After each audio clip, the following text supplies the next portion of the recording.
I went to high school in northern Kentucky for a couple of years. Me being bored with little friends, didn't really know what else to do other than take my bike out and go explore the mountainous roads near home. In the middle of summer, I left about 8 a.m. and set out for a nearby town. At about 11 a.m., I realized that I was getting pretty thirsty, and when I looked down at the cup holder, I panicked. I'd forgotten my water bottle on the kitchen counter.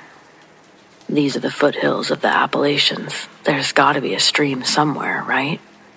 I dropped the bike near the side of the road and covered it with leaves, started walking towards what I hoped was a stream at the bottom of the hill. There were streams everywhere, so I hoped there would be some water. When I got to the bottom, sure enough, there was a stream. Or at least there was when it rained, because it was all dried up. I had a splitting headache. I could hardly think clearly. I didn't know what to do, so I prayed. To this day, I've only prayed for 4 things in my entire life, and this was the first one. I just prayed for water, or guidance to a house, or a store, or someone to possibly drive by. Something to drink. Halfway back up the hill, a man in a suit walked out from a tree, like, no shit, right there in front of me, and said, "You look thirsty. Would you like some water?" And he held out a bottled water. I didn't notice that he was wearing a suit at the time. I didn't care that it was so random. I just took it and drank it. He gave me directions to a house about 10 minutes away, told me that they'd give me a lift home. I thanked him I don't know how many times and started walking up the hill, thinking that he was right behind me. Only he wasn't, and I didn't notice until I got to the top and sat down in the shade, cooling off. I sat there thinking for a few minutes about how random that was. And wait, was that guy wearing a suit? Yes, he was. What the fuck? After 10 minutes of me trying to figure it out rationally, I just gave up and continued on to the house that he'd given me directions to. Maybe they knew him. I found the house, and they gave me some Gatorade and a lift home with my bike in the back of their truck. Along the way, we made some small talk. I told them about the man in the suit. They looked at each other, and it got awkward. Well, they can think I'm crazy or not. I don't care as long as I can get home. The air conditioning felt great, and I just looked out the window the last bit before I got to my parents' house. The wife spoke up and asked me, what did the man look like? I told her what I'd noticed, his hair, the tattoo on his hand. She started to break down crying, told me to shut up, not in a mean way, just impassionately to shut up. The man looked at me in the rear view, told me about how their son had died near their house in a freak accident, and my description, it sounded just like him. Then they sort of apologized, told me not to take offense, that it probably wasn't him. They were backtracking. Now they thought that I thought they were crazy. But I don't know that I did. Was it him? I'll never know.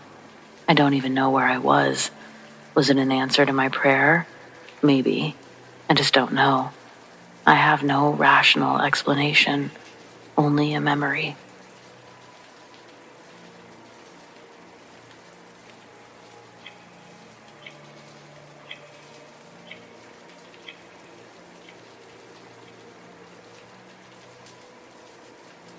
It was late at night, and my boyfriend and I were driving to my house. We took a shortcut through an area of town that everybody here calls the Bottoms, or River Bottoms. It's right in the middle of a huge metropolitan city in the U.S. There's no buildings, though, only fields and trees. You can't build there because it's a floodplain, not suitable for building on. There's one narrow road that goes through the middle of the Bottoms, and it just so happens to be a direct link between my boyfriend's house and mine. Late at night, it's very dark. There's no streetlights. So we were traveling rather quickly down that road when we came upon a bridge.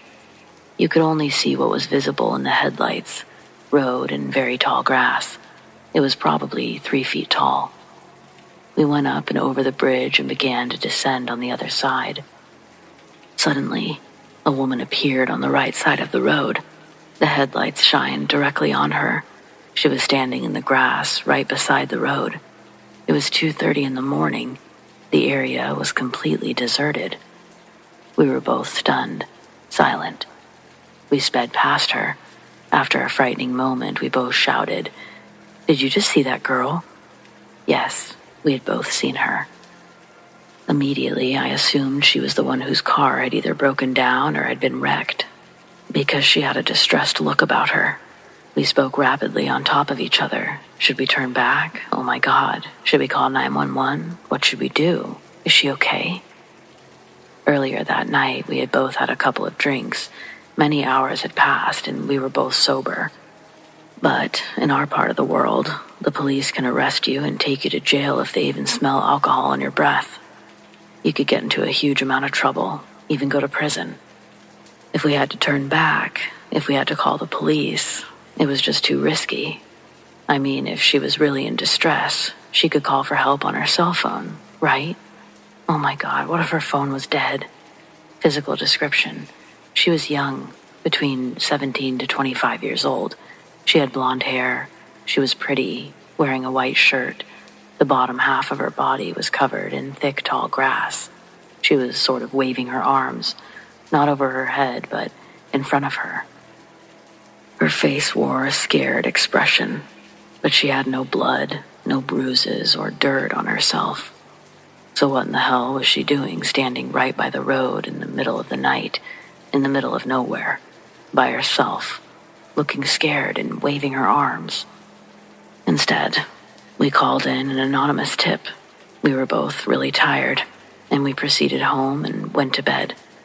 The next morning, I felt really guilty because we didn't stop. The local police post every police activity on the website that's called into a scanner. I began to search the scanner, looking for an accident report. There was nothing. We both felt very bad and worried about the young woman. Later, my boyfriend called the police to follow up on this anonymous tip we had made the night before. They told us that they had checked it out, that there was no car, no girl, no wreck where we had specified. This only made us feel half better, because we knew what we had seen. Later, my boyfriend told our story to his friend. His friend grew up near the Bottoms. She was the one who put this all together for us. We'd seen a ghost, she told him. She recalled that 20 or so years ago, a young woman named Katie Nesbitt had been murdered in the river bottoms. It was a huge deal, so we went online and we found some old newspaper articles about the murder.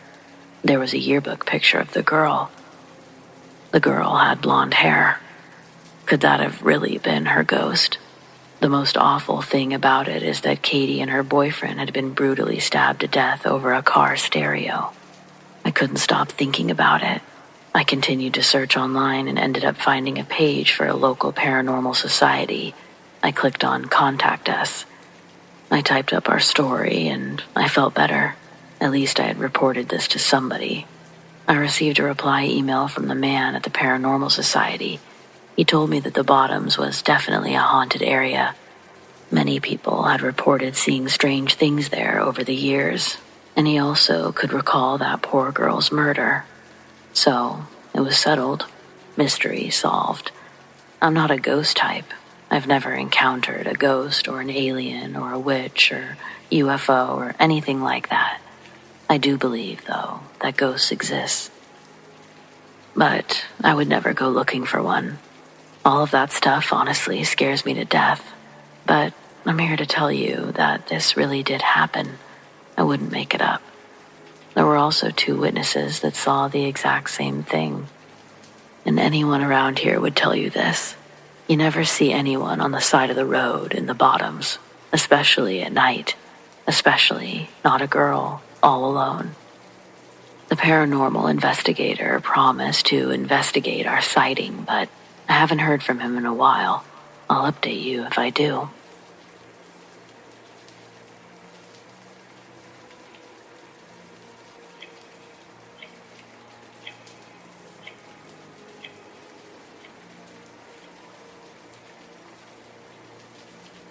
When I was about 14, I lived in an old house that once belonged to my great-grandmother.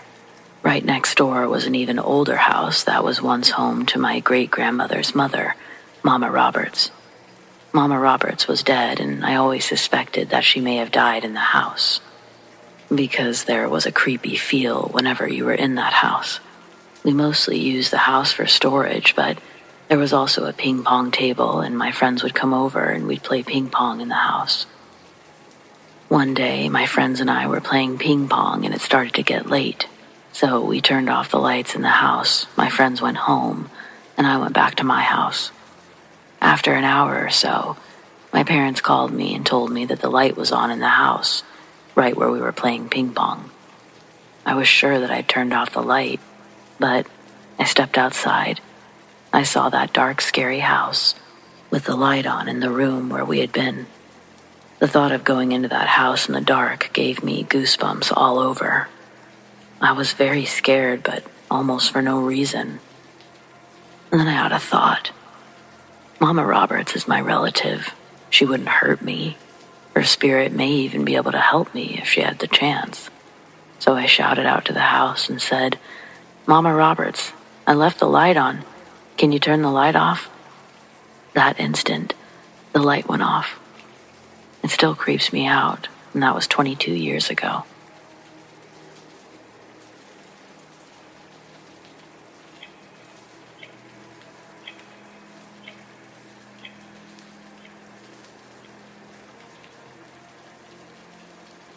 Let's roll back to 2013. It's winter in Florida, and to surprise my college roommate before we decide to go our separate ways, I get us tickets to see a concert in Miami, one that we've been anxious to see for a while. The drive was pretty awful, hundreds of miles from our home base in Orlando, but we were both so very excited to see the show. We'd made countless trips from Orlando to Palm Beach, so we weren't worried about anything, just a fun few days away from home. The concert was great, if anyone was wondering. Highly recommend Distant Worlds if you're on the fence. Regardless, we decided to stay with my aunt and uncle in Pembroke Pines for a night before making the drive home in the morning. So we drag our exhausted selves into the house and go lay down. I felt fine for the most part. Then I started coughing. Apparently, I annoyed my aunt, since she dropped a cough drop onto the corner of the bed that I was using. That night, I had to prop myself up in order to get any sleep. Not a huge deal, just a bit of a cough. I figured maybe I caught a cold from the concert goers, but man, that was fast. Moving on, we make the drive home. My chest didn't bother me for the drive back, but the second that I went to lay down, and damn, the cough was back. Figures. I had the weekend off from work, so I wasn't terribly worried. I was more annoyed than anything else. So the plan was to wait until Monday and reassess. Monday rolls around, though, and it's much worse. I couldn't get any sleep. Every time I leaned back, I started dry hacking again. I called out of work since at the time I was a call center jockey and was thoroughly hoarse. I decided that it was time to see a doctor. The evaluation comes and goes. It's determined that I just have a cold. Blessed be. Time for some classic antibiotics and to get an old shot of steroids to get me back on my feet. Only, it doesn't go away. It doesn't get better. In fact, it gets much worse. Over the course of that week, it went from lying down coughing to even sitting down. I wasn't running any fever. I was just miserable. I was getting no sleep and so frustrated over all of it. On top of it, it felt like I was dry. I just needed to lay in a bathtub at all times. I can't explain that part, though. But another half a week passes. I'm sitting up on the couch and dropping in and out of consciousness. I think to myself, I can't breathe. I can't talk without coughing. I can't stand without fainting. I'm weak. I need help. I'd fallen the day before and hit my head against the table. I'd only been able to stand for 20 seconds before nearly blacking out. My roommate convinces me to go to the hospital. At the ER, I check myself in and nearly black out when typing in my social security number. I'm wheezing and coughing. At the triage, they're telling me to slow my breathing. I hadn't even noticed that my cough had changed to short, light gasps for air for about a week. I try, but I start coughing. It hurts so bad to cough at this point, and I begin to feel lightheaded. They move me to a gurney, and I see 5 doctors swarming me as my vision swims. Of course, I'm laying down, so I can't stop coughing. I start begging them to let me sit up, but they keep pushing me down. It's miserable. They have to do their checks, though, so I do my best to not death rattle too much at them. I feel strangely light and heavy at the same time.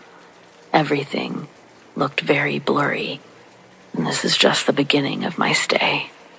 Long story short, my lungs were both 96% full of fluid. I was put into quarantine. I stayed in the hospital for about a month. I was on life support for a while. They put me in the ICU. My heart had so much fluid around it that the doctor was surprised it still worked. I had a severe arrhythmia. To this day, I have liver issues. I suspect the infection hit it somehow and caused some problems. I believe I was diagnosed with double pneumonia until they figured out what the hell was in my body. The chaplain came by, asked me to tell him my last thoughts and wishes. I had no idea what a chaplain was, so we ended up just talking about video games for 3 hours. He was very nice to me, and I enjoyed his long daily visits. I hadn't realized how close to death I actually was, though, so it took some of the burden off the situation for me. I spent Christmas and my birthday on death's door, but the hospital ladies gave me some towels, rubber bands, and rubber gloves, all to make a Christmas tree for my table. One fun fact, I did get the nurse to do a wheelie in my wheelchair once. Anyway, it was confirmed to be anthrax spores in my lungs from a bronchoscopy. And that's the condensed story of how I almost died of anthrax, because I'm extremely stubborn. And honestly, it didn't feel that bad since it was so gradual. So, I'll end this by asking, did you know that anthrax is able to be contracted naturally? Because I sure didn't. So yeah, that's the scariest thing that's ever happened to me.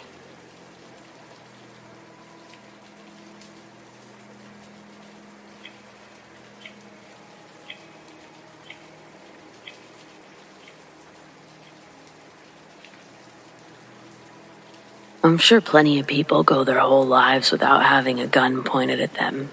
Me, I've come face to face with one more than I'd like. The first time I was walking into a store when I was 16, I startled one of the men robbing the place. He almost shot me in the face. .45 automatic. Never saw anything so huge in my life. I remember closing my eyes because he was that close, and it seemed inevitable. But then, he suddenly brushed past me and out the door. Crazy. Just a couple years later, 18 years old, walking my girlfriend home on New Year's Eve in the middle of a snowstorm, a guy ran out of an alleyway, pointed a gun right at my gut, robbed me. That one was a chrome .38 revolver. I wasn't even thinking of myself at that time, just really didn't want anything to happen to my girlfriend. Luckily, the man took off the moment he had my wallet. Not before whacking me real good with his revolver before taking off. Girlfriend was unscathed, so I considered it a win. I think the third time was probably the scariest. I was 28 years old managing a liquor store. And by that time, I had a son. A guy walks in. He immediately looks suspicious, but before I can even register why, he's pointing a gun at me. This time, it's a Beretta 9mm. He makes me empty the register, and then he marches me into the back room, where he makes me open the safe. Once I do, he tells me to lie on my stomach with my arms spread out. I thought for sure I was about to die. I told the guy to literally take whatever he wanted, that nothing in the store meant nearly as much as my son at home. The guy's sort of size is the best way to explain it. And before he continues to rob the place, he tells me, "Man, I'm not gonna kill you unless you try something. Don't try nothing and you're good."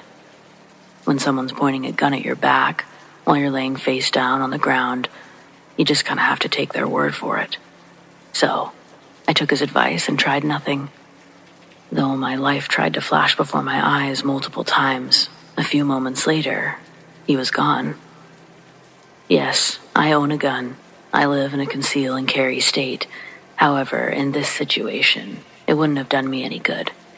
The man got a jump on me, and I had to be smart about my next move. I've learned that people carry and use guns for a couple of reasons: to be intimidating to others and to protect themselves. This guy wasn't in a position to need to protect himself.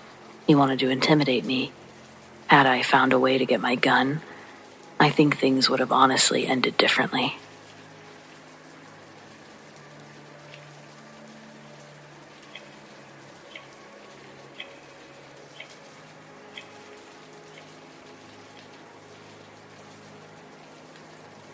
Three years ago, I got lost in the woods, and I've never told anyone what really happened. I didn't want people to think I was crazy, but I just can't keep it to myself. I live on the outskirts of a very large forest in Louisiana. Every weekend I would hike the same trail, but occasionally I'd also do a little exploring. There's offshoots and game trails everywhere, but my GPS always brought me home safe and sound, until I got stuck in a spot without service. My compass app was likewise useless. I had no clue which direction I came from, and I didn't even think to use it until after an hour of running in circles. I began eliminating pathways by breaking branches along the way. I thought if I could stop going in circles, I would eventually find my way back. But then it started getting dark. The prospect of spending the night in the woods was suddenly very real. And to make matters worse, it started raining. It's one thing to tough it out in a dark forest, but being soaked adds a whole new layer of misery, one I wasn't keen to endure. I kept my eyes glued to my phone. Even if I didn't find familiar territory, I expected to find a bar of service. But nope. The rain came down harder, and I could barely see when I stumbled upon an abandoned house. Well, it was more of a shack than anything. Most of it was in ruins under a collapsed roof, but the kitchen and den were just moldy with a slight breeze. It was at least better than getting soaked outside, so I cleared off a chair and settled in for the night. There was no way I was going to sleep, but I had my portable battery, so at least my phone kept a charge. For the next hour or two, I listened to whatever podcasts I had downloaded, and then the door blew open with a loud bang. The noise caused me to jump out of my seat with a startled scream, so I pushed a metal table in front of the door to keep it shut. Not long after returning to my seat, I began hearing noises inside the house too. But the storm was raging by then, so I did my best to ignore it. The place was in shambles. Of course there would be some strange sounds. It wasn't until I heard the footsteps that I started to really worry. And they were footsteps. There was no mistaking it. They were coming from one of the destroyed bedrooms, but I didn't understand how. When I looked in there, all I saw were piles of wood and debris from half the roof falling in. I stood watching as the steps grew closer, waiting to see who would appear in the doorway.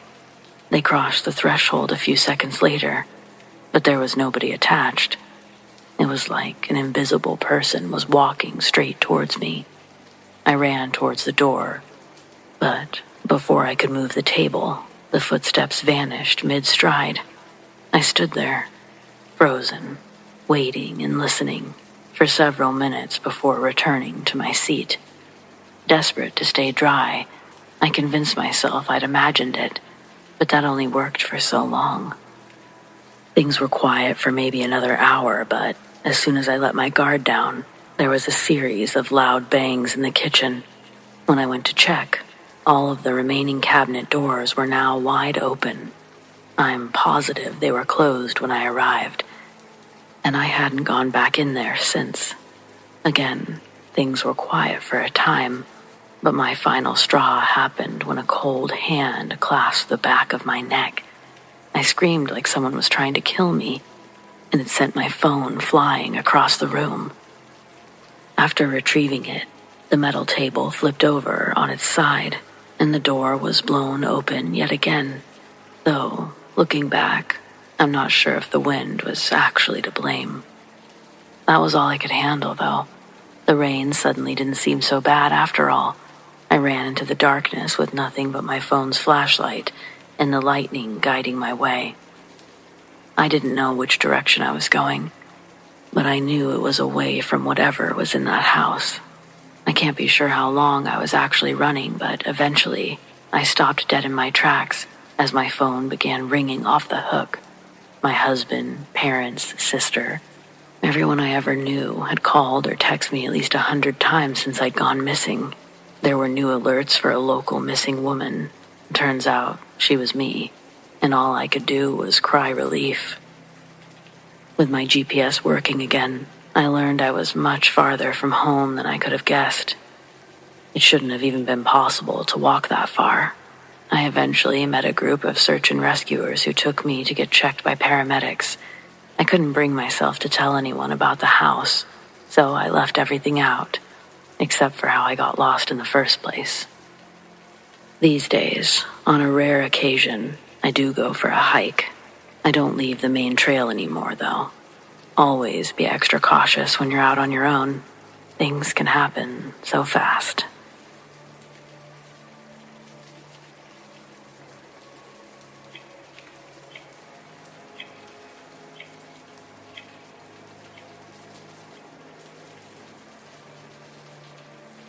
In April of 2014, I purchased my first home and did what new home buyers tend to do. I'm sure when you hear a story of growling at the foot of someone's bed, you might assume it's the dog, but there was no way that this guttural growling was coming from my 3-month-old mutt. First of all, the pup was in another room in a crate. Second, he was so darn tiny still. And there's just no doubt that this growling was mere feet away from me where I lay awake, and it wasn't small. Of course, I could have just awoken from a dream and had not yet recognized that I was sleeping. However, I laid in my bed completely still for several minutes before braving the light, and that growling never halted. When the lights went on, the growling immediately stopped. Spooked, I decided tonight was a good night as any to reconsider my policy of where the puppy sleeps at night. After I moved my pup to his new sleeping spot and comforted myself, the lights went back off. A few minutes later, I heard dog sounds coming from the foot of the bed, but not so much growling, more like a grunt of appeasement. I didn't hear that particular growling from a few nights ago, so the new rule in this house was dog sleeps in the bed. My house had had 2 previous owners, and I know that at least the most recent of them had large dogs. The house was in foreclosure, so I don't have a lot of details about the owners beyond what the neighbors have mentioned in casual conversation. That house continued to be a bit odd. The growling, sure, it stopped, but things ending up in different places. The sound of doors shutting, but nothing was actually closed. Just odd. While I've had many experiences in my life, the home I live in now, it hasn't seen so much activity. At the town, Ogden, it's well known for paranormal activity. A final thought. That puppy had always refused to go into the basement of that house. He insisted at always being by my side, but would never journey to the basement with me. I've never heard that sound again or felt that negative, impeding feeling from a spirit. I like to think it's probably because I always have my dogs with me. In a weird way, I think that they really are protectors, even from the things we can't see.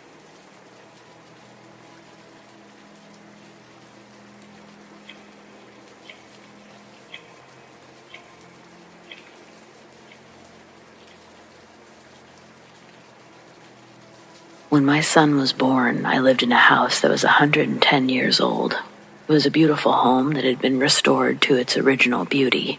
It had solid walls, high ceilings, huge comfortable rooms, and a swinging door between the dining room and living room. There were a few times that I'd catch something in my peripheral vision, a flash, a slight movement, etc. I didn't really dwell on it as I had other things that required my attention, being the single mother of a young child. One evening, after a very long day at work, my son was about 6 months old at the time. I had him upstairs with me in my bedroom watching a movie. The swinging door in the kitchen swooshed. We usually kept it propped open. I didn't think much about it, thinking it was my roommate closing it for some reason. Then it happened again, and again, and again. It kept happening. I went to the top of the stairs and called my roommate's name a couple of times. No answer. The door kept swooshing. I called my roommate on her cell phone. She was over a block away at a friend's house, and they came over immediately. They had 911 already dialed on the phone, ready to dial the next one because we thought someone was in that big house, someone that shouldn't be. There was no one there, but oddly enough, there was a gas leak. The whole downstairs reeked of gas. I don't know what or who swooshed that door, but I do know that if my son and I had gone to sleep without knowing there was a gas leak, it's quite possible I wouldn't be writing this today. I guess this is why I say or think that not all spirits are scary or bad. Sometimes I think they act as mysterious guardian angels. At least, in my case, they did.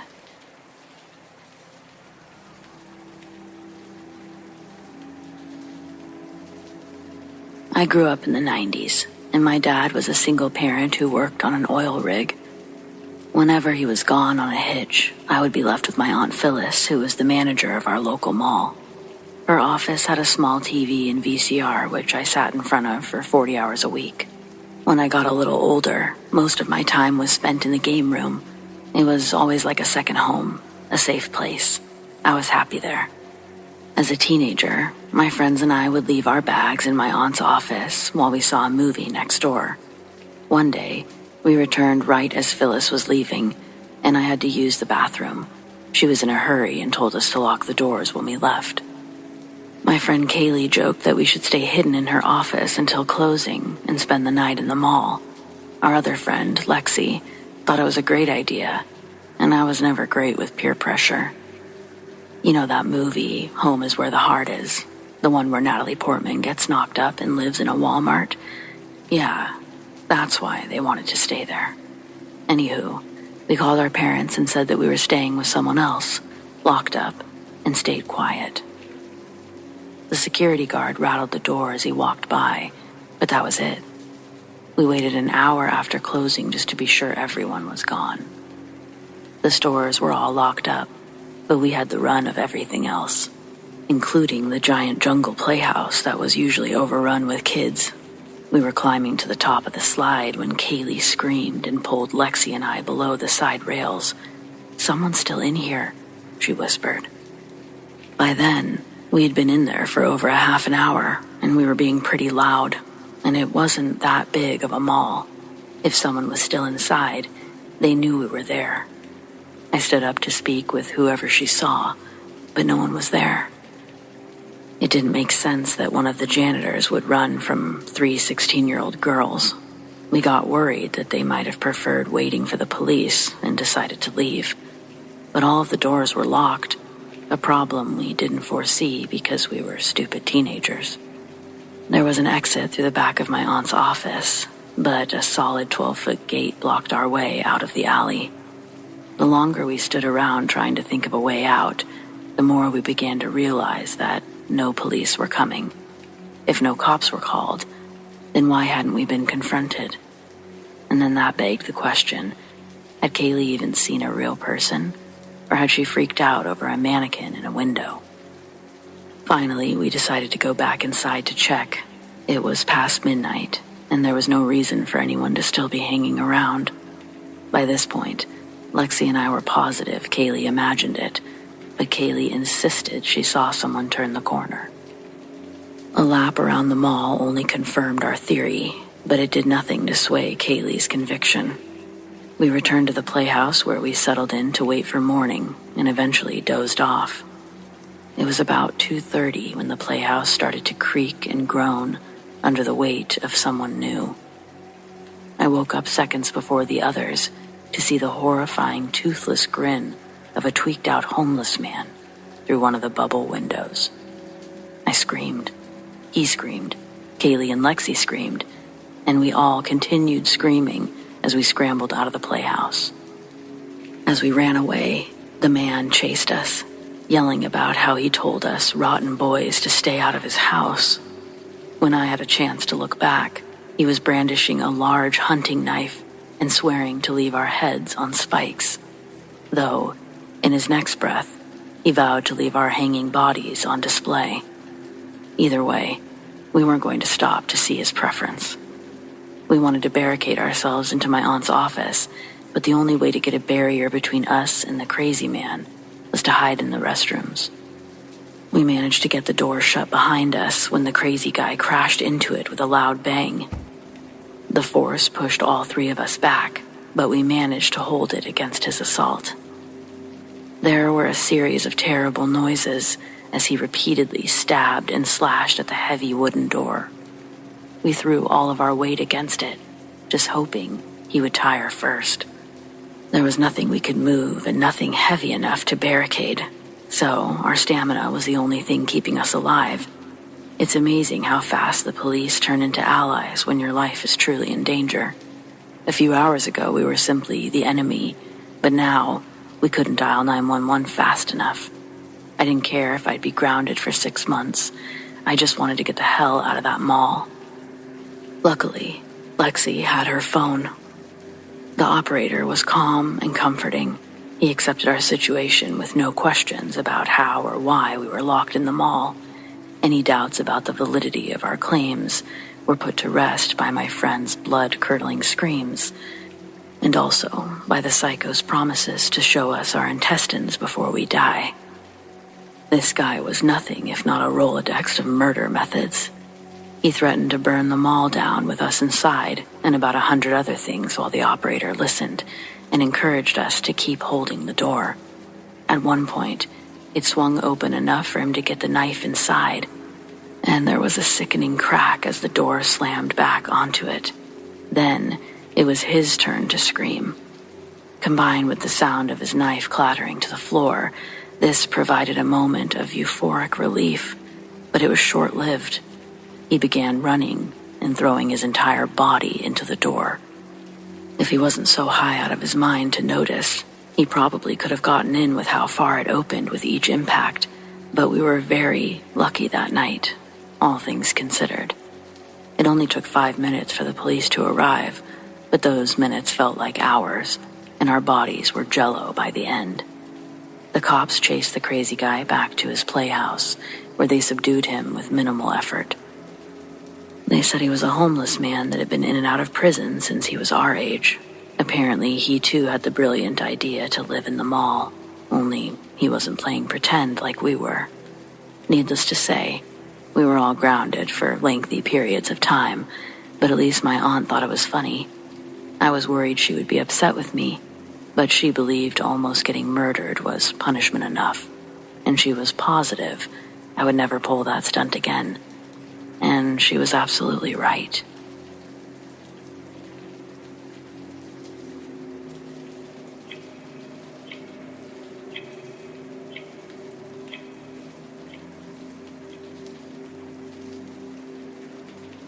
When I was in high school, my dad worked for a company that would give out Indiana Pacer tickets at the Gamebridge Fieldhouse. The tickets allowed us access to the company suite, and that's the first place we went after parking. When we got to the suite door, we could hear glasses clinking and people talking inside. My dad spun around to remind me of my behavior before pulling out his key card and swiping it through the card reader. When the door clicked, he slowly opened the door, trying not to bump anyone standing by the door. But as our view of the room grew, we realized it was empty. We were the first ones there, and as the door shut behind us, the room became hauntingly quiet. We couldn't figure it out. Nobody was in the suite next to us. It was creepy.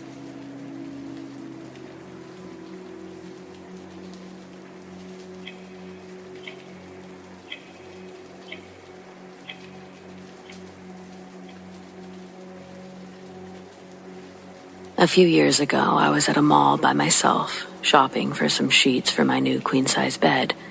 I was on the third floor of JCPenney's when I nearly ran into a middle-aged man while turning around to go back down the aisle I'd just been down. Whoops, just a weird thing, right? Well, I said sorry, and he was silent, but his eyes went wide, a little weird. So I kept looking at, examining, and feeling different sheets. Then I saw that the same guy was down the aisle also looking at sheets, but not really looking at them. It seemed odd. I intentionally moved to a different section that had nothing to do with bedding, and wouldn't you know it, so did this beak-faced middle-aged dude. Now alarm bells were going off. I moved towards the section by the escalator and started looking at what couches they had. Now this was the third floor of a department store, but the mall only had 2 floors, which meant to get out of the store, I'd have to go down this one and only escalator. And when I looked across, the creepy guy was standing right next to the escalator. Now he was pretending to look at some plates, but once again, he wasn't actually looking at them. He wasn't picking them up or looking at prices, etc. Now I was sure of it. This guy was following me. I'm a tall blonde, and I was by myself, wearing a yellow shirt. I was probably easy to follow around the store, except that I'm really observant, thankfully. I sat on the couch and pretended to read my phone, all the while actually watching this guy. After 5 minutes of him doing the same fake shopping, I was sure that I was right, and he was actually just standing by the only exit, hoping to follow me down, around the mall, to the parking garage. Who knows what? A girl in my hometown had been kidnapped and killed in a very similar manner a few years ago. Also from a nice mall in a good part of town. With that in mind, I quickly got up and bolted to the opposite side of the level, where I had seen there was an employee booth for them to cut fabric for people. I walked straight to the front of the line and said, "I'm sorry to interrupt, and I know this is weird, but a guy's been following me around the store and pretending to shop, and now he's camped out by the only exit." They sent someone from the hardware department to talk to him and reported back to me that I was right, that this guy claimed he wasn't looking for anything specific and didn't want help, even though he'd been standing in the same spot for 10 minutes now. Luckily, mall security was able to take me down a freight elevator in back of the store, all the way back to my car. I kept turning randomly on my way home just to make sure I didn't drive straight back home and to check that no one was following me. When I got home, I immediately looked at the sex offenders registry to see if any guys in the area looked like this guy, but he wasn't there. Then I felt guilty that I hadn't called the cops because this guy clearly had creepy bad intentions, but at the time, he wasn't technically doing anything illegal. Still, I know he had terrible intentions for me one way or another. I know I was lucky to remember the girl from my hometown, how she didn't notice a guy following her around a mall, and to have realized for myself what was going on with that creep. I never really go shopping by myself anymore. I also still keep a lookout for any criminal cases involving this guy, because I'll always remember his face.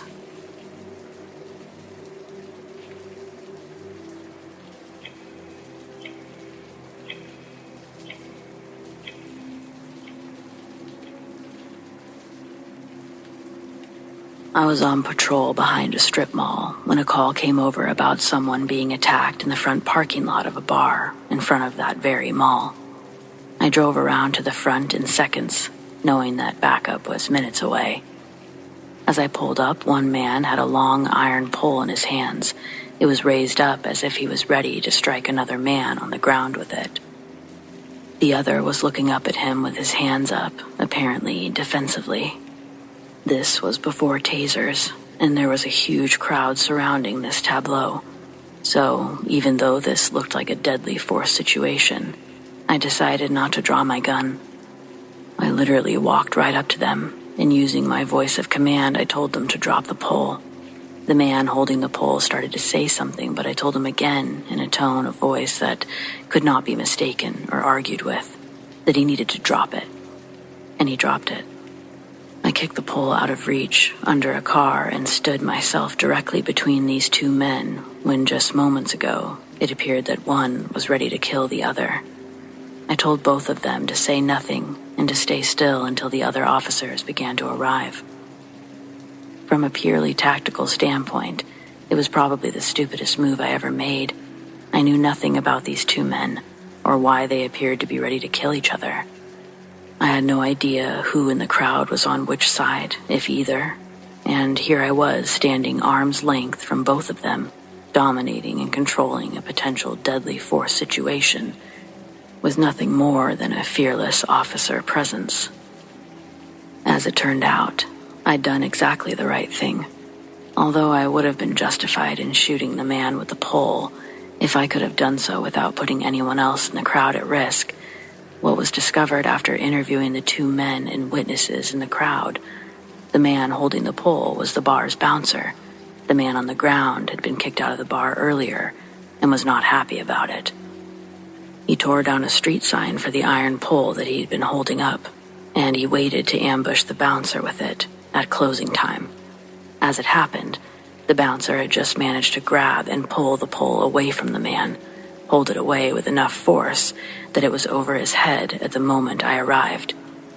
The man on the ground, of course, had his hands raised as the pole had just been pulled out of them by the bouncer. If I'd used my gun, I would have shot the bouncer, who was defending himself from the attacker. I'd arrived at just the right moment when everything appeared exactly the opposite. I took command of a potentially deadly situation with no backup and without using a weapon, and as a result, wound up not shooting the wrong person. This is the most memorable moment of my career. This is the reality of police work. Split-second life or death decisions made with minimal information and putting ourselves in imminent danger to minimize the risk to onlookers and others on the scene. This was good police work.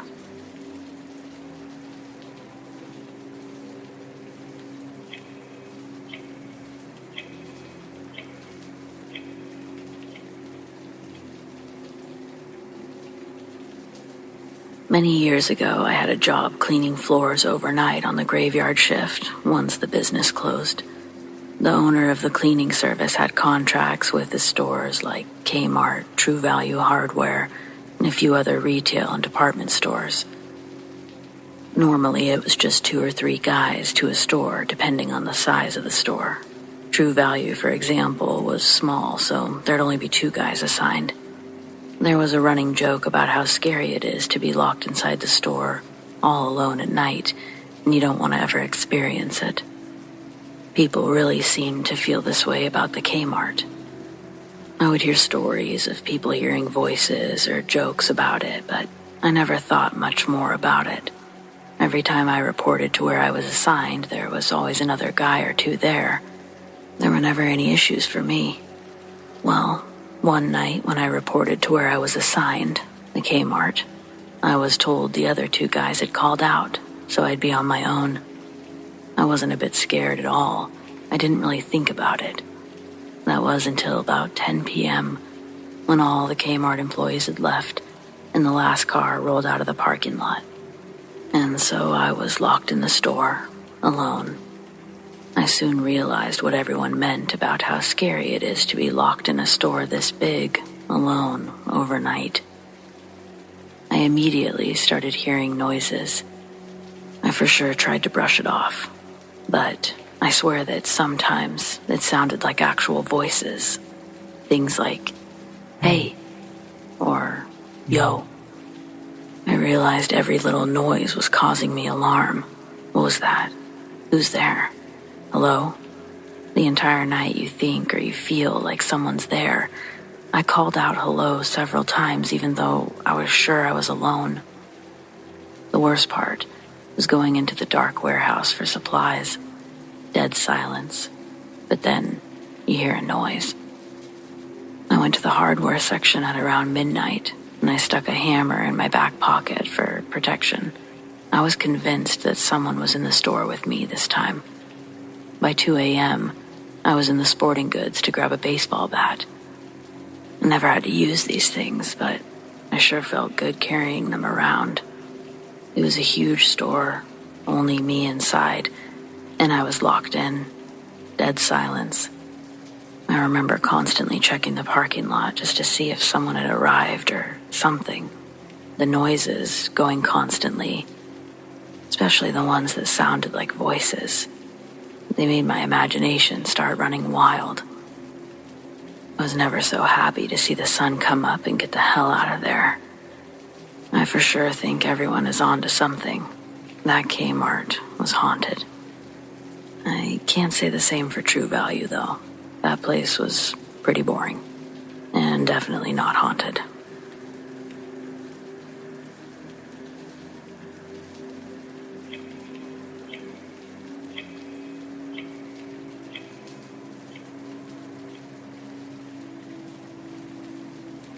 I worked for the Rockwood Mansion in Wilmington, Delaware. It's a museum, and around here everyone knows it's believed to be haunted by the spirit of Joseph Shipley, the original owner of the mansion. I can attest to hearing unexplained footsteps, doors opening and closing on their own, all during my time working there. Some staff claim to witness the apparition of Joseph Shipley himself, dressed in his signature attire, walking through the halls of the mansion. Though I never saw it myself, I don't have a hard time believing it. Once, as a coworker recounted their experience seeing Joseph, there was a sudden and obvious drop in temperature. I knew there was no logical explanation for a change in climate. We stopped talking about Joseph, and the room's normal temperature was restored. You'll have to decide for yourself if it's haunted or not. I do recommend a visit.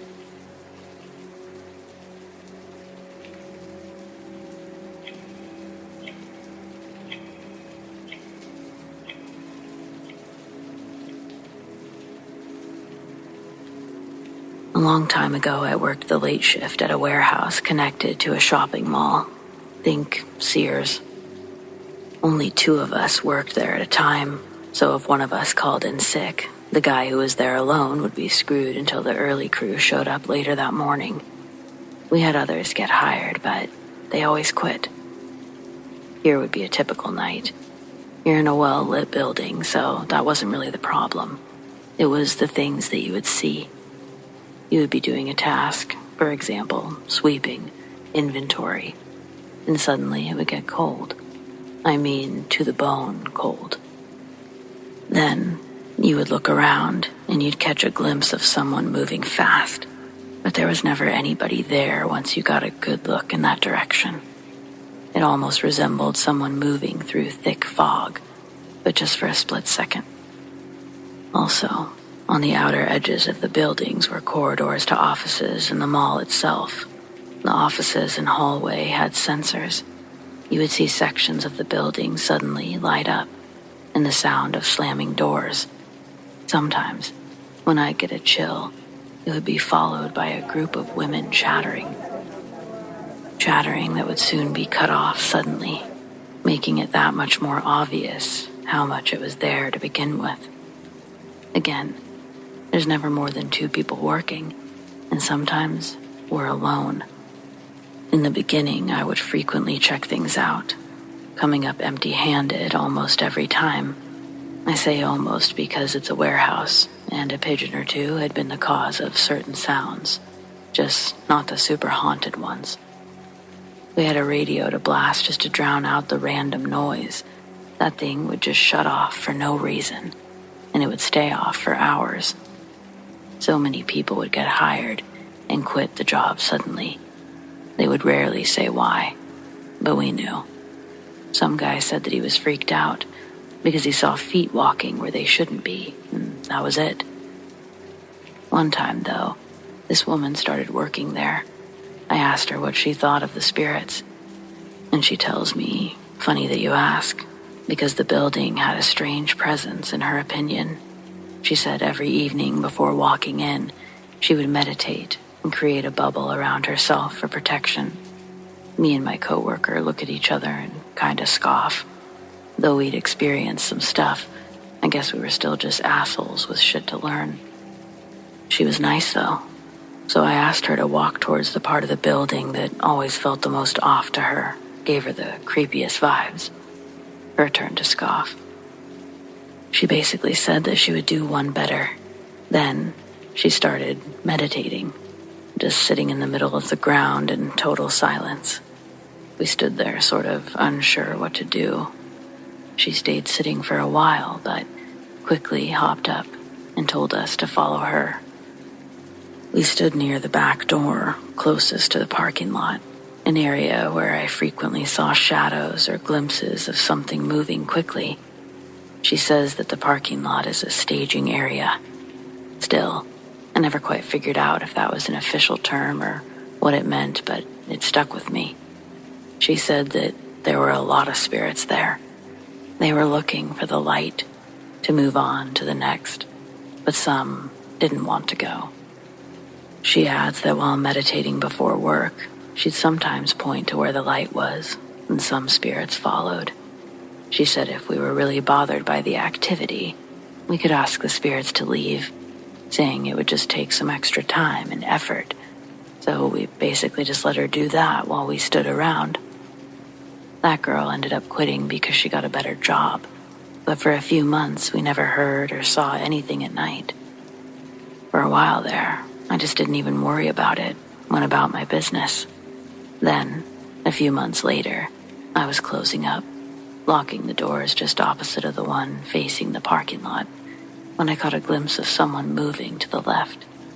Then, I saw one of the very back sensor lights turn on. Sure enough, the sounds and sights returned, and it went back to the same routine. It was crazy stuff. Left the job probably a year and a half into it. This was over 10 years ago. But it still manages to be one of the more interesting, if not kind of scary, experiences I've had while on the job.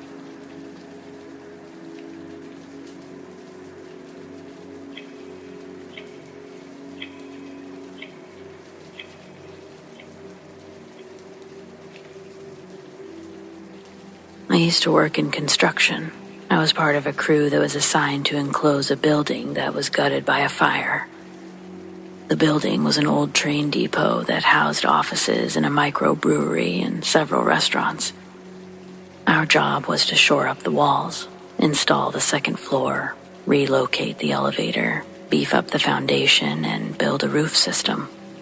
One day, my fellow worker named Dan and I were assigned to relocate the elevator to the center of the building, and also cut out the flooring and floor joist and frame up the opening.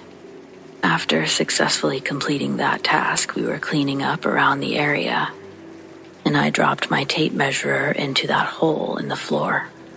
I would have to go down into the basement to retrieve it. There were 2 ways I could go. I decided to go down the closest way and proceeded to that staircase. It was the back one, a narrow, dark staircase that ended up in a small room without a light. That room opened into a larger room with one light bulb that wasn't bright enough to light up the entire room. As I entered the room, I could see my tape measure lying on the floor. I proceeded to walk over and grab it. And that's when I saw what I thought was Dan, standing just out of the light. I couldn't see his face, just the clothes and feet. It dawned on me that the clothes were different, and that he got down there really fast. I asked him how he got down there so quick as I passed him. When he didn't respond back, I turned to look at him, and he disappeared. I grabbed my tape and ran up and out of that space as quickly as I could. I knew at that point that I had just seen a ghost. I told the crew about it, and they laughed at me, started calling me the Ghostbuster, or Buster for short. That story made it to a TV station that was 100 miles away, and they interviewed me. I was also interviewed by a documentary movie director, someone that wanted to put my story into a project he was working on. Come to find out, the original owner back in the 1800s had a daughter that fell in love with a local man, one that was not of her standing. The father, not wanting his daughter to marry outside of their class, had shot the man and killed him after an argument. Thus the reason he was still there, waiting for her. I was also assigned to lock up and unlock the job site every day. I used to come in early and unlock the building and the trailer. I used to find the doors unlocked and no footprints in the snow. That place used to give me the creeps.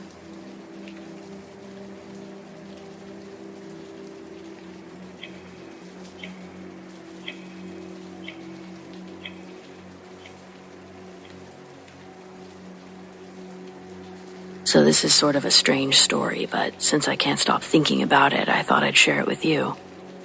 I've heard of doppelgangers, mainly the forms of fiction or an innocent joke. Though in my 43 years on this earth, I've never had someone tell me that I so much as look like someone or resemble someone.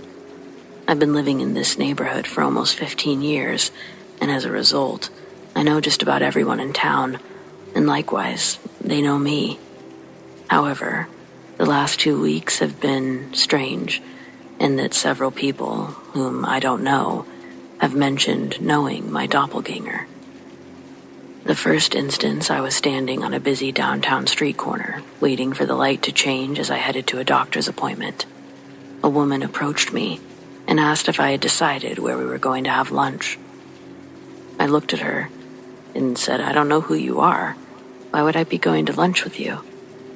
She told me to stop joking around, that we would have to find somewhere to have lunch quickly, as she had to get back to work. She would not believe me when I said I didn't know her, so I pulled out a couple pieces of identification, and I showed her I was not who she thought I was. She was shocked. Apparently, I was her brother. Exact same looks, clothes, and mannerisms. She also said her brother was a joker, and that this was the type of stunt that he would pull on her for a laugh. She looked at me suspiciously, even though I had proven my case. She asked if I could stay with her until her brother arrived. I really wanted to, but I had to go to a doctor's appointment, and if I hadn't gotten moving then, I'd be late. In retrospect, I wish I would have stayed to meet the guy. Maybe less than a week after that appointment, I was approached by yet another woman I didn't know. This time, I was standing at the bar of a place that I'd only been to a couple of times. I had my beer, and the plan was to watch the rest of the T-Birds game before heading home. And that's when this woman approaches the bar. She didn't ask me anything at first, but I could tell she was looking at me. And then she just casually said, "Hey." I greeted her, but I could tell she thought she knew me. After standing for a moment, she says, "I can't believe you're not going to say anything about last night." She was angry or frustrated. I looked at her confused and asked her, "Is it possible you're mistaking me for someone else?" She scoffed, told me to stop fucking around. I went to grab my ID from my wallet, fully prepared to prove my case yet again, but before I could, she grabbed my beer and splashed it in my face. What the hell? By the time I could see again, she was gone. The bartender was looking at me like, "Damn, what did you do, dude?" I asked the guy, "Who was that woman?" He laughs. Apparently, he thought I was kidding. So, another case of severely mistaken identity. Leaving the bar that night, I was honestly a little on edge. It was fine when I was innocently mistaken as someone's brother, but now this doppelganger is really pissing people off, and I'm somehow getting the brunt of it all. That was the last experience I had that jolted me, but evidently, this man, my look-alike, lives in the town I work in.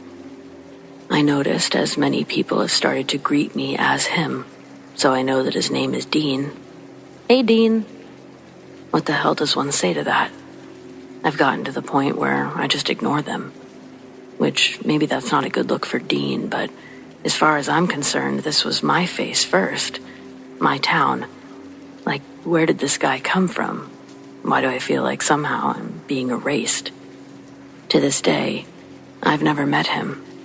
And honestly, I don't really know if I want to.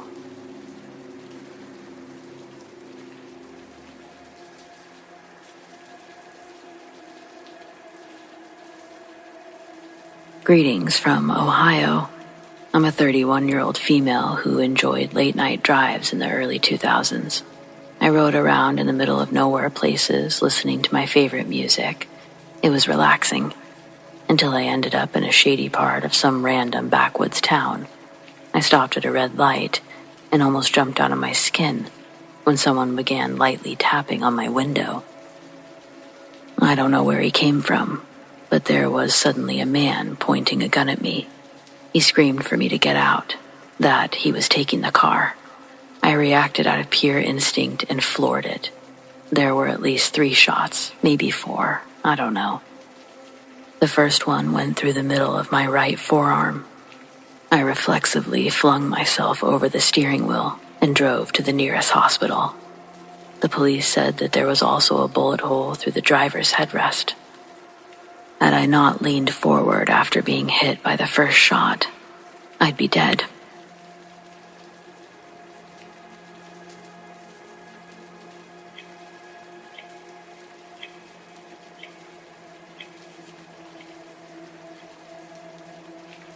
Back in the 80s, you could hitchhike just about anywhere you wanted to go, and I spent a lot of time doing just that.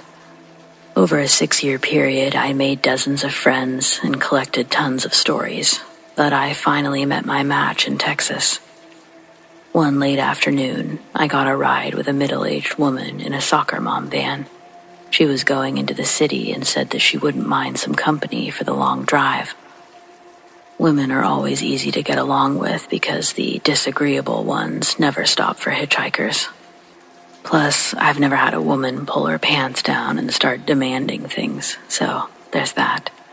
We were traveling down some 2-lane highway through nowhere, having a normal conversation, until I asked if she had kids. You'd think that would be a safe topic. She said if her daughter wasn't so tired after practice, I would have noticed her in the back seat. I knew the back was empty. You always check the back. But I looked anyway. Then, I stared at the woman, confused, and she glanced in the rearview mirror. Instantly, her face went pale from shock, and she began repeatedly screaming, "Oh my God, where is she? Oh my God, where is she?" She almost flipped the van while turning around, and then sped up to 80 miles before suddenly slamming on her brakes. I'd be dead without a seatbelt. Once stopped, she turned to me and said, "You did this. Where is she?" The woman lunged at me, left scratches on my face and arms. I leapt out of the van, and then she sped off, leaving me stranded. I walked for hours without seeing a single car, but someone finally picked me up just as it was getting fully dark. Once we got to a phone, I reported everything to the police, not because I wanted to press charges, just because I was hoping to learn more. Was the kid okay? Was the mom off of her meds? I knew something happened when the dispatcher transferred me. Just before she clicked over, I heard her say, "It's about Martha again." A very tired, very old-sounding gentleman came to the phone. It seems the previous year, Martha's 7-year-old was kidnapped by her abusive ex. He came into the house while they were sleeping and took the little girl from her bed. Martha had never woken up, not until the police were knocking on her door an hour later. Her ex had a head-on collision with a delivery truck while attempting to flee town. Both were killed on impact. Understandably, Martha was having a hard time accepting reality. That experience has always stayed with me. About 5 years ago, I realized it was possible to Google Martha just to see if she was okay. It took much longer than expected, but I eventually learned that she died 2 days after our incident. She had picked up another hitchhiker on the same highway, but this time, she didn't kick the girl out, and they were both killed when Martha drove into a ravine at almost 70 miles per hour. I was kinda glad I hadn't learned it sooner, but regretful to learn it at all.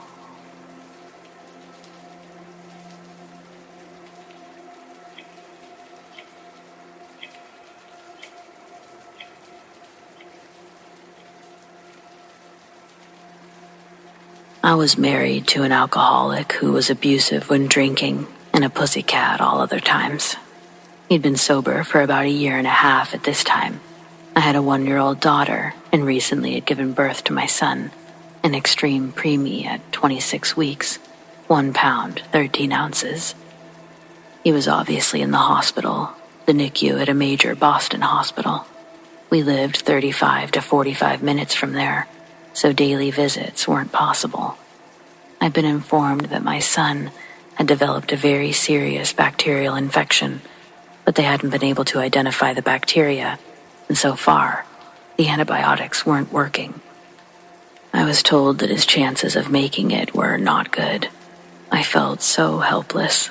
I couldn't get in there to see him for another day, so I just hoped that he would hang on until then. My husband was working 2 jobs, so it left just me and our little 1-year-old. My little one went down for a nap. I knew that she'd be asleep for a couple of hours, so I decided to see what was in the attic of the double-decker we were renting. There was an old stairwell ladder hooked on the ceiling just outside of the apartment, so I brought it down and went up there. There wasn't much. A couple of old lamps, some broken furniture, and a huge chimney. When I went around the chimney, there was a tiny room with the name Richard spelled out in rope across the top of the entry. I went in and found a few children's chairs, a table, some toys, a record player, and a box with various things in it. There was a small, flat, blue box. I opened it, and inside was a tiny, miraculous medal, a swatch of hair, and a fabric name band that had handwriting that said, Baby Boy R. Some scribbles that looked like it might have been the weight, the height, and the birth date. These were all the exact same as my son's, but 50 years earlier. It kind of freaked me out, so I grabbed the box and its contents, and I went back downstairs. I didn't think about it again until that night. Baby girl is asleep. Dad is at work. I wake up. It's 2 or 3 in the morning, and I see a light shining in the kitchen. I figured I must have left the light on in the living room. So I get up and start to go through the kitchen. Just then, the baby wakes up, so I grab her before I go down to the living room. When I get to the dining room, I think the light might be from the full moon, as it isn't as bright as it seemed before. I go into the living room, and it is indeed moonlight. Sitting at the bay window seat is a man, well, a silhouette of one. I can see that his hair is almost to his shoulders, and it looks kind of gray. He's wearing a plaid flannel shirt, blue and white, and jeans. I can't see his face because his feet aren't in the moonlight. I'm not afraid, but my baby starts crying. I remember the box, and I say to him, if you're here to help us, help my baby, that's great, but you're scaring this little one. So, if you can keep helping, I'd appreciate it, but don't show yourself when the baby's around. With that, he disappeared, and so did the moonlight. It was so abrupt that I went over to the window to look for the moon. No moon and a clear sky. Just then, the phone starts ringing in the kitchen, so I go to answer it. It's the hospital. They're telling me that they found out what the bacteria was, and they were giving him 3 different antibiotics. The fever was coming down, and it looks like he'll make it. And he did. He definitely made it. I do have other experiences living in that rental, but this is the best one.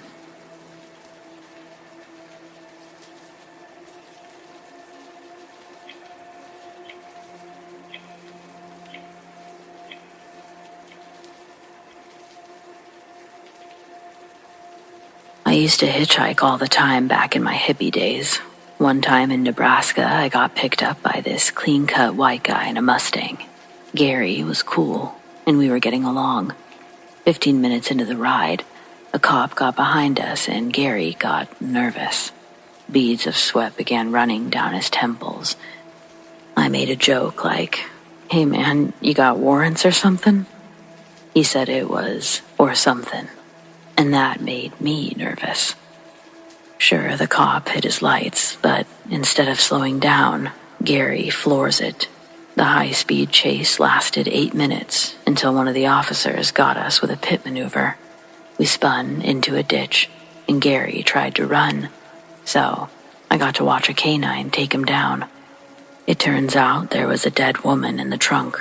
He tortured her for 3 days and was trying to dispose of the body. He only picked me up because he hoped to look less suspicious with another person in the car.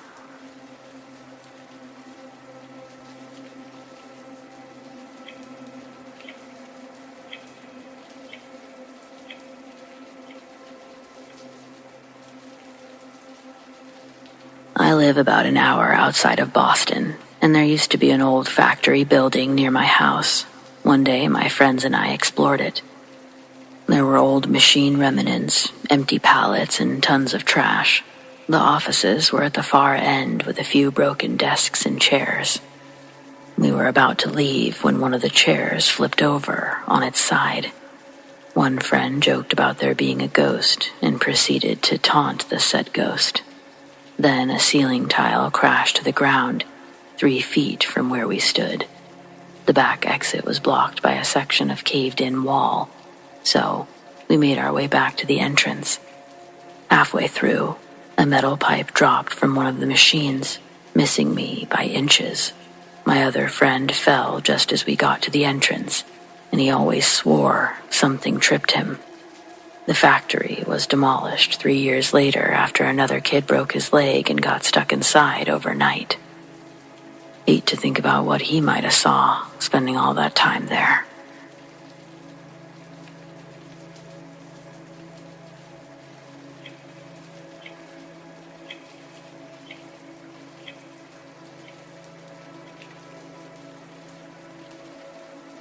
In New Hampshire, we have the Flume Gorge, a 2-mile hike with huge cliffs and waterfalls. I'm a photographer, and in 2002, I got a new camera that I was dying to test on the falls. I had a late start, one of the tires blew on the way, and I got a speeding ticket. It was so late that I should have just tried again the next day, but I wanted those fancy sunset pictures. Much of the trail has stairs and walkways, but I went where I shouldn't have and put my foot into a hole because I couldn't see the ground. I plummeted down one of the thankfully smaller waterfalls, all for a unique angle, an angle I'm still paying for today, and I didn't even get the damn shot. I bounced off several rocks and landed in the freezing water below. My right arm and leg were unquestionably broken. My leg was twisted in a way that made me vomit. I somehow managed to get my body onto dry land, and that's when I noticed the broken ribs and the numbness in my hip. But I couldn't move at all afterwards. My flashlight must have gotten lost in the fall, so I laid there, bleeding from unknown places, in and out of consciousness. It was a pitch-black, starless night. The insects ate me alive, but I couldn't swat them away. At one point, something big came close enough to smell me, and I screamed. It backed away with a short grunt, but I never heard it leave. After drifting off again, something woke me by nudging my broken arm with a giant paw. The tips of its sharp claws raked my skin, and I screamed so loud I thought that I would wake the world. Again, there was that same grunt in a short retreat, but it stopped somewhere close by. I occasionally heard it creep closer, only to back away again when I yelled. I deeply feared what it would do while I slept. There was too much pain to keep myself awake. No matter how hard I tried, I would pass out and dream of being eaten by a giant prehistoric bear. Then I'd wake up screaming. I must have repeated that cycle at least 10 times before the rangers found me in the morning.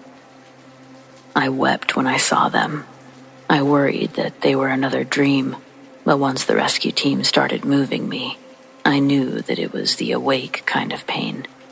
They airlifted me to a hospital where I stayed for 4 weeks, got tons of metal placed into my body, all for a picture.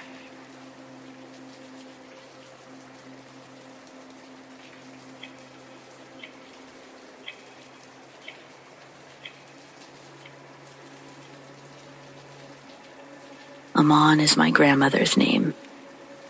She immigrated to the United States from Mozambique during their civil war. She was a teenager when she made the move. I'm a third-generation U.S. citizen.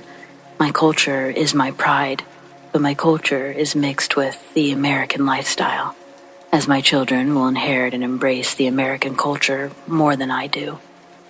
It's inevitable, and for better or for worse, I think. When Grandma Aman babysat, she used to entertain me by telling me stories of when she was a girl living back in Pemba. Most of her stories were to emphasize how good we have it in America from what she had growing up.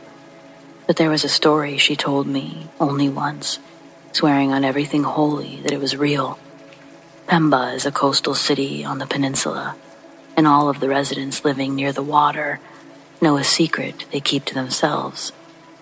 They don't share it in fear of the repercussions that it could have on the community.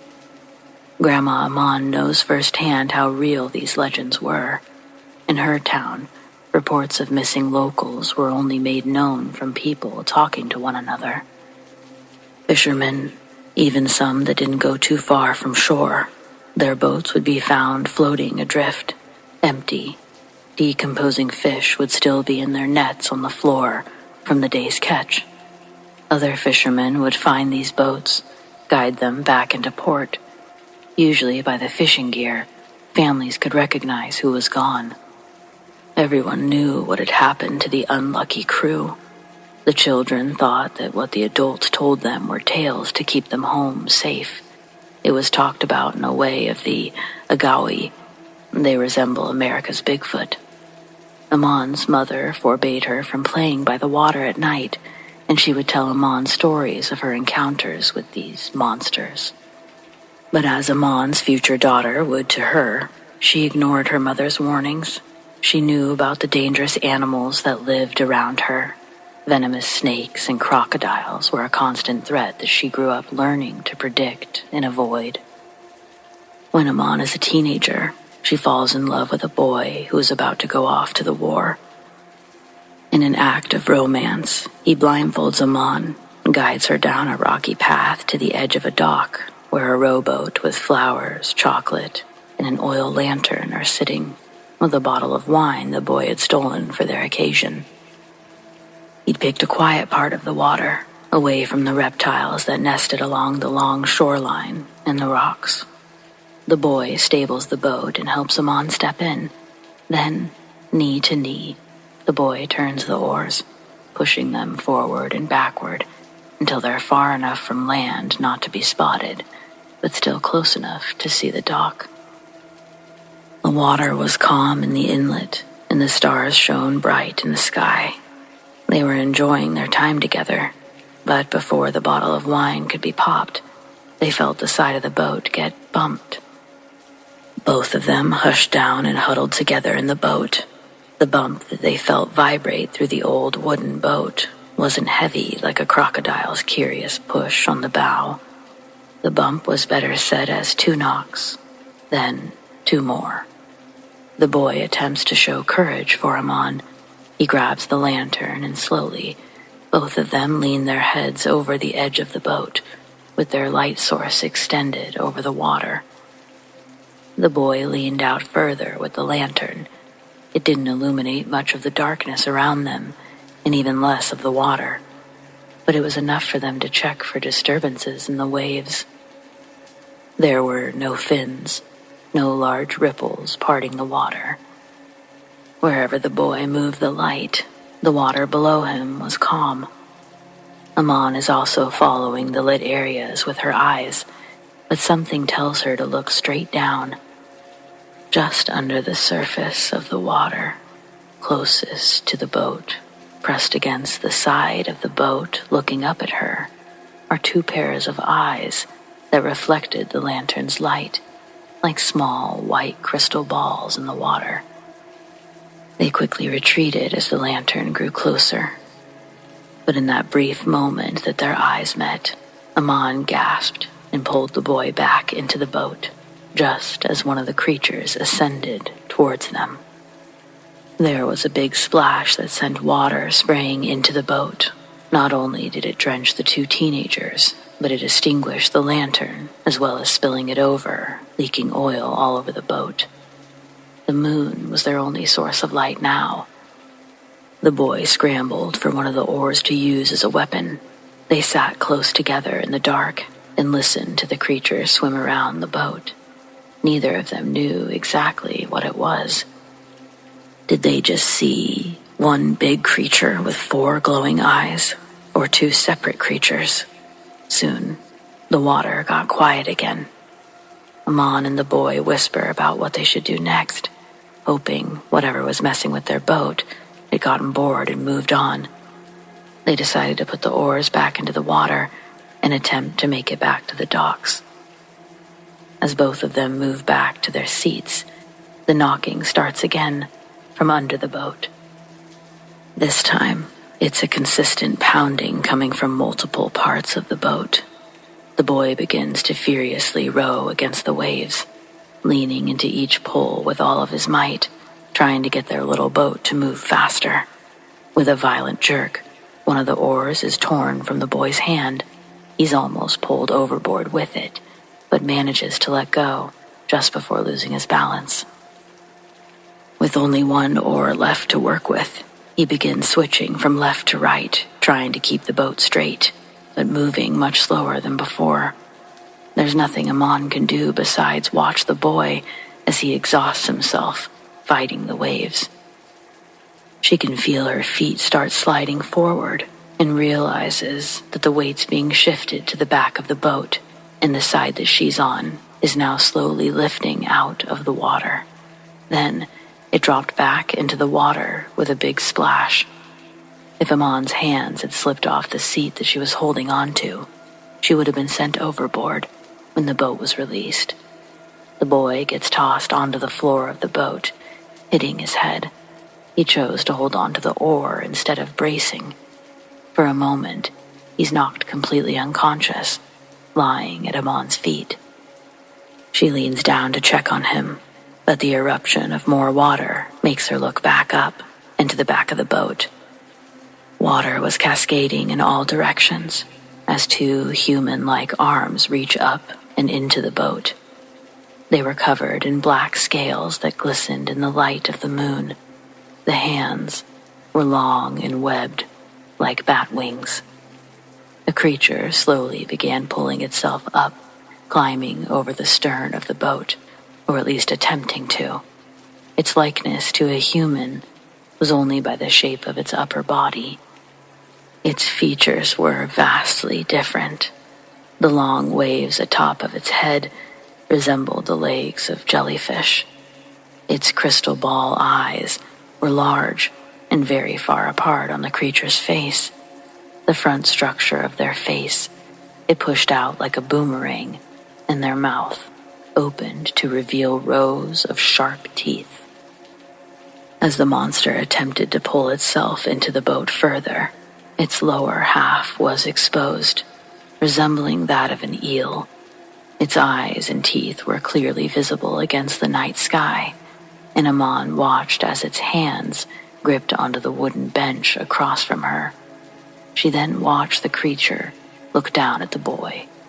The mouth opened wide, its grin from each side of its face. And then the jaw moved further and further down, widening to grotesque proportions. Out of a panic, Amon screams at the creature, but its attention stays looking down at the boy. The creature attempts to grip the boat further, only its horrific webbed hands seem to be struggling. Amon watches the creature's hands slip from the boat with each grasp. With the boy still passed out, Amon takes the opportunity to grab the second oar. Then, from one end of the boat, she swats at the lantern on the floor, attempting to spread the oil even further, hoping to make it too slippery. The creature uses one of its hands to grab the oar, and that's when Amon realizes that she has to let go of it. But suddenly, she's in control. The oar is released, sending Amon backward onto the buoy, where she managed to keep hold of the oar. The water is suddenly loud and filled with a familiar thrashing. Looking out into the water, Amon can see that the creature is now struggling. Something even larger has its grip on the creature, and just before it's dragged under the water, there's an ear-splitting screech, some more thrashing, and then silence. The original threat, the ultimate predator of these very waters, the one that Amon had been taught to fear, had surely just saved her life. Never, in her wildest dreams, did she ever think she'd be so overjoyed to see a giant crocodile. Still absolutely horrified by whatever had just tried to make them their next meal, but deeply grateful to the giant. Shortly after, the boy regained consciousness, but was completely unaware of what had just happened. Amon didn't want to explain, for fear the boy wouldn't believe her, but also, she was in hysterics by then. So, the boy gently grabbed the oar from her and furiously began paddling back towards the dock. Aside from a giant knot on the boy's head, he was otherwise unscathed. Still, Amon couldn't believe the chances. She couldn't believe the whole thing had just in fact happened to her.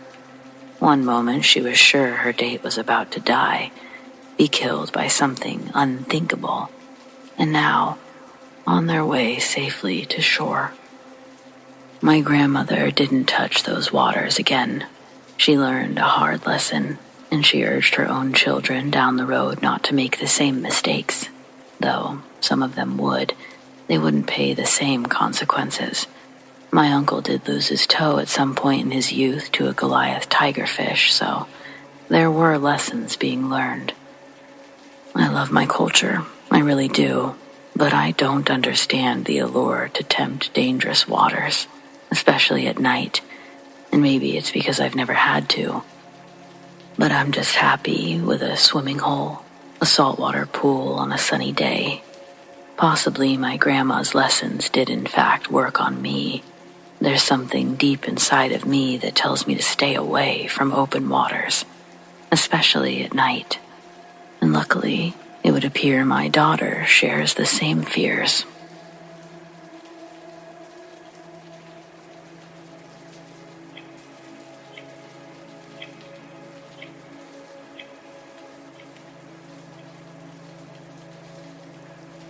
I had a restraining order placed against my first husband after we divorced. His threats made me afraid for my life, and I was terrified he'd return someday to kill me. Robbie was a bad man. His Christian attitude was a mask to hide his toxic behavior.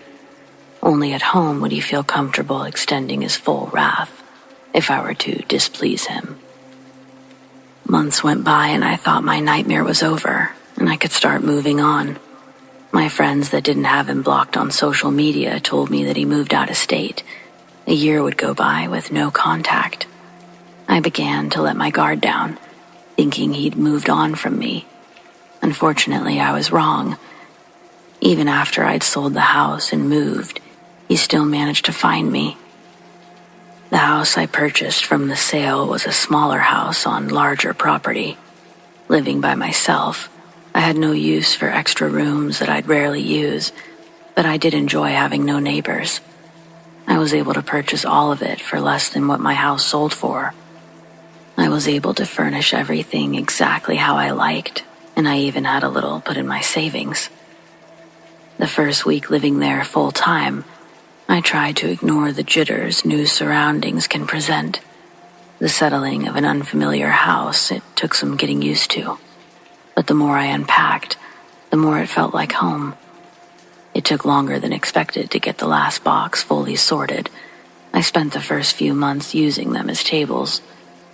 Moving always gives perspective to what items you thought necessary to survive day to day.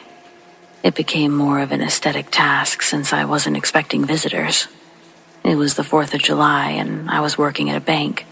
A male coworker asked me out to watch fireworks, and I decided to try my hand at being friends with another human. I wasn't looking for anything romantic, and I let it be known. He was respectful, and I enjoyed getting out to see the fireworks. The city council hosts a big show in the middle of town every year to celebrate the 4th of July and New Year's. I was really enjoying my new life. When he drives me home and we pull down my driveway, I notice a light in my attic is on. From what I remembered, the lights were off. I've only been up there a handful of times to put boxes away, but I surely would have noticed the octagon window glowing above the front door sooner. I didn't let my coworker know how uneasy I was feeling when he dropped me off. I didn't want to invite him inside and ask for his help in any way. When I got out, he didn't get out to walk me to the door. We said our goodbyes in the car and he backed out right after I shut his door. My porch light was off. Another light I could have sworn I knew the positioning of.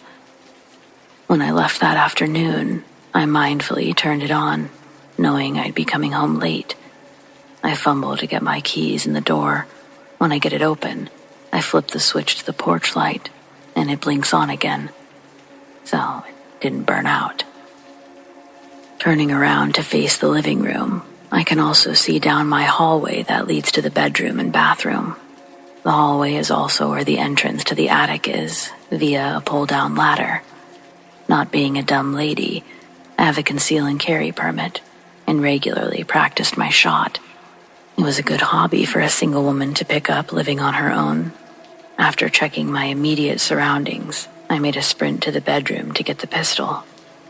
Then I went from room to room, checking to see if anything was out of place, but everything was as I'd left it earlier that day. Turning my attention toward the attic, I yanked down the trap door, but the ladder didn't fall down. It felt like it was stuck. It took 3 good pulls before the door released, sliding the ladder down with such speed that it chipped the wood floor beneath it. Before I make the slow climb up the ladder, I point my gun at the lit opening and wait to see if anyone pops their head out. I had my finger on the trigger. I was prepared to shoot anything that moved, including an unlucky raccoon. I didn't care. Anything that moved was going straight to God. I climbed the wooden ladder and poked my head inside the attic. There's no one up there, but what I do see still puts me on high alert. All the boxes I'd stored up there had been knocked down. All that was inside now laid in piles on the ground of the attic. A raccoon could have definitely gotten in there and done this. I reasoned this with myself, looking at the mess as more frustrating than scary. I fully pull myself up into the attic to see if anything's been damaged before turning off the light. Giving the piles a close inspection, I tried to ignore the fact that it looked like the boxes were tipped completely upside down, not just pushed over. Old pictures of Robbie and I scattered on the ground. Halloween costumes and holiday decorations looked like they'd been thrown around the attic. The space is a big open area. It would have been easy to see if anyone was hiding up there, because there's nothing to hide behind. When I climb back down the ladder, I can reach the cord for the light, and I tug it off before stepping down the rungs. The ladder reclines back up, and just as the trapdoor seals off the attic, I hear loud, stomping footsteps above me. I'm now officially completely scared, even with a gun in my hand. I called the police and waited outside until they could do a more thorough job checking the house. They didn't find anyone. I told them about my restraining order, but all they could do was have me call back if anything else happened. That night, I slept with the phone in one hand and my gun in the other. But the rest of the night was quiet. The morning, however, I woke up to the smell of cigarette smoke. It was the strongest when I walked into the kitchen. I don't smoke. Haven't smelled a smell like that since I stopped living with Robbie. Once more, I retrieve my gun and walk from room to room, checking every inch of the house. All the doors and windows were still locked tight, and again, nothing was out of place. I called in sick to work that day, paranoid that Robbie had found me and he was going to kill me. I spent most of the morning looking out my window at the far, narrow exit of my property. I called my friend and asked her if Robbie's been on social media lately. I explained what's going on, and while we're on the phone together, she uses an account that he hasn't blocked her on. She starts by going, on the phone, and I start asking what? Terrified that she found a recent post like, off to kill my ex or something like that. But what she tells me leaves me equally as speechless. Holy shit, she says. Robbie died last week. There's a whole bunch of comments on his page saying, "We'll miss you, can't believe this happened, rest in peace," but none of them explain how he died. More research led to an obituary. It was true. Robbie was really gone. After we hung up, something came over me, and I was struck with such strong emotions. I just stood in my kitchen and cried. I knew it was him. Robbie had visited me to say goodbye, and even in death, he tried to scare me. He's never visited since. I'm sure he's in hell now.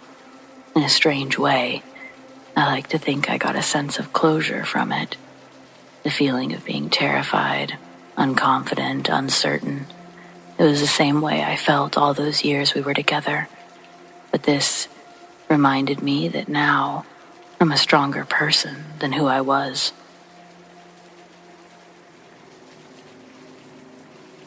The kids of the 90s were a special bunch. We were right at the cusp of when everything became banned and rules in schools changed. I'm not in any way saying that this is a bad thing. I remember my kindergarten teacher smoking on field trips. I also had the opportunity to grow up in a very small town. The kind of town that just felt smaller after leaving.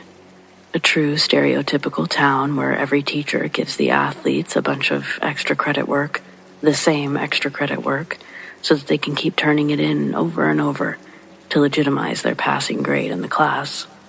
I was kind of a bully, sad to say, and I know I hurt a lot of feelings. I did say stereotypical, right?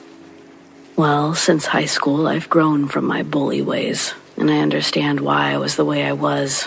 I'm a spiritually better person since moving away from my small town, but some of the shit that we used to get away with was wild. Though this story isn't exactly something we got away with, at least not me. This incident actually got a lot of people in trouble.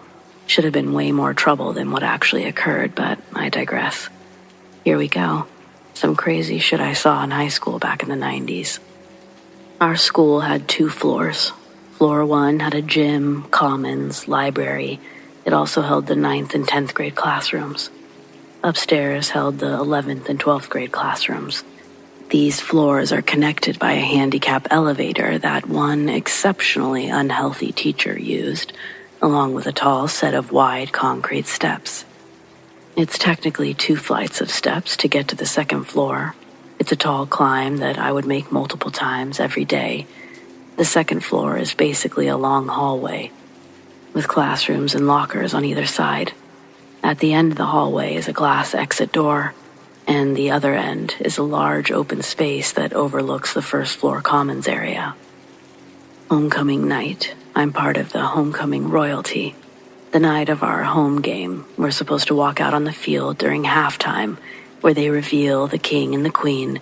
They're crowned, then we have to run off the muddy field in our nice suits and dresses, while the visiting team begins to run out onto the field and begin to warm up for the 2nd part of the game. I wasn't voted queen, but my best friend Nikki was, and that means our group's party still got the royal treatment on dance night. 6 coupons for Red Lobster, and a limo to take us from there to the dance. Trust me, for the time, this was epic. Our inflated sense of selves arrived at the dance. thinking we were movie stars or something, hopping out of the only stretch limousine the town had ever seen. The dance was at our school gym, so looking back, it makes me laugh how epic we thought all of this was. Well, that's the innocent stuff. Most of the night we were able to hang out behind the scenes in the commons area. It wouldn't be until later that we'd be walked on stage and do some grand gesture, another thing we inflated into oblivion. Egos were at full capacity that night. But before all of that, before the grand royal entrance, all of us were hanging out unsupervised in our designated back area. Some of the boys were throwing a football up and down the second-floor balcony. Every so often we'd peek out at the crowd and laugh at all of the other kids having a good time, because mean. In reality, they were actually doing what they wanted to, whereas I got to see two meatheads throw a football at each other. When I heard Spice Girls come on, Nikki and I joked, pretending to know and lip-sync all of the lyrics and dance moves from the music video. Then in runs a freshman that's also on the football team, but not on homecoming court. He was sent to tell us all that we need to be ready on floor 1 in 10 minutes. He announces to the group, and the homecoming king, a slightly not sober one, I might add, looks over the banister and tells the kid to come upstairs. The kid does so, running up the tall flights of stairs to reach His Majesty. When he gets to the top, he walks over to where Nate's standing. Then Nate points a finger in the kid's direction, and he says, "Freshmen, do a dance for our enjoyment." He starts moving around along with the beat of the music through the wall. After a minute, Nate tells him to stop and face the people below. The freshman turns and looks down to us lounging in the first floor commons. We all jokingly boo the kid. Then Nate comes up behind the kid and grabs him off of his feet, holding him like a baby, and then lifting him over the railing of the balcony. Below, we all think it's the funniest thing ever. None of our combined teen brains could predict whatever could possibly happen. Then, my stomach dropped when the kid's awkward laughing changed to screams for Nate to stop and begging him to be set back down. As Nate holds the struggling freshman over the railing, he calls out to the crowd, asks if the kid's dance moves appeased us. There's a mixture of laughter and thumbs down being thrown in their direction. He tells the freshman, "Well, you heard him." Then he acts like he's going to toss the kid off. This joking jiggle makes the kid squirm so fierce, he actually managed to push himself from Nate's arms while he was still suspended in the air. Nate drops the freshman, and all of us watch in shock as he drops. His legs hit the trophy case, and he spun like a helicopter landing on the ground with a loud smack bounce. The freshman's arm stiffened out in front of him, then he went limp on the ground. By now, I was in a full-blown panic. Everything happened so fast, I couldn't believe we'd just seen that. My first thought was to grab an adult, but as I see Nikki already en route, I decided to see if the kid was okay. Nate stays upstairs, looking down at what he'd just done. He keeps saying, "I didn't mean to drop him. It was an accident," over and over again. The kid was conscious, but I told him not to move. I wasn't sure if that was the right thing to do, but it's the only thing I'd ever seen any medical professional tell someone to do after a fall. Minutes after the kid's fall, teachers and chaperones are swarming the area, telling all of the kids to leave. There's an ambulance parked outside the gymnasium, and medics are running through the dance, bringing the rest of the evening's festivities to a halt. Literally, the least cool thing anyone could do, and we did it. We have to tell the medics and the principal what happened, and that night, police arrest Nate. He's out by the next day, and that Saturday morning, police were now at my door, taking me in for questioning. If the kid died, they had a murder case on their hands, and they were looking to wrap it up quickly. Homecoming King Nate told the police that I coerced him into putting the freshman in that predicament. giving the thumbs down and telling Nate, and I quote, "Drop him backwards." This obviously wasn't true. The other kids they interviewed also had stories in line with mine. But Nate was our big football star. He had a game the next week and scholarships to any college he wanted. The staff couldn't very well let him go out like this. When a few of the faculty that were chaperoning the dance were interviewed, it was mentioned that I was a troublemaker and a bully. Nate had been manipulated into fulfilling my orders to drop the child for my sadistic enjoyment. It was absolutely fucked what they pulled on me. Nate was able to walk away from this with his reputation squeaky clean. The kid survived, and it was all ruled an accident in the final report. But I was thrown to the wolves so that freshman's parents wouldn't go after the school any further. They wanted blood for their child, and I was chosen for the chopping block. I wasn't allowed to attend my graduation, and with bullying and hazing on my records, the few colleges I had wanted to attend all turned down my letters of interest I'd written in hopes they'd overlook those red-inked words. One college, last on my list, and probably last on a bunch of lists. They let me in, but the sororities saw me as a risky pledge, and I had to live in a dorm the year and a half I attended. Here I am in my 40s, and still a bit bitter about Nate, but I do have a bit of knowledge that allowed me to accept the balance of the world and move on. Plus, I got myself a whole new group of friends, a whole new outlook on life after this whole thing happened. I was determined to be nothing like I was, and to make sure the company I keep reflects my own values, and so on. That's what growing up is about. It's just that hopefully you learn it without seriously injuring another human. Also, I'm not proud this makes me smile because I'm not a sociopath, but Nate's sophomore year of college, he blew out his knee in the first game of the season. Did it change my situation? Not in any way. Did it change Nate's? Yeah. And somehow, some way, my injustice was righted. Hakuna Matata, but only after revenge.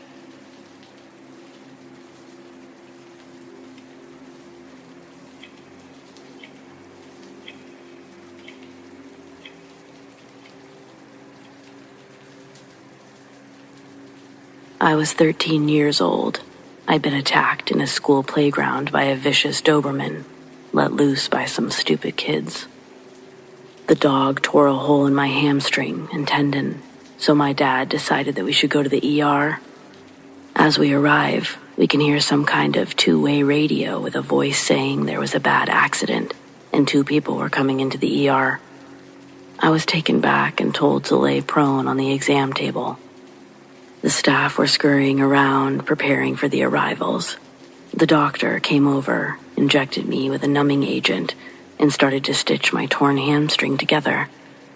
Suddenly, with a bang, the ER doors fly open, and I can see one person being transferred and wheeled into a space next to me. The doctor made his apologies and ran over to help him.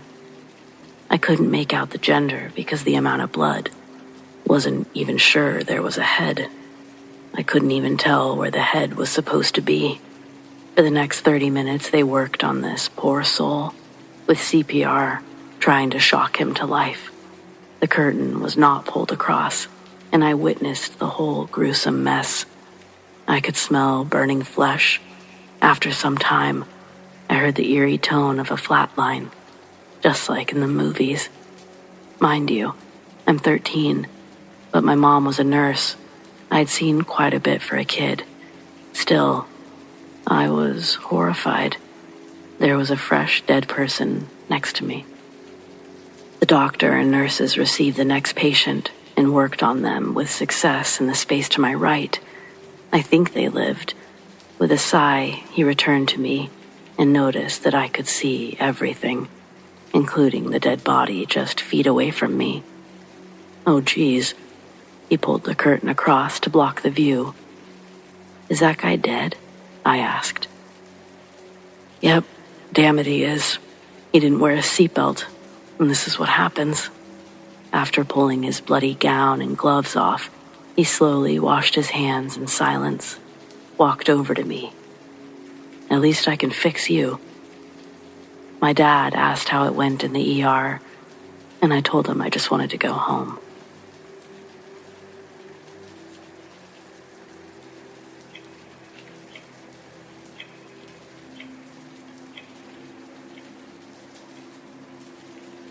On my 21st birthday, me and my friends drove from the San Francisco Bay Area up to Petaluma, California, which is in the North Bay Area.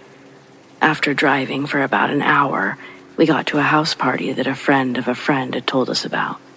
I was the designated driver. Ironic, I know, since it was my 21st birthday, but I just kind of stood by my friends as they struck up conversation with other party people. At about 11:30, the party was in full swing, and there may or may not have been people with or without their shirts on, and possibly some illegal substances. But I don't know that for sure. Me and one of my friends went onto the front porch to escape the large crowd and just chat. The house was in a really nice neighborhood, and I figured the hostess' parents must have been really well off. As my friend smoked a cigarette, the hostess of the party came out front and asked my friend for a cigarette. He said, "I don't have any left, I'm sorry." She replied with, "Well, it's my house and I don't believe you. Just give me one." He tells her again that it's his last one. He doesn't have any more to give her. At this point, she called him a few derogatory names and slammed the door, retreating back into the house, defeated. About 10 minutes later, my friend and I were still outside. We were talking about leaving because the drive was over an hour. My friend was leaning back against the front door, and I was a few feet away facing him. Abruptly, the door opened, and the hostess jumped onto his back and plunged a 6-inch steak knife into his throat and withdrew it just as quickly. She fell off of him and started screaming. He staggered towards me and collapsed to the ground, blood flowing out of his throat like a fountain. I grabbed him by his arms and, without thinking, I dragged him to my car and lifted him into the passenger seat. I screamed for help, but no one came. I put pressure on my now extremely pale and lifeless friend's wound and proceeded to speed away from the house, desperately looking for a hospital sign, pre-smartphone era. As I did 100 miles an hour down a boulevard that had a speed limit of 35, my eyes desperately looked for a clue, but nothing was showing as a sign towards a hospital. Just when I thought all hope was lost, I saw a sign and turned in towards the ER entrance. As we approached the ER ambulance bay, I crashed into some plants because I was going too fast, and we stopped. I pulled my friend out of the car screaming, and staff came outside and took him to the ER. I ran in after him covered in blood, but security stopped me. All I could see through the window of the door that separated the lobby from the ER was my friend's still lifeless body on the table. About 45 minutes went by, and the doctor finally said, "What you did saved your friend's life, but he's still critical. We're sending him to another hospital." The rest of the story is still interesting, but too long to post here. But in summary, my friend survived, and the woman who stabbed him went to jail for 7 years. I'm thankful each and every day that I was able to think quick enough to, quote-unquote, save my friend's life. But you'll never hear me say that I'm a hero. That was truly the scariest thing I've ever witnessed, and I pray that I never have to relive anything like that again.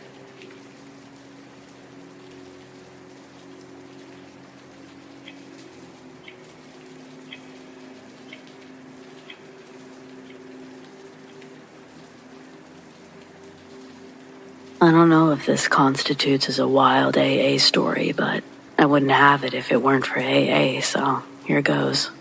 Obviously, names have been changed. Attending my Thursday meetings, there were a few regulars that I got to know. Gail was an older woman with box-dyed black hair and a different Slipknot shirt for every day of the week.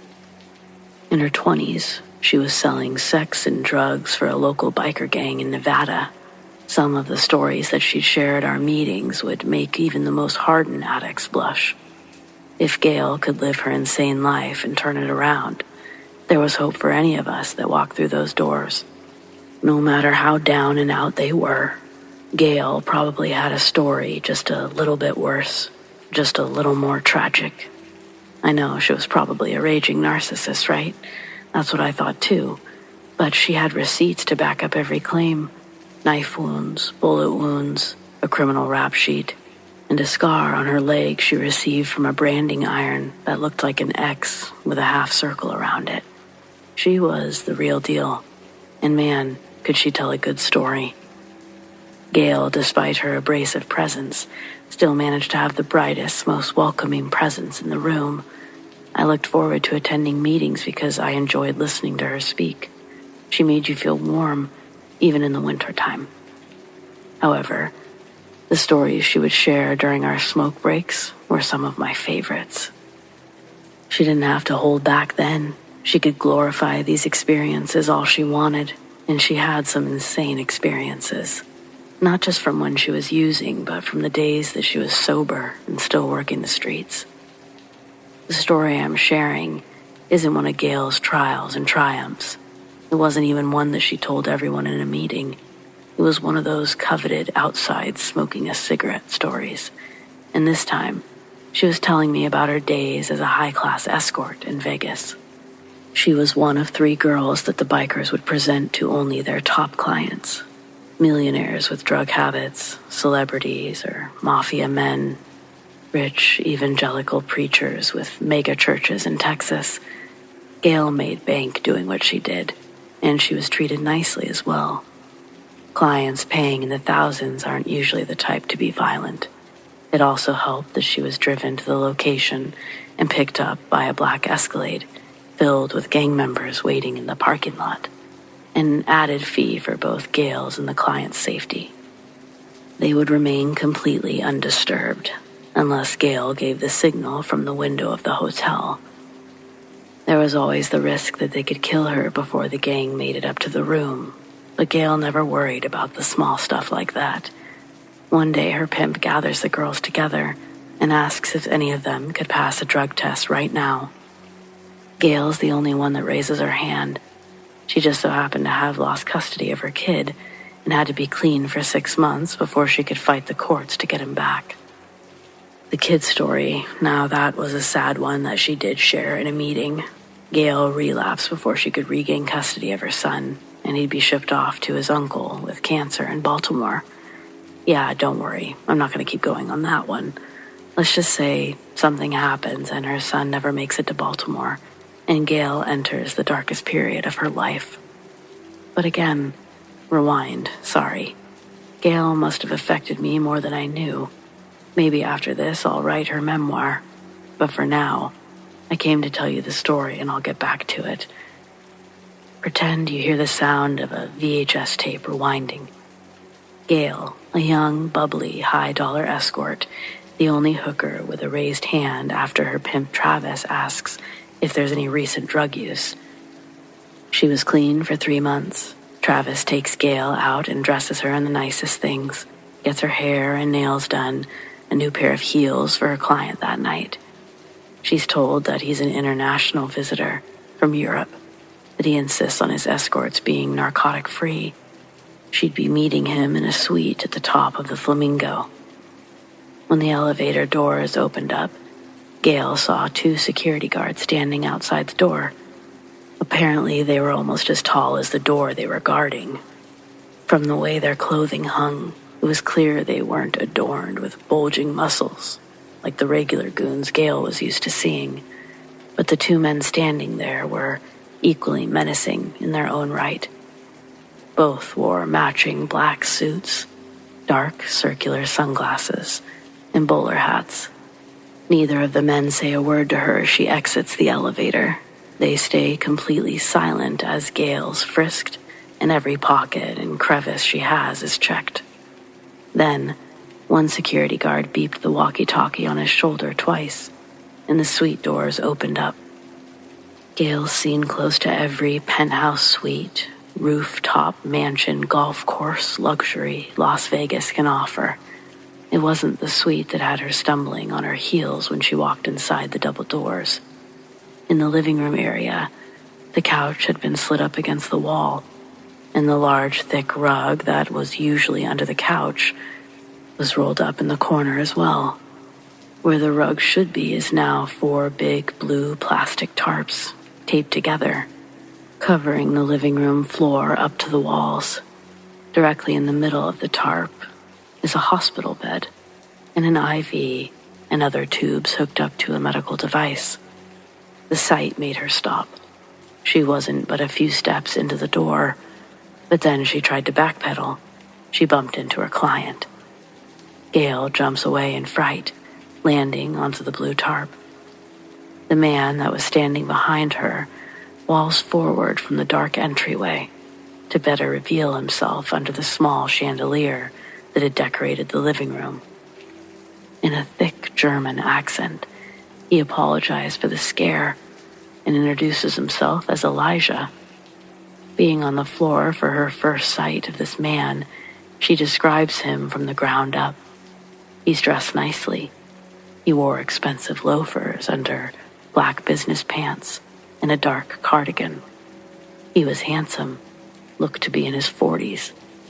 He wore the same dark circular sunglasses as his security did. He extends a hand to help Gail up. She accepts his gesture, and the blue tarp loudly crinkles as she stands. The first thing Gail asked Elijah is, "Are you going to murder me?" To her relief, he says no.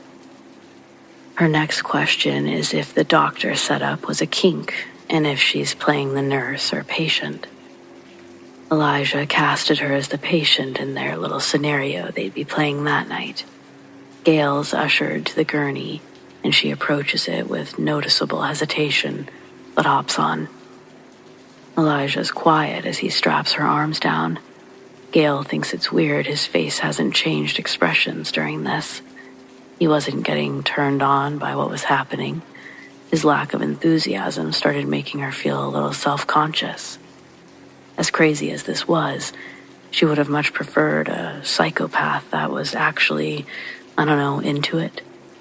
Elijah looked uninterested in Gail and mainly focused on plugging in medical equipment, tapping IV drips.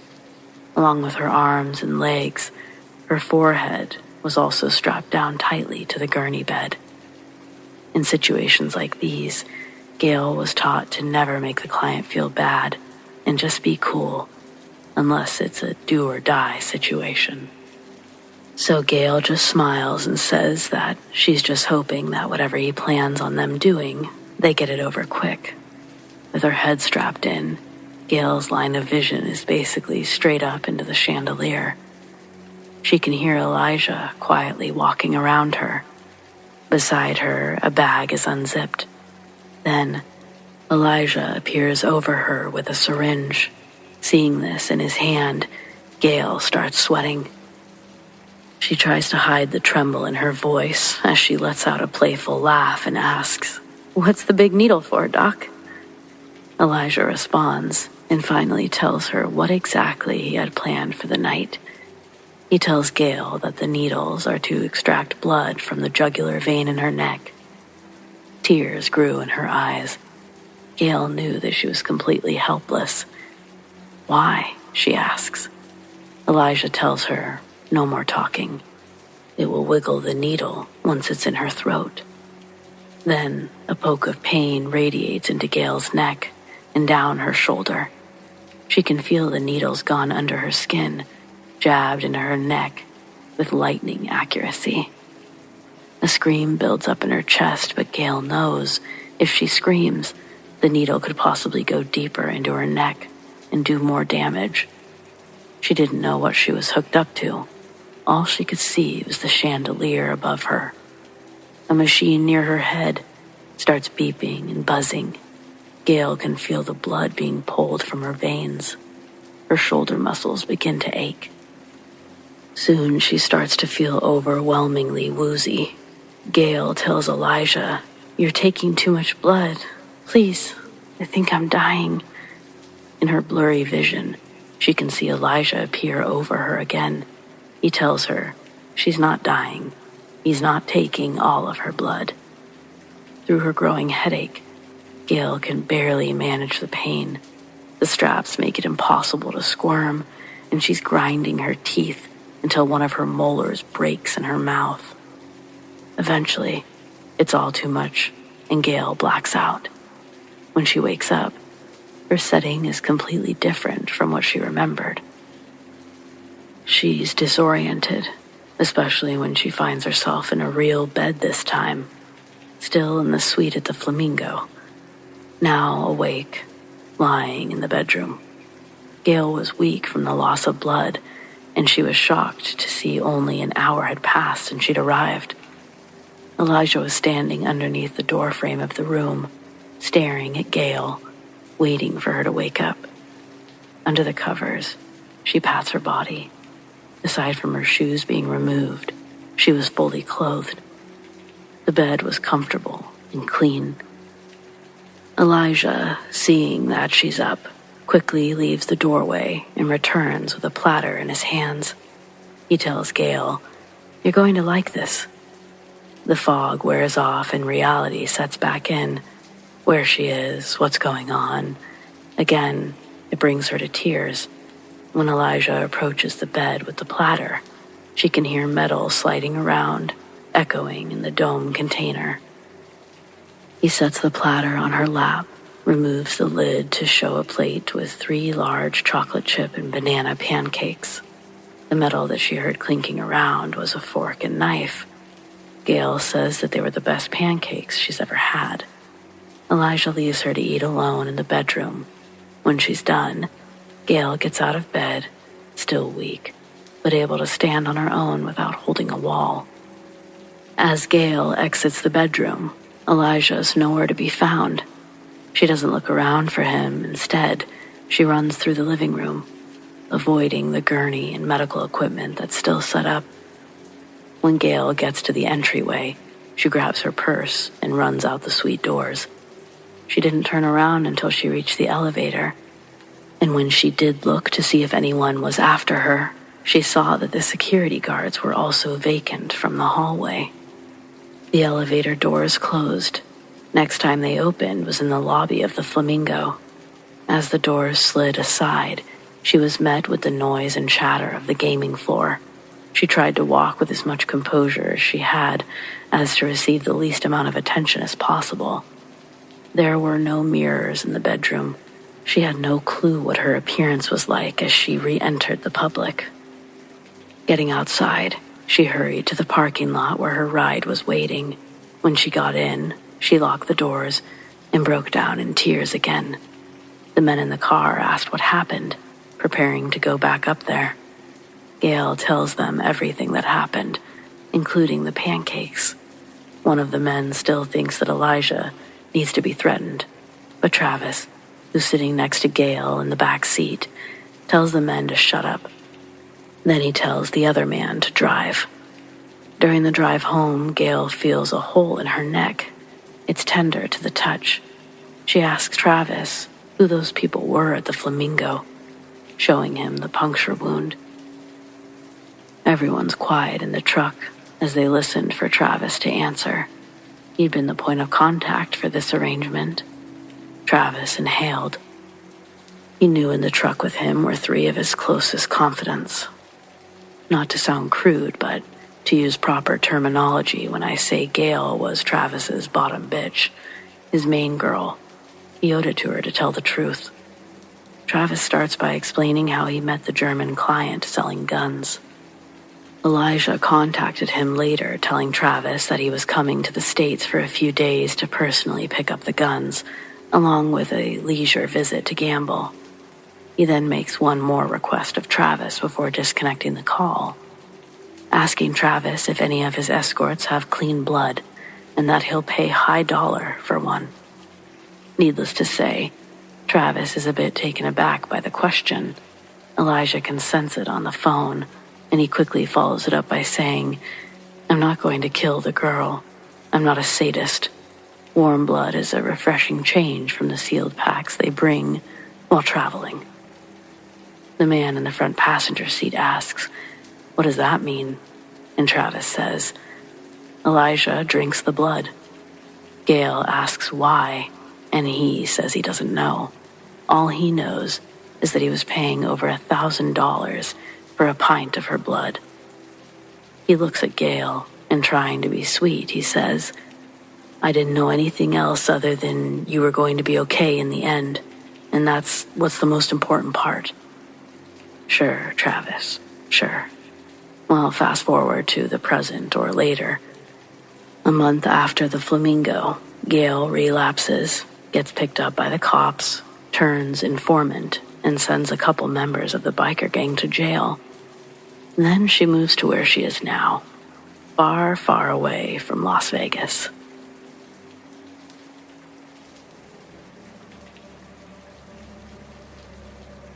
There's a wooden cross on the bend of a 2-lane highway just before taking the exit to my small town. I've lived here for years. Family lived out here, and after I graduated, I came to work for my uncle's roofing company. I casually gazed at this cross while passing by upwards between 3 or 4 times a day. It's a good reminder to slow down driving through these hills. The longer you live here, the easier twists and turns become. I'd like to hope I'm not the only one that pumps their brakes a little more when driving these roads.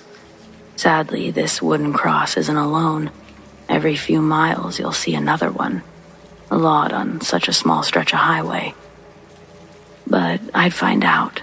The crosses aren't at all an accurate depiction of the deaths that have happened.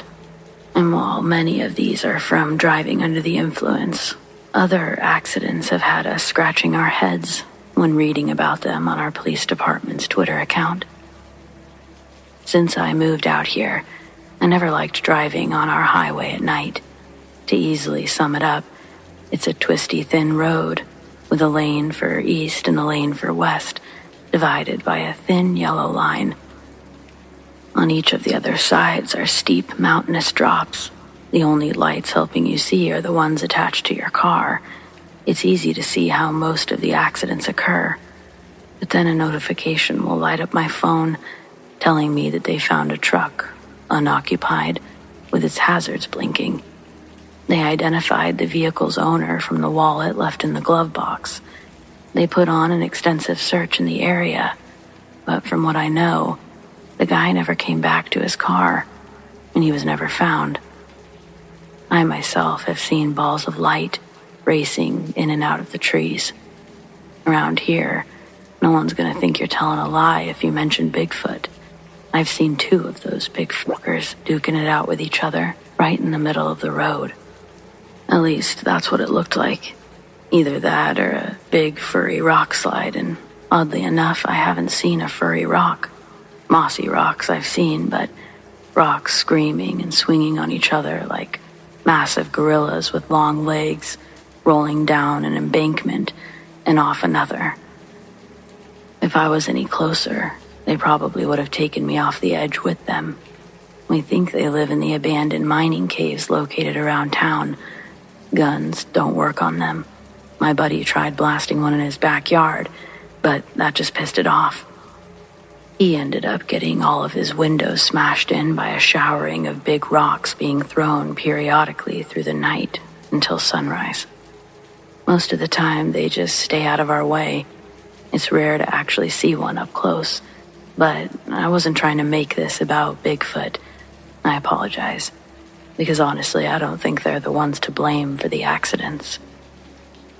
Driving down this highway, I've also seen spirits manifest in the road. If I didn't have my wits about me, I would have naturally cranked the wheel until my car went off a cliff from a 90-degree turning angle. The city repairs the thin metal barrier, but the rubber tire marks remain on the pavement for years.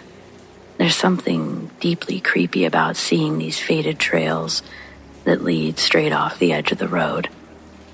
From the stories I've heard from others that have seen them, they think the spirits are intentionally trying to scare the drivers off the cliff because they're lonely. With so many deaths, I don't know how they could be so lonely, though. There should be enough souls out there to throw a mini festival, decades and decades of them. The county couldn't financially undertake the job that it would take to make this road safer, at least not anytime soon. All we could do is buckle up and drive cautiously. The wildlife around here stay mostly in the forested area. I've only had to slow down for a half-full of deer crossing the road. But some people, they'll go as far as to tell you that the deer can't be trusted. This last one I actually heard a couple weeks ago down at the bar. A lady from one of our neighboring towns had walked into the bar, telling everyone that on her drive in, she saw a deer on the side of the road. It was standing up on two legs. Its face looked decayed, more skeleton than skin. It had huge black eyes, and it stared at her when she sped by. When she looked in her rearview mirror, it was chasing her. She floored it the rest of the way to the bar. The old pervs were the first to offer words of advice and trade horror stories in line with hers. One going as far as to blame these accidents on the deer. And at this point, I'd be a fool to rule anything out that seems too strange to be true.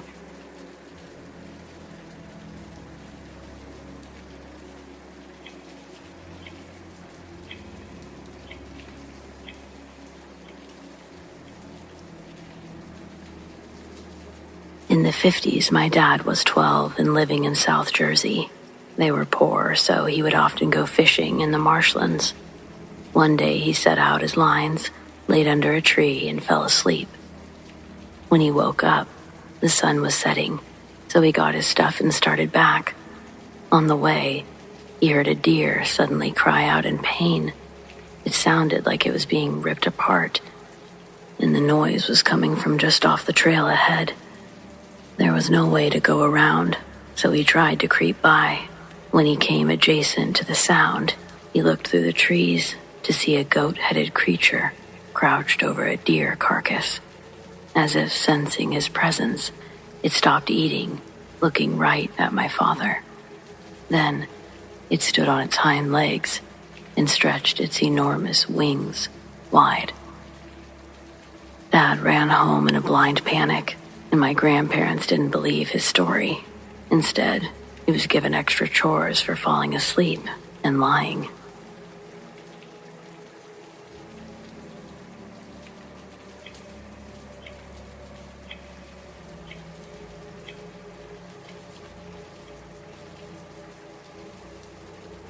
I just heard my dad call my name from outside my window. It was clear as day. I just heard him shout, "Connor." Thing is, my dad passed away in 2020. So I froze, eyes wide, listening, anticipating I'd hear a repetition of a noise that I could have possibly misheard as my dad calling my name. But the house is quiet. My dogs aren't even up walking around. For some reason, I still just got up and peeked out of my blinds, and like I thought, nobody was standing there. Goosebumps are still filling my arms. I have no clue what could have made that noise.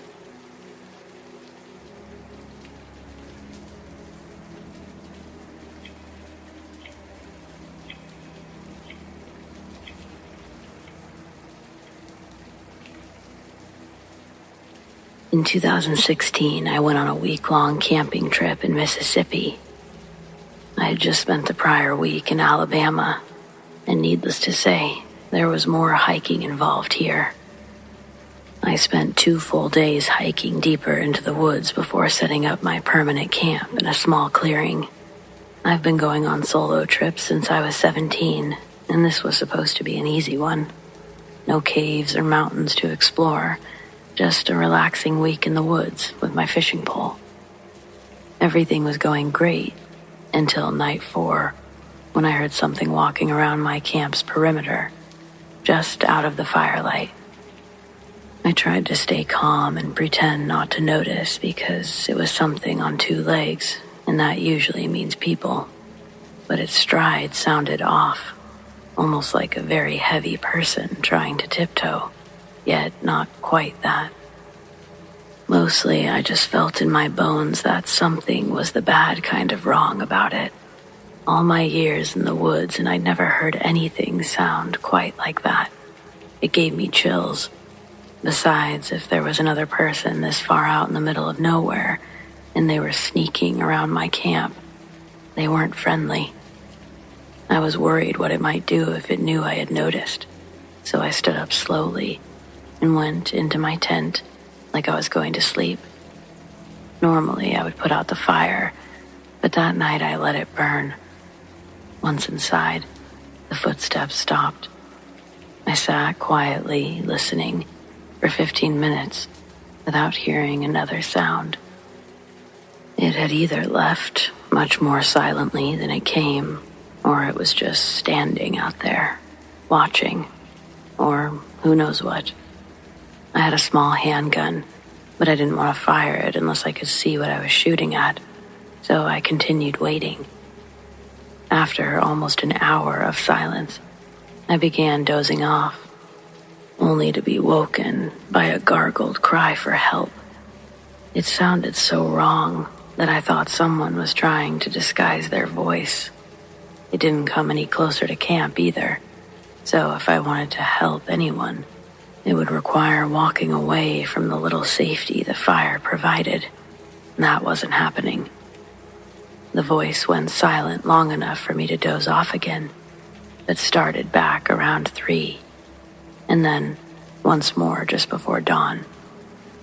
When the sun rose, I did a quick search of the immediate area and found a trail of just 2, not 4, hoof prints circling my camp.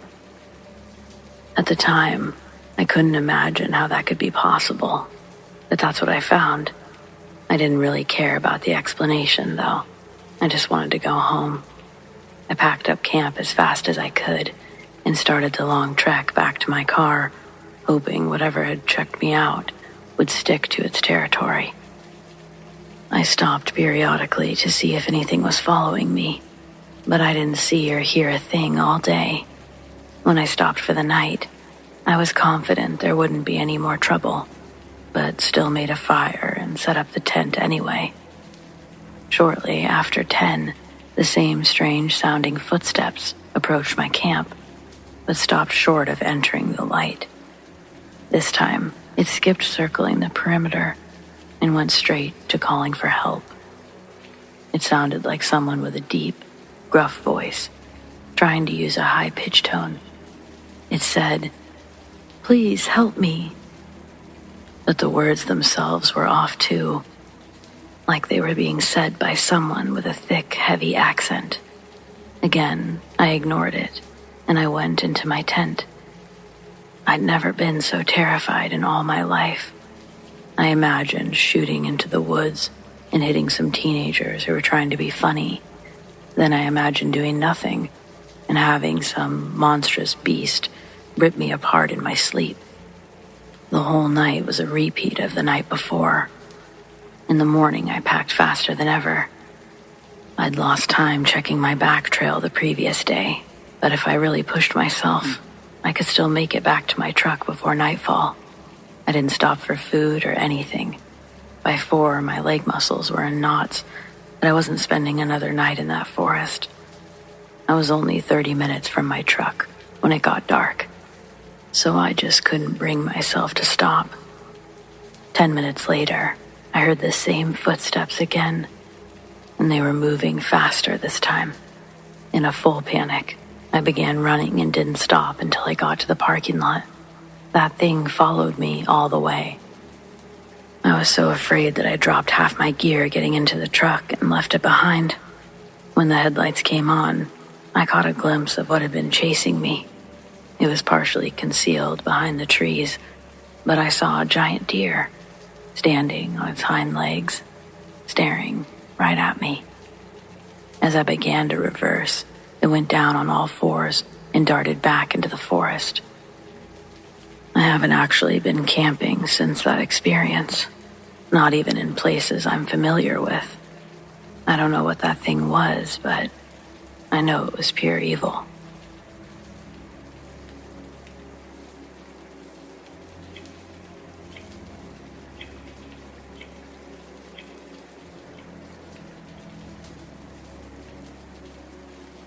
I was 7 when my parents moved us into a New Hampshire townhouse. My brother, David, was 5. We made friends with a little girl around the same age and thought she was a neighbor. We'd play in my room or in the backyard, but any time our mom came around, the girl disappeared. We spoke of her enough that our parents considered her an imaginary friend. One day, the girl asked David to walk her home. Mom saw him leaving and caught him just before he made it to the street. They didn't think our imaginary friend was so cute after that. A few days later, we moved out with no explanation. Earlier this year, Mom confessed that she and Dad had woken up to see a little girl standing at the foot of their bed. Only she had a severely burned face, and most of her skin was peeling off. Eventually, she faded into a cloud of black smoke that smelled like death. They didn't even go back to sleep. Once they could move again, they started packing.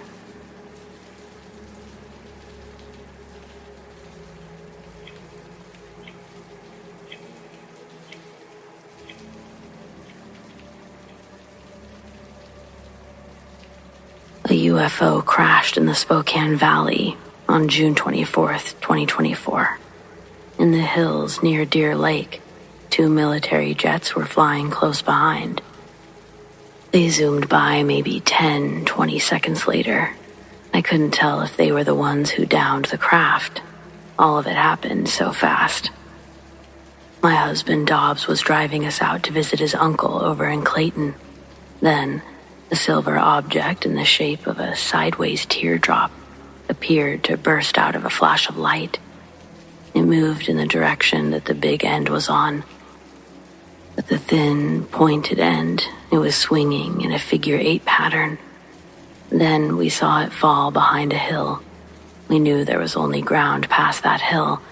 Then the jets flew by.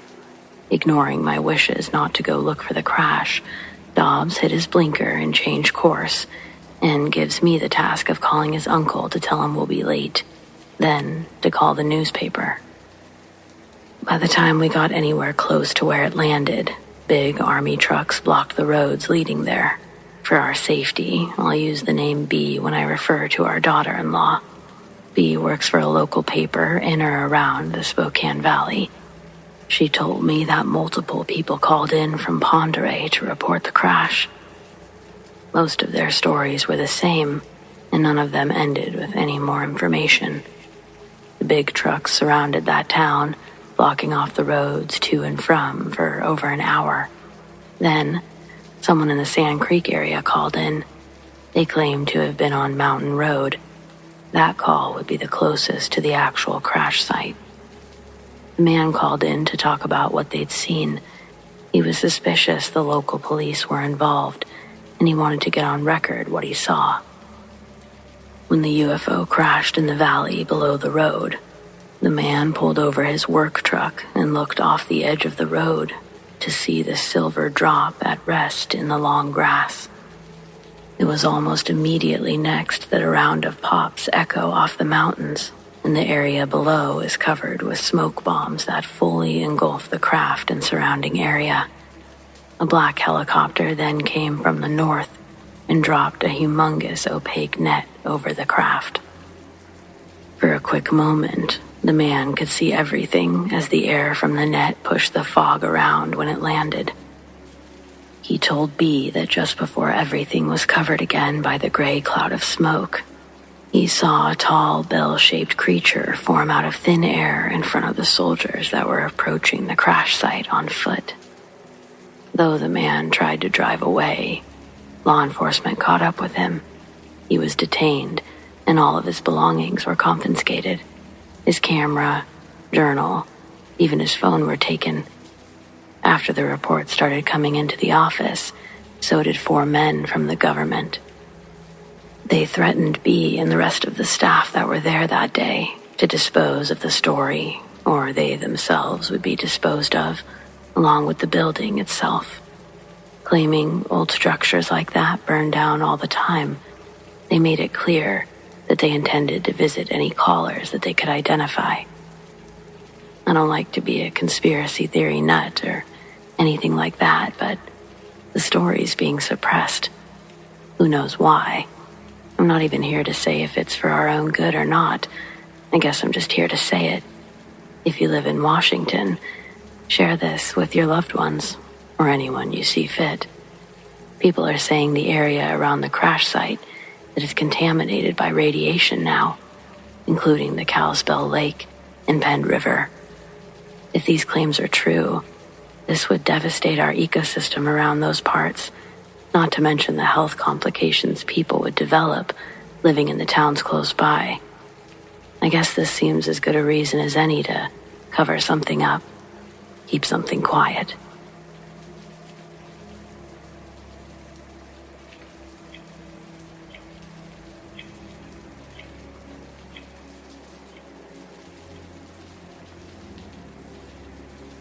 We had a pretty big grizzly bear that would wander onto our property from time to time.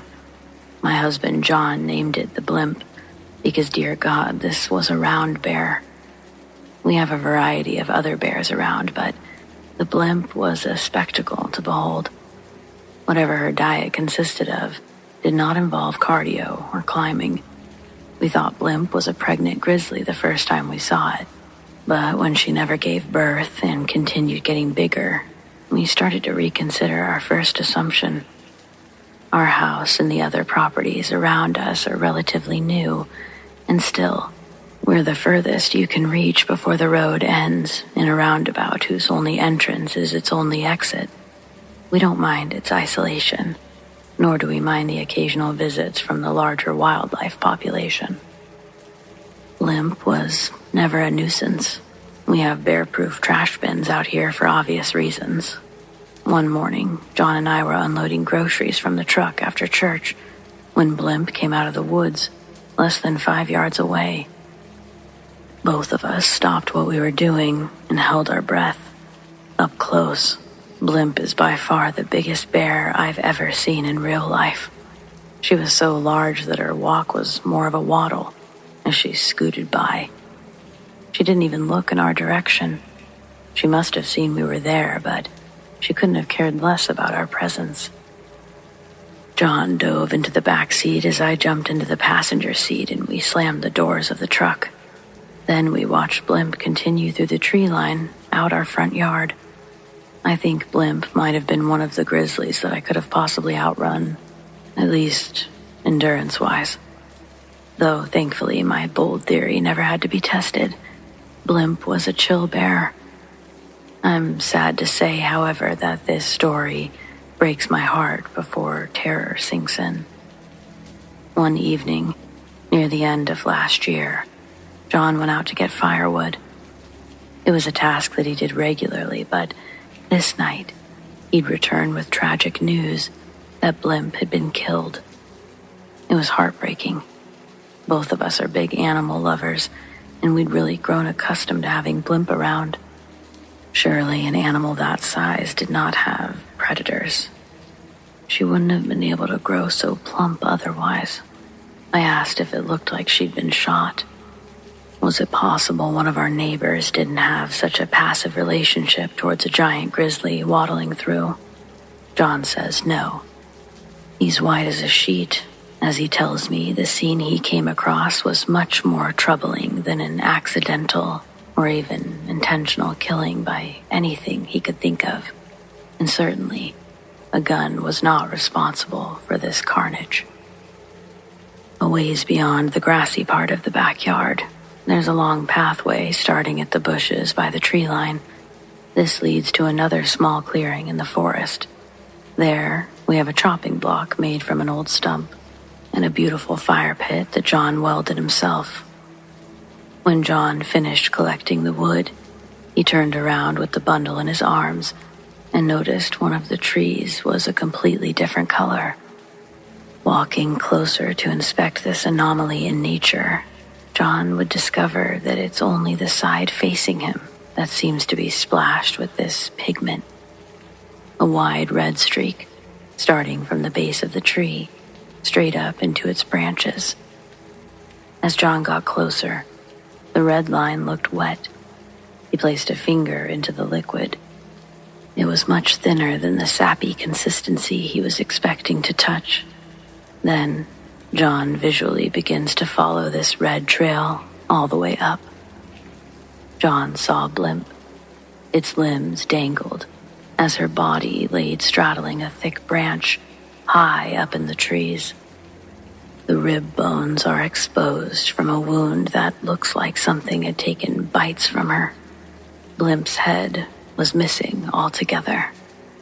Touching the blood between his fingers again, it registers to John that the sickening mess of carnage above him had recently happened. Quickly scanning the other branches near the body, John starts to slowly back out from under the tree. The lack of noise around him became discernible as John's footsteps and heartbeat soon became the loudest sound he could hear. It was like the forest around him fell into stasis.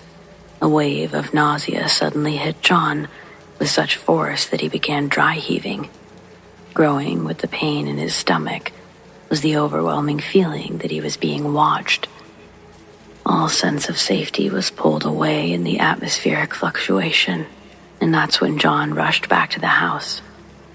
With terror stuttering his words, that was his declaration. The next morning, we both went out to the fire pit to get a better look at the situation. I know some of you wouldn't, but there was no way I couldn't see it for myself, the mess John described. It seemed incomprehensible, and I was going to see what my husband saw, if for no other reason than sharing what's now a core memory. It was easy to see the blood in the daylight, and we noticed a trail started before the tree. There was a streak coming from further in the woods where Blimp had been dragged from. Claw marks cut deep into the bark of the trees nearest, all leading to a part of the grass that was saturated in blood and pieces of Blimp's fur. No way a mountain lion could have done something like that. Even if they got lucky and did somehow get the better of Blimp, it's absurd to think they'd be strong enough to drag the body vertically up a tree. I'm quite sure 0 North American wild animals possess the strength to accomplish such a feat. Also, when John and I actually walked to the bloodied tree and looked up, the body was no longer in the branches.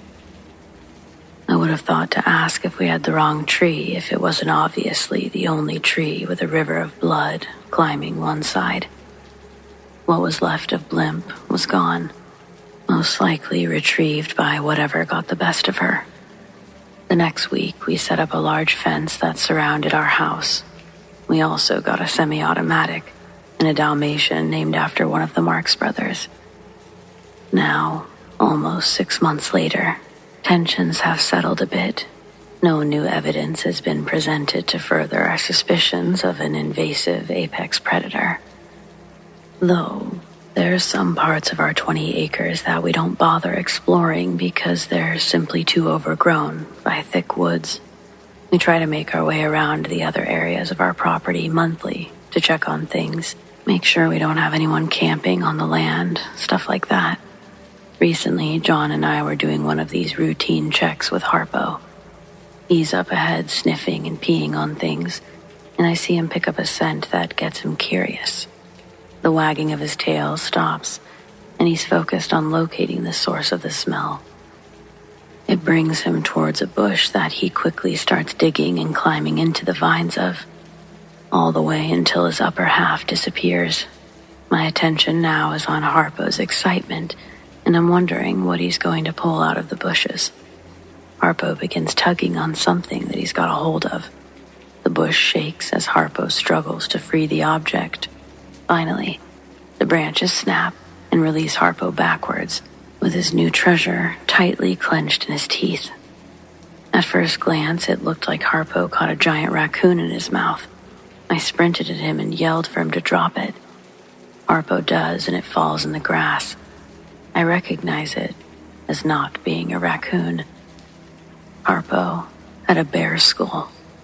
Part of it, anyway. I got the leash out of my backpack, and Harpo walked closer to us. A river runs through the end of our property. It's the line that separates us and our neighbor's property. Harpo's always been a fan of playing in the water on our walks. So when we got there, I unhooked the leash from his collar, but Harpo didn't leave our side. Instead of running off as he normally would, he stayed glued to our hip all the way back to the house. So far, it's been the same ever since that day. We'll see how long that behavior sticks around. Since then, we've gone on plenty more walks around the property. Last weekend, we got the courage to make s'mores in the fire pit. We surely haven't solved any mysteries, but at this point, I think we're just grateful nothing happened to either of us out there, and that we feel somewhat safe again. We aren't exactly close to our neighbors, but I'm tempted to talk to the family or couple a mile down the road.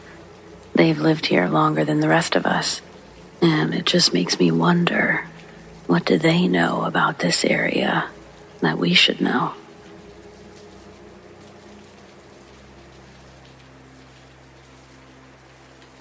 I'm a real estate agent, female, 42. I've been selling houses for over 6 years. Working in the industry long enough, it was only a matter of time that I'd come across one of those hard-to-sell houses. The previous realtor that had this house sold its listing at an auction the agency had at the end of every month. It was on the table for cheap. I thought I was going to be able to turn an easy profit depending on how well I worked the sale. The next afternoon, me and my husband went to check out the property in person. I always brought my husband Sean to inspect new properties.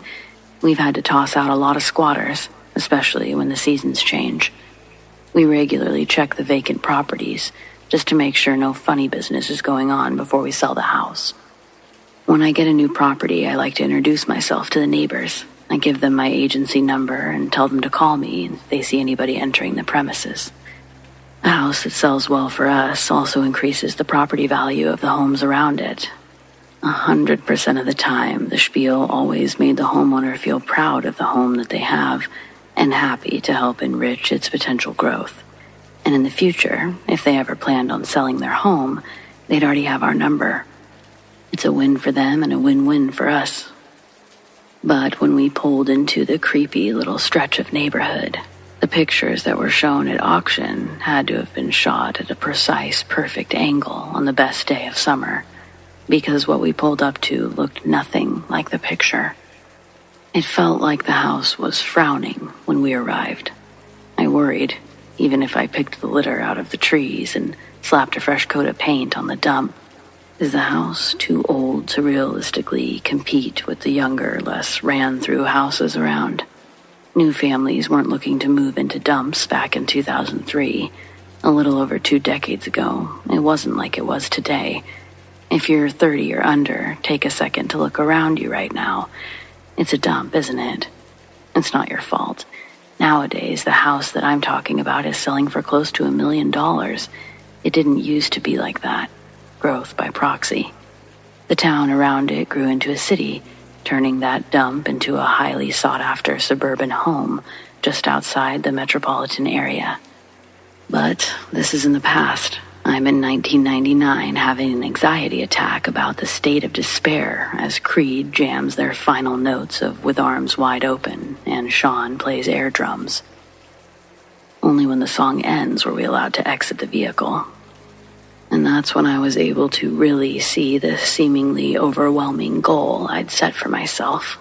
After a quick walk around the outside of the house, we walked across the street to meet the neighbors and do our little spiel. That house looked equal to, if not worse, than the house we were selling. I had no clue what I was going to say if they answered the door. We were halfway up the broken driveway when the front door swings open, and we saw an old woman holding a gun bigger than herself. She yelled at us to read the sign. With our hands held up, Sean and I look around for a sign that we must have missed. The woman shouts, "It says no soliciting or die." I tell her we're not solicitors and go into my spiel. The woman would meet us out at her fence and apologize for threatening us with her rifle. She ended up telling us that she had seen people in the home, lights on at nighttime, Sometimes it looked like there were fires inside, but she never saw anyone leave. In addition to this, she's also seen a cloaked figure running around on the roof. We thanked her for her time, and Sean popped the trunk of the car to retrieve our squatter repellent bag. There was a brick walkway that led to the front door. I put the key in, but the door just opened because it was already unlocked. That's never a good sign when entering a new property, and it didn't help that the neighbor had us thinking this place was going to be a hellhole upon entering. Sean pulled me back and took the lead inside with our repellent tightly in hand. We were astonished to see that the house looked clean and fully furnished. All of the furniture and appliances were covered in dust. If the outside looked half as put together as the inside, I might have felt a little more ambitious, but I still couldn't get over that the previous owners managed to maintain the interior so well, but let their immediate outside stay in such shambles. Sean and I walk from room to room at a level 10 of intensity and find the house to be empty.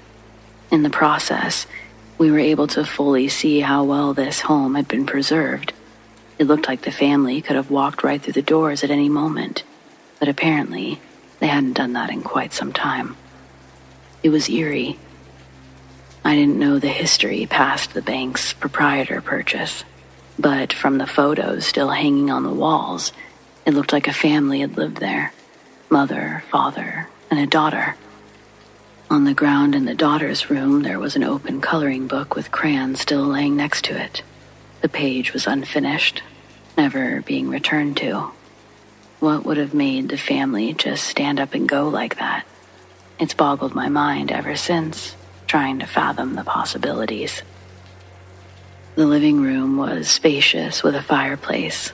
That's where Sean and I were standing together compiling a list of things that needed to be done, and we heard a voice ask, "Is anyone there?"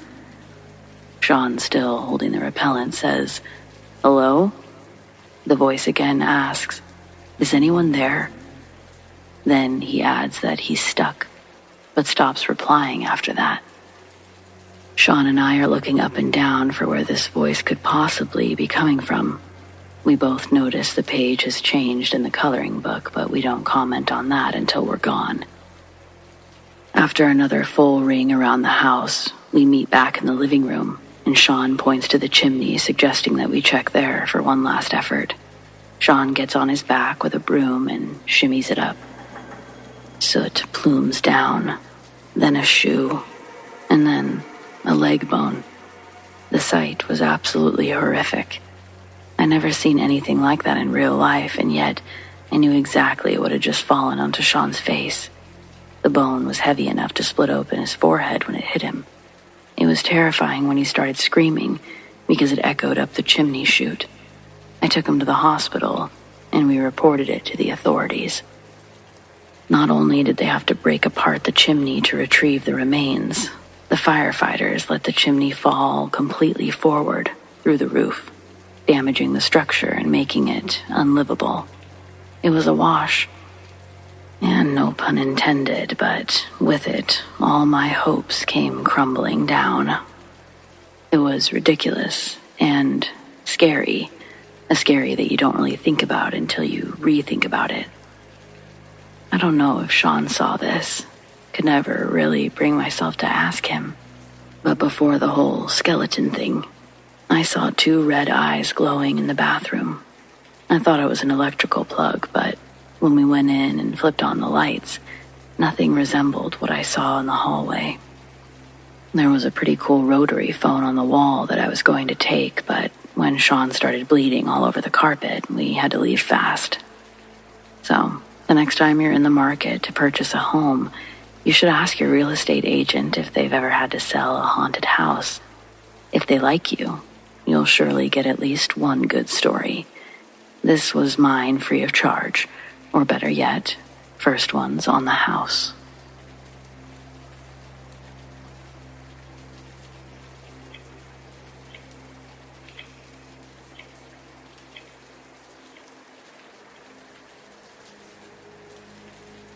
I was 18, and my mother and I were very close. She was 40. We'd been through all of my rebellious teenage crap and came out the other end as the best of friends. She had never been sick, but came home from work one day with a bad headache. She went to lie down, and I started dinner, but then I heard her crying. I never heard my mom cry before. I ran to her bedside, held her in my arms, and she died right there in my arms. And I called my dad, but she was already gone. On the night of her funeral, my dad and I went to bed early. His room, or their room, was right next to mine. It was about 8:30. My dog always slept at the end of my bed, and suddenly, my room got really cold, and my dog ran out of the room. I knew my mom was there, even before I saw her. She was all white and spoke to me telepathically. She told me not to worry about her, that she was in a good place and happy. I was scared though, and I ran out of my bedroom and started to go downstairs. Then I thought, that's your mom. And I started back upstairs, just as my dad was coming down. You've heard the saying, he looked like he'd just seen a ghost. That couldn't have been more true for my dad. Before I could say anything, he said, I just saw your mom. I told him I had too. My dad was a very matter-of-fact person, an engineer. We never talked about this again until 40 years later, when he was on his deathbed dying of esophageal cancer. Remember when we saw Mom, I said, when she came back? Oh, love, he said, how could I ever forget that? I used to feel bad about being scared when I saw her, but then I remembered in the Bible how scared the shepherds were when the angel of the Lord came down and the angel told them to be not afraid.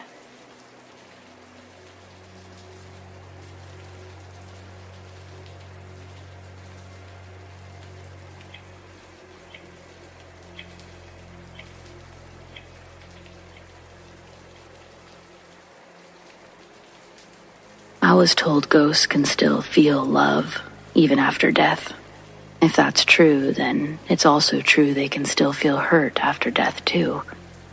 When my dad died, I could sense his presence in the house. He was an Air Force colonel and a very serious person. The pictures I drew were always hung up on the refrigerator, but his interest in anything I did was uncomfortable and forced. It wasn't my gender he struggled to bond with, as he had no yearning in his soul for a son. He didn't want any kids. He didn't like kids, and though he wasn't mean to me, he was never kind. We didn't have the chance to develop a meaningful relationship before he passed. The only person in the world who could make my dad smile was my mom. They were madly in love and one another's best friend. On a cold December morning, 2 servicemen would knock on our door, handing my mom a folded American flag. One of the men would begin talking to my mom about an accident. Standing behind her, I make eye contact with the officer that's not speaking. His eyes were dry until he saw me. He quickly looked back down and any other direction that he could in a desperate attempt not to cry.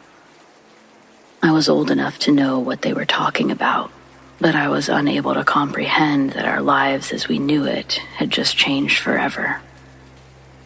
I was able to finish off the school year with my friends and all the teachers that had dealt with me using kid gloves. Then, the following year, it was off to a new school with teachers who could care less about the circumstances that put me in their classroom, one that was already at max capacity.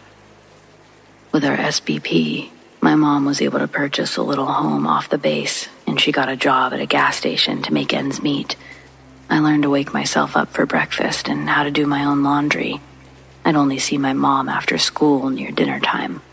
To make extra money, she asked her boss to work double shifts. On those days, she'd still be at work when I'd catch the school bus. Laundry was a chore that I'd put off as long as I could during the week. Our washer and dryer was located in the basement down a set of creaky wooden steps. At the top of the steps was a white pull string. It turned on a single halogen bulb. The small source of light was the only option for illumination in that basement. It was barely enough to read the settings on the machine. A few times I'd open the door and reach for the string. Instead of it hanging at a reachable level, I would find the string tightly wrapped around the light fixture itself. Like someone had yanked the string down, and when it flew back up, it got tangled. The first time dealing with it, I resolved to prop the door open with a kitchen chair and go down with my basket of laundry.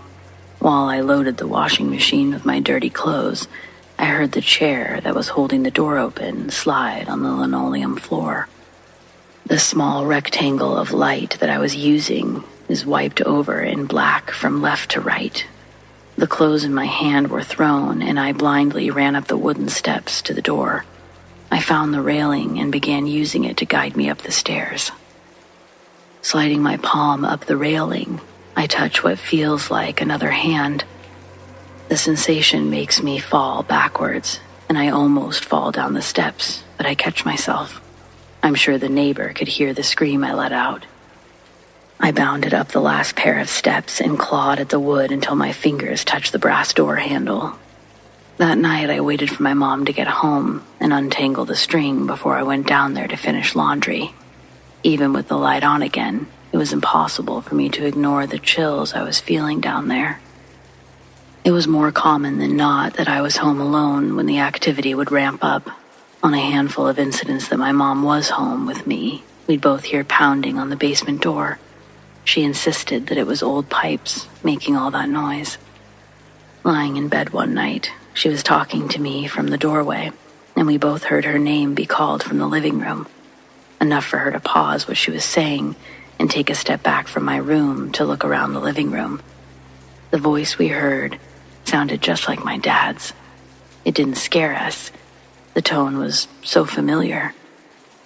My mom was able to hold a state of bliss for a fraction of a second before becoming disillusioned by the impossibility of its reality. Leaning back into my room, she denied what we had heard, describing the sound as nothing more than a dog bark. Though I don't think it would have changed things if I told her this. What she didn't know was that I'd been hearing my dad's voice in the house prior to that incident. Things had been happening around the house while she was at work. I was secretly excited when we both heard her name be called. I was hoping that this was a chance to confide in her about everything that had been happening around the house while I was alone. However, her being so adamant about what we actually heard made me think that she would belittle whatever I told her, try to explain anything away. Just like how we heard her name in the living room. I heard my dad over my shoulder while I was doing homework at the kitchen table.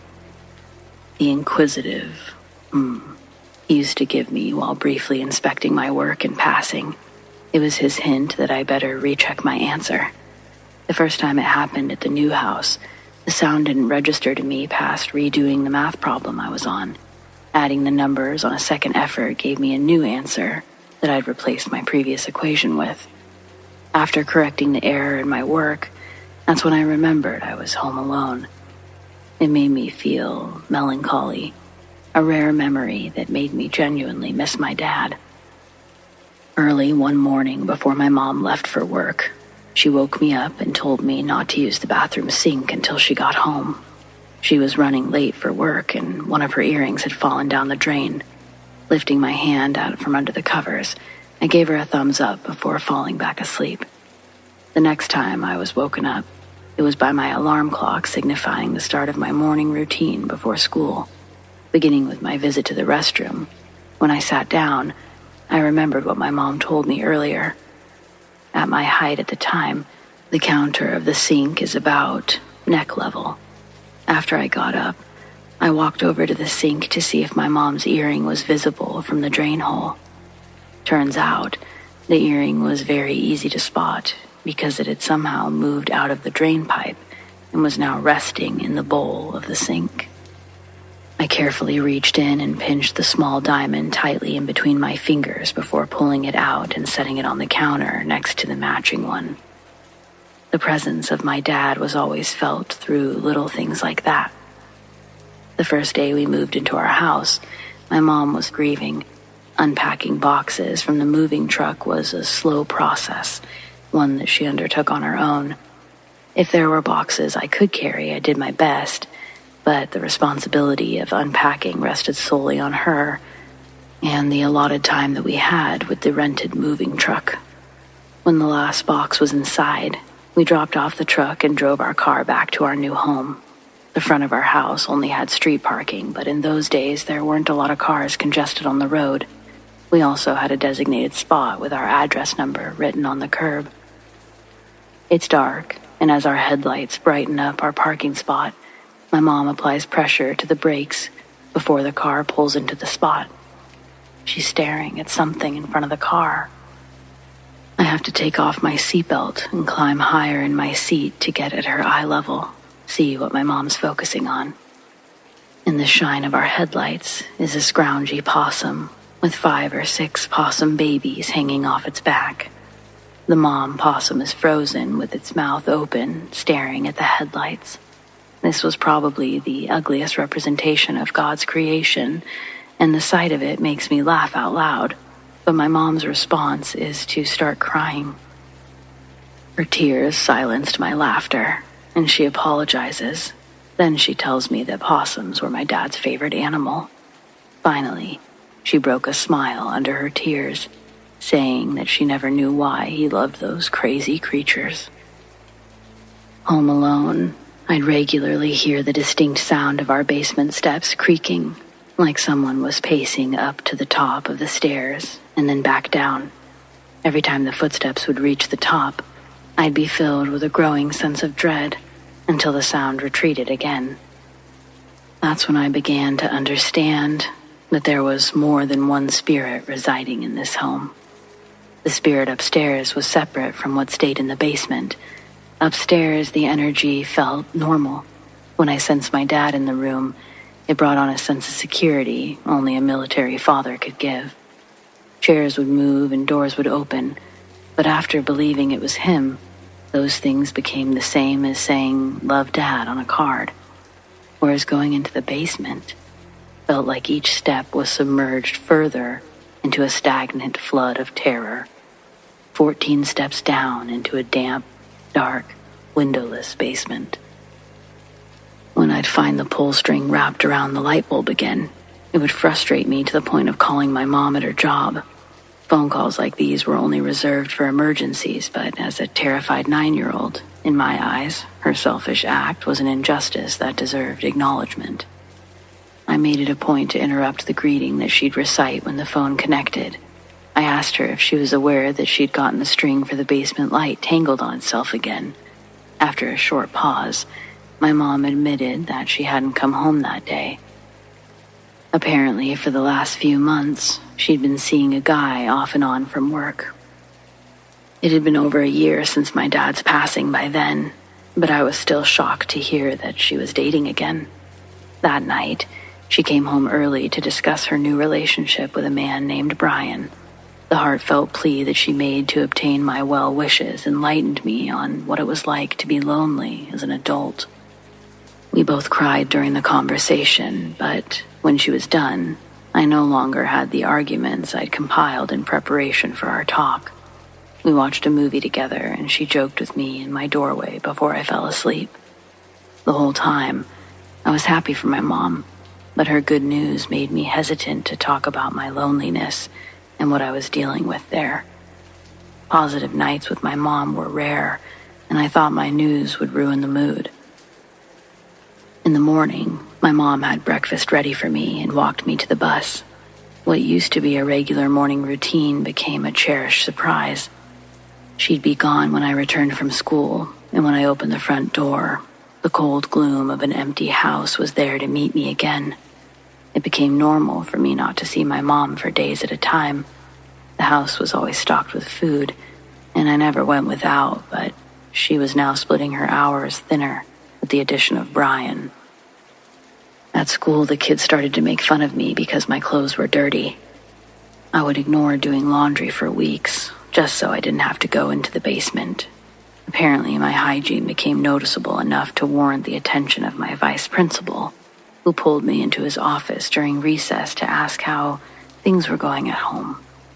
Not wanting to get my mom in trouble and have more unwanted attention on me, I lied and told him everything was joyful at my home.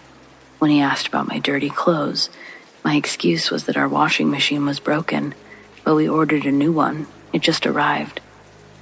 I gave him the widest and brightest smile that I could muster, and with that, they let me go back out to recess. The children around me were always so ecstatic near the end of the day, in anticipation of the bell to ring and for everyone to file out of the classroom and go home. I felt the opposite. I would dread when the final bell would echo through the elementary school hallways, especially knowing I had to be dressed in a clean outfit when I showed up the next day, or risk the patience of an already concerned faculty. This meant that I had no choice but to go down into the basement that night to run a cycle of laundry. Gathering my clothes into a basket, I turned on every light in the house and unlaced an old pair of shoes. I tied the ends of the laces together to make one long rope. Then, I threaded it around a cabinet handle, tying it each time it came around. Then, after opening the basement door, I'd do the same thing to the door handle there, wrapping the lace around until it was tightly securing the door from closing on me while I was down there. I knew the string for the light would be tangled up in the fixture, not by a premonition, but by my discovery a week prior, it being the sole reason I didn't complete this task previously. I refused to go down there without being able to turn the light on, so this time I came prepared with a kitchen chair. It wobbled beneath my feet like an earthquake as it balanced above an ocean of black.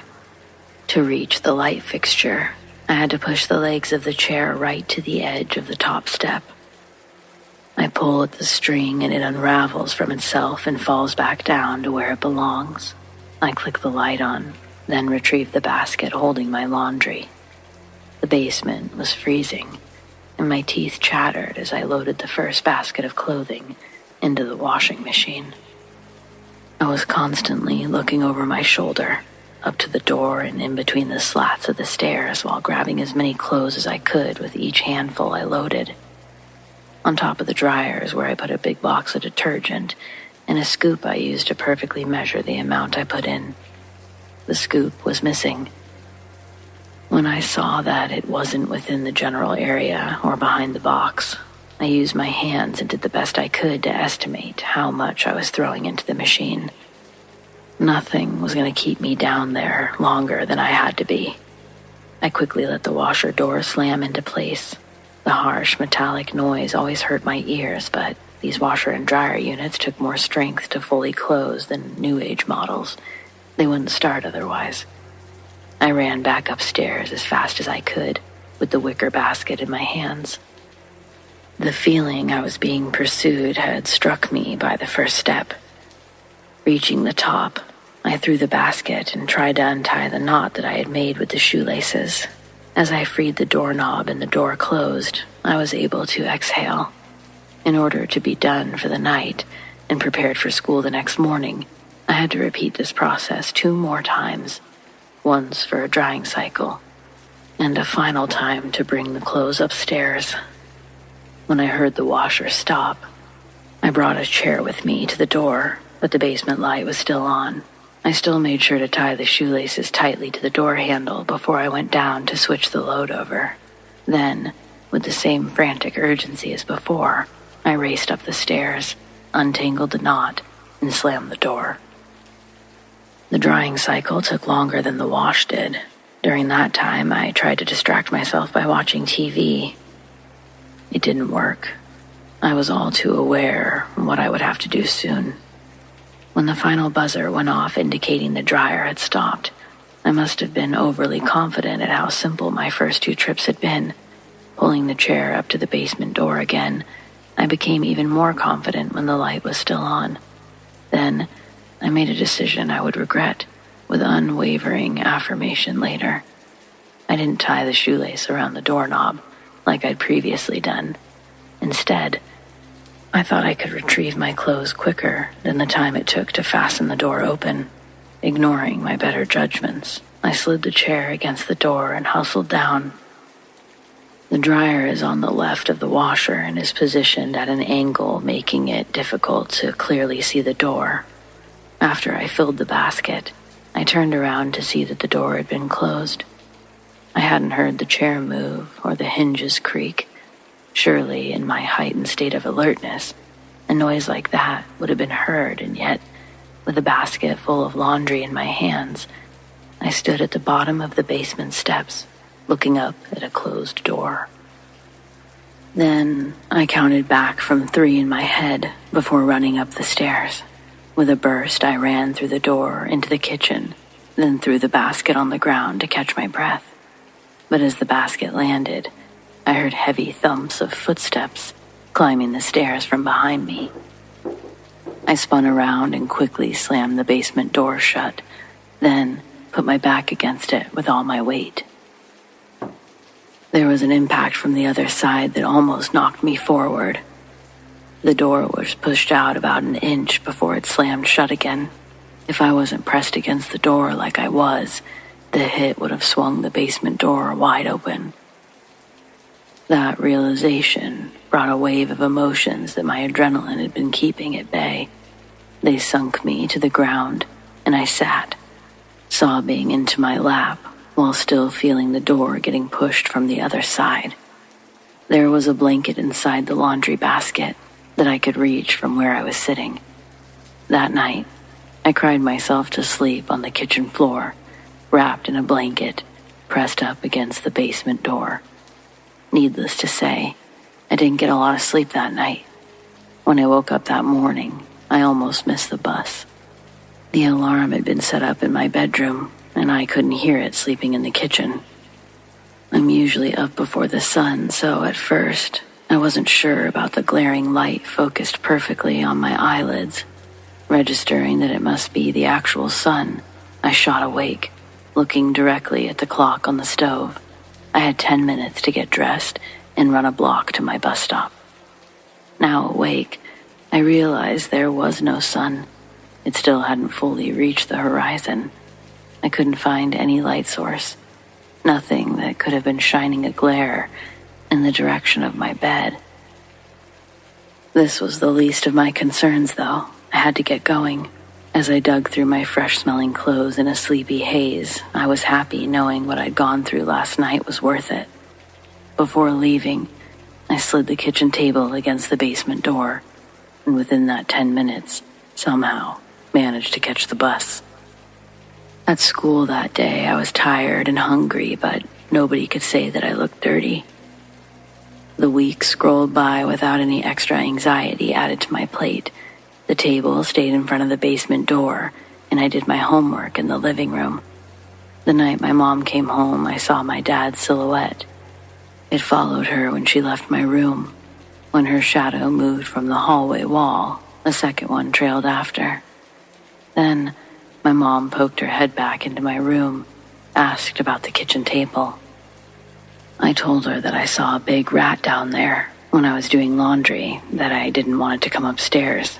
My mom cringed and told me to leave the table where it was, and she'll handle it when she's off work early the next day.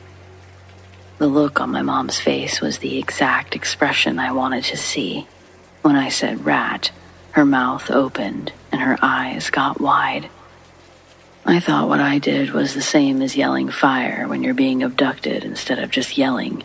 If I told her there was a demon in the basement, she wouldn't have been so ready to inspect every corner of said basement. And at least this way, she'd have to go down there, experiencing and feeling how creepy it was for herself. The next day, it's Saturday, and I watch my morning cartoons. As I pour my milk for my cereal, I see the spoons have already been set on the counter. When these small things happen, I always make sure to say, "Thanks, Dad." It was like he was being more attentive as a father in the afterlife than he ever was on Earth.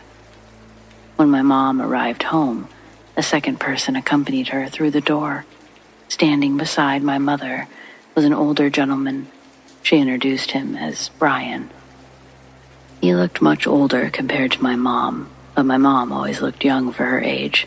He spoke with a gravelly voice of a committed smoker, and he smelled like he sounded, but he was funny, talkative, and ready to tackle the rat problem my mom had. He pulled the kitchen table away and opened the basement door. Taking the first step, Brian feels around on the wall for a light switch. Then he looks up to see the way that you turn the light on is done by a pull string, and the pull string was tangled around the light. Within a few seconds, Brian had it clicked on and continued down the stairs. Playing up the damsel in distress routine, my mom follows down the stairs close behind him. I stay in the kitchen and wait for them to return. I hear the washer and dryer get slid around, mumbling tones and my mom's giggling, but it doesn't sound like they found anything of significance. When they came back up, it was concluded that whatever got down in there had probably found its way back out. Brian stayed for dinner that night, and my mom got to show off her homemaking skills. Brian and I were sitting at the kitchen table while Mom prepared the food. There's a baseball game on in the living room that keeps the pause in conversations from becoming awkward. Brian's attention is on the game, and I'm watching my mom cut carrots. Beside her, a silverware drawer flies out from its cubby, catapulting forks, knives, and spoons everywhere on the kitchen floor. The noise scares us all. Brian gets up to help my mom and asks what happened. She thinks her apron got caught, and that's what pulled the drawer out. She really did believe that's what happened too, because Brian left that night, and I asked her about it. She didn't even flinch when telling me about the apron thing again. After that night, my mom was back to her regular pattern of being gone for days. Time would pass, and I no longer felt my dad's presence in the house. I think he left the night Brian came around. I no longer heard his voice in my ear. Things that were lost were no longer magically found, and no longer did he chase my mom's shadow when she was home. However, the activity wouldn't cease with his absence. Coming home on a snowy day after school, I passed by our empty parking spot collecting so much snow, the number for our address was totally covered. Walking into the house, I have an obstructed view into the kitchen, and I see the basement door is wide open. The table that was firmly pressed against it is now pushed back enough for the door to fully swing open on its hinges. The lights I turned on earlier that morning were suddenly off. My closest source of illumination was the living room light. It was a few steps in front of me, and I made them quickly across the carpet. I reached into the lampshade and began tapping the fixtures button off and on, but the bulb didn't heat up. Out of frustration, I gently shook the lamp, and I heard the glass jingle around. I reached my hand further up until I felt the bulb. It had been unscrewed, just enough to not activate. After I rotated it twice, the bulb lit up under the lampshade. As I went to the next closest lamp, I found that bulb, along with all of the other ones in my house, had been unscrewed. It had finally made its way upstairs, and the dreary interior of my home would further digress into a hopeless black hole that took energy from me the moment I entered its chambers. The shadow man would show himself in my peripherals, but this time he brought a suffocating agitation, one that would smother me enough to lose concentration on whatever I was working on, and then focus intently on the fear of him coming closer. If I looked in his direction, he'd disappear and move somewhere else in the room, waiting for me to find him again. I'd also get progressively sicker in a very short amount of time. My mom was home with me the night that my fever really spiked, and she had to take me to the hospital. Other than dehydration from puking, the doctors couldn't figure out why my temperature was so high. They gave me some medication that brought the fever down enough for me to be released home. I was still in the triple digits, but not hot enough to cause brain damage. My mom took work off for the next 2 days, and when she had to go back, She started coming home right after to take care of me. She even stopped in on her lunch breaks. Brian also stopped by a few times with gifts for me. It was nice to have a full house again, even under such circumstances. When he came over, he would sit in a chair next to the couch that I was laying on, keeping me company if I was awake. The strong, empathetic nature of Brian made me feel safe. I could fall asleep easily when he came over. Then it dawned on me through a dream. I needed to tell Brian what had been going on in the house. He'll be able to retain the information with an unbiased filter. When I woke up, I heard him and my mom talking in the kitchen. I'd almost pulled the covers over me to go in there, but as I listened to what they were saying, their words had me frozen. I heard my mom's soft voice say, "Kill her now." And Brian's low, gruff voice replies, "Kill the girl." They repeated those phrases back and forth to each other. The soft, monotone way that they were talking to each other was so eerie and bizarre. Slowly, I turned my body to look over the arm of the chair, and as I lifted my head, their voices stopped. When I fully looked into the kitchen, nobody was there. A few minutes later, Brian and my mom would walk inside with groceries for the night. I pretended to be asleep when I heard my mom's keys jingle in the door handle. The next time Brian sat down by the couch, I took the opportunity and first tested the waters by asking if he believed in ghosts. Brian smiles big and says, "Well, yes, I do." And then he asks, "Why?" I told Brian everything, and he sat there calmly, listened until I unloaded all of the stories of horror that had been cluttering my life. When I was done, he gave me a hug. He stood up. He grabbed his car keys. Before my mom was done preparing dinner, Brian was back inside with a stack of books about ghosts, demons, how to ward off evil. He got my mom involved, and she was more open to the idea when the words came from his mouth. She was shocked by my stories, but she also felt a sense of embarrassment that I hadn't told her any of it. I can't be sure if everything changed after that because Brian came into our lives and the house wasn't so empty anymore, or if it was the books he gave me, the things I was doing that I thought were keeping me safe, the crystals, all of that stuff. I have no idea if any of it really works, but something about believing that it would really helped. I haven't messed with any of that stuff since I was a kid. Once I felt like I'd gotten rid of it, I didn't feel there was any need to dabble in it anymore. Though I'm still super interested in all of it.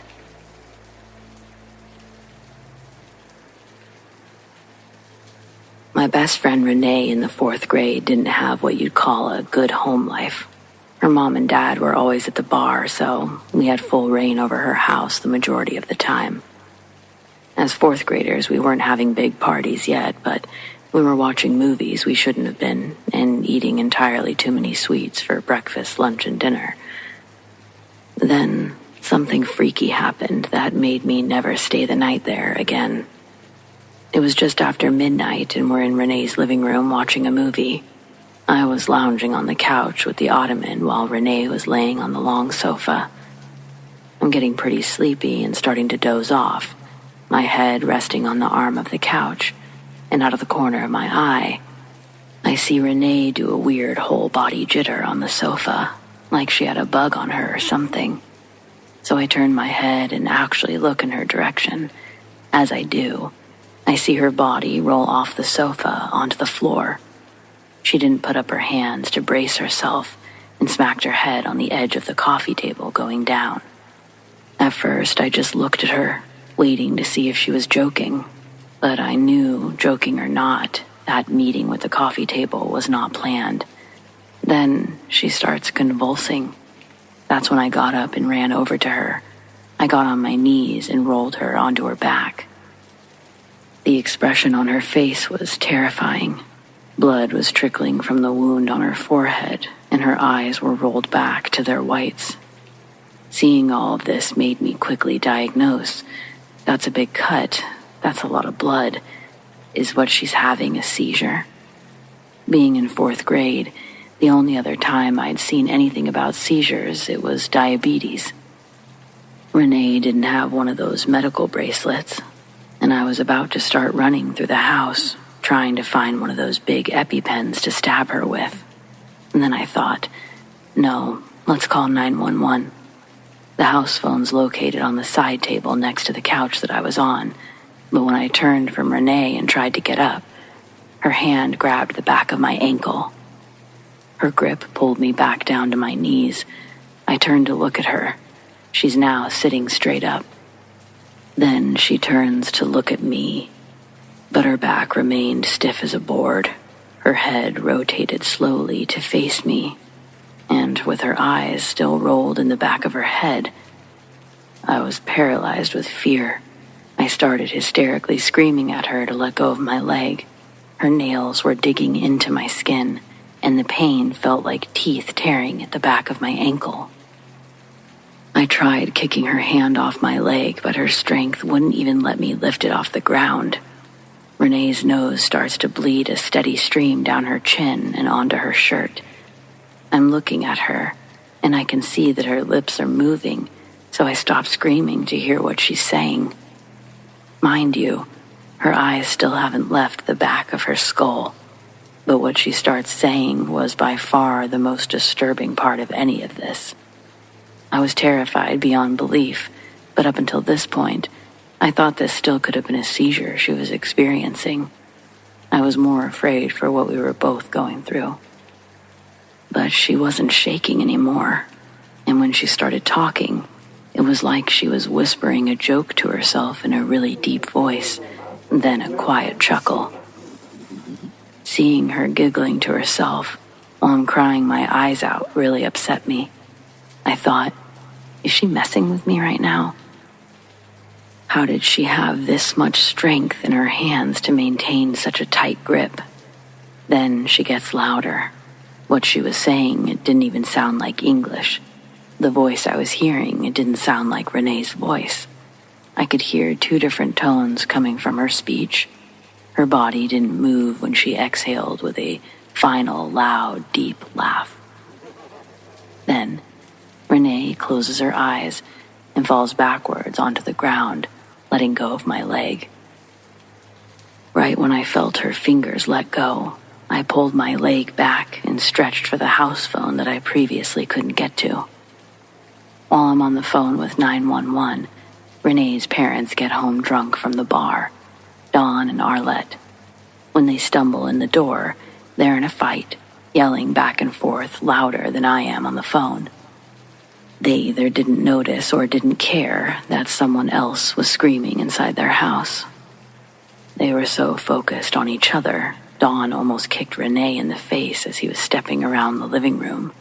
But when he saw Renee all bloody and stretched out over the floor, he started screaming again and swoops up her limp body off the ground. He hollers for Arlette to call 911. Then he sees me already on the phone. Arlette runs out of the kitchen going, "What? While Dawn starts yelling in my direction, asking what happened. Now I'm in a ball on the floor screaming back that I don't know. Dawn tells Arlette they need to take Renee to the emergency room. As Dawn runs back out the front door with Renee in his arms, Arlette is staring daggers at me with squinted eyes. She points her finger at me and says, "What did you do, you little bitch?" She shakes her head at me like she's disappointed, then turns and follows in Dawn's route back to the car. With the front door left wide open, I watch their car back out of the driveway and pull off into the darkness. I was left alone, and that sudden realization took the remaining composure I'd been trying to maintain during the conversation with the 911 operator. They were still on the phone. They heard over the call and still sent an ambulance out to take me to the hospital to get checked out. They called my parents, bandaged up the scratches on my leg. I could hear Renee's parents intoxicated, arguing somewhere further down in the hospital. When my parents came to pick me up, I told them everything and begged them to hide me when we walked through the ER waiting room. But my dad said that I wouldn't have to worry about that. He saw both parents passed out on chairs, snoring by the vending machine. When we did exit, we still made sure to get out fast. And that was it. Renee was back at school on Monday and couldn't remember anything that happened. She acted completely normal. When she invited me over after school, I made an excuse and continued to do that until she eventually stopped asking. I was still nice to her at school, but I think she got the hint. If she really didn't remember anything, even though I don't know how you couldn't, especially having to go to the hospital and stuff, like no memory of anything, and now you're just fine. No, I'm sorry. Renee did turn out normal. We were classmates until she moved during high school. Different friend groups, but she was a normal girl. As it was all happening, I thought to myself, dang, I'm never going to forget this. It's hands down the scariest thing I've ever witnessed.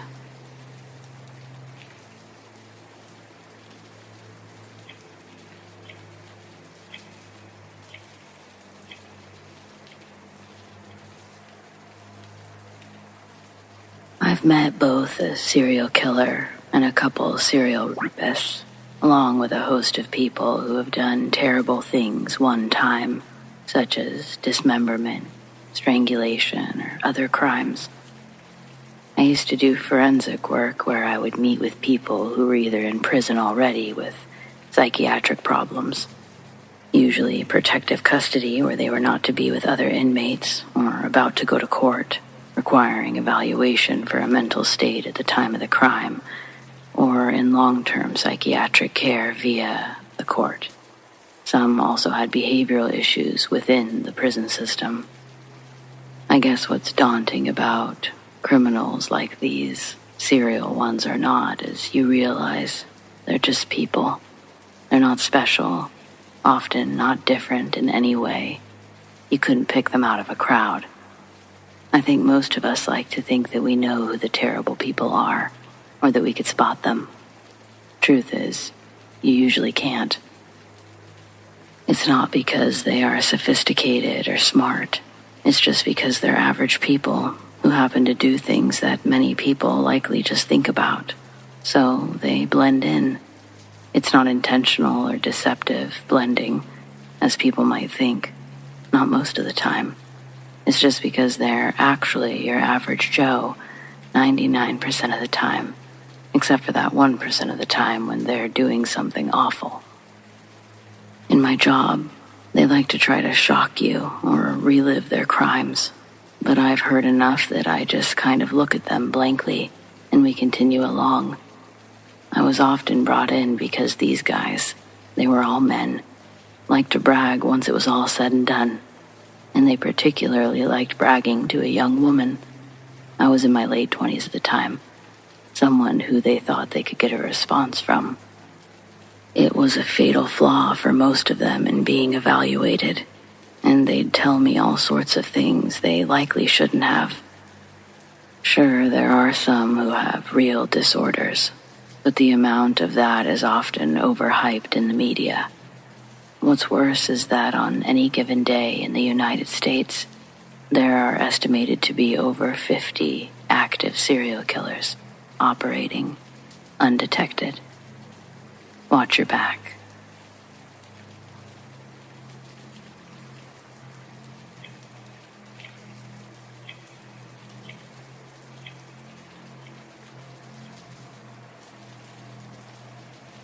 I've shared this story before, and believe it or not, it was taken humorously. I may not go as far as calling you a bad person for laughing, but I can assure you, it's not a funny story. It's actually a story so traumatic that I can remember odd and every detail, and I was 7 years old when it happened.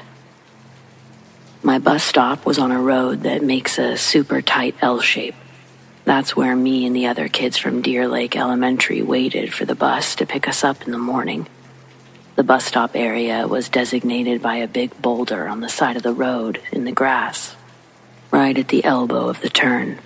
After, it's another long road that branches off to different parts of the town, neighborhoods, and the school. If you go down even further, there's a graveyard at the end of it. A funeral procession was driving by one morning.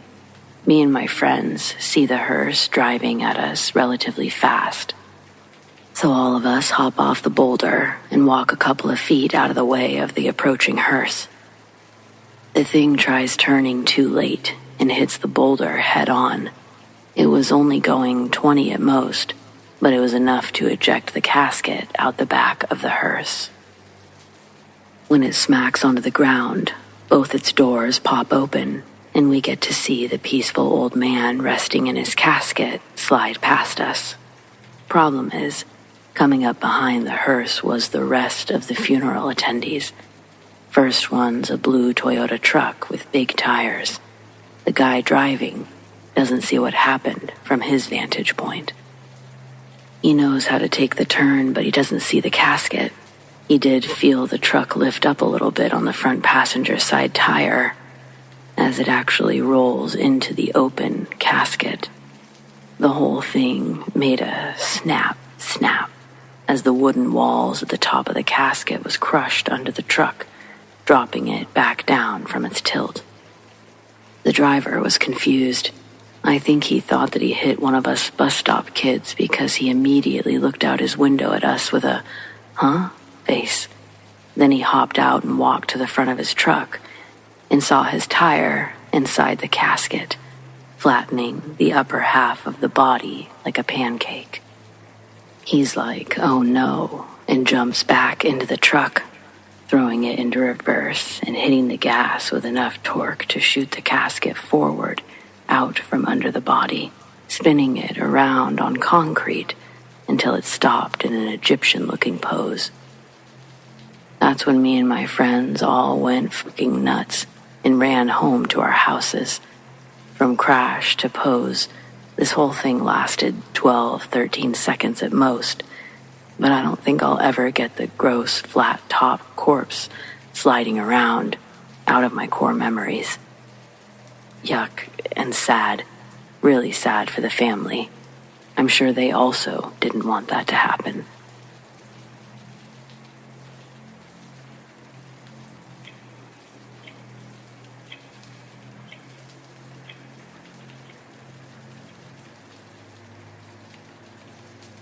In 91, I was 6 and living with my father and stepmother. Every other weekend, they would drive me 2 hours to meet my mother at a halfway point for the trade-off. One week, Mom couldn't get off work, and Dad got food poisoning, so my stepmom, Brenda, was left to drive me the whole way. Mom was a waitress, so we timed it to arrive when she'd be getting off at 10, but we never made it. Just past where we normally would have met, we had to get on the interstate. But the on and off ramps weren't like normal ones. The direction they were pointed made them seem backwards to anyone who wasn't used to the area.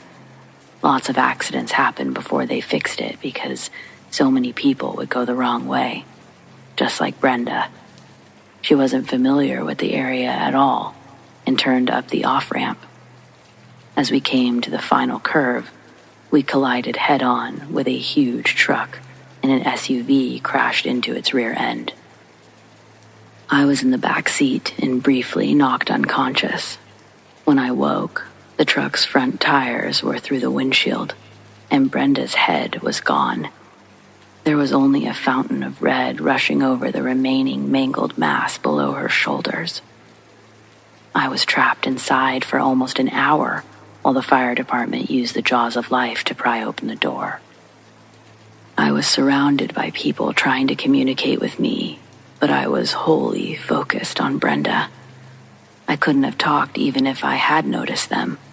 I also don't remember screaming, but everyone said I never stopped. I didn't feel pain or realize my legs were trapped under the front passenger seat either, but both were broken in multiple places. They said I didn't notice because of the shock. I didn't have a full grasp on death before the wreck, but I instinctively understood it once I saw what was left of Brenda. I didn't have all the right words for everything, but she was just clearly no more. She was gone. I had to have surgery that night. When I woke, both my parents were there. It was the first time I ever saw my father cry, but there were many more to follow. My parents didn't get back together, but my dad moved 10 minutes away from my mom's house, so he could help with my recovery. When I finally left the hospital, I still had months of physical therapy to endure. The pain is what I remember most. The rest is just a collage of fuzzy memories. Physically, my recovery took about a year. Mentally, well, if you listen to my therapist, it's still a work in progress. But the nightmares mostly stopped in my mid-20s, and surprisingly, talking about it does help. I would always dream about a zombie version of Brenda's head appearing in my lap, staring up at me. Sometimes it was in school. Sometimes it was in the wreck or at the dinner table. Overall, I'm lucky to be alive. Kids riding in the front seat wasn't an uncommon occurrence in those days, and I typically did it all the time. But Brenda, she insisted that I sit in the back. Had I not been in the back, there's no way I would have survived. These days, I'm what you call a granny driver, and proud of it.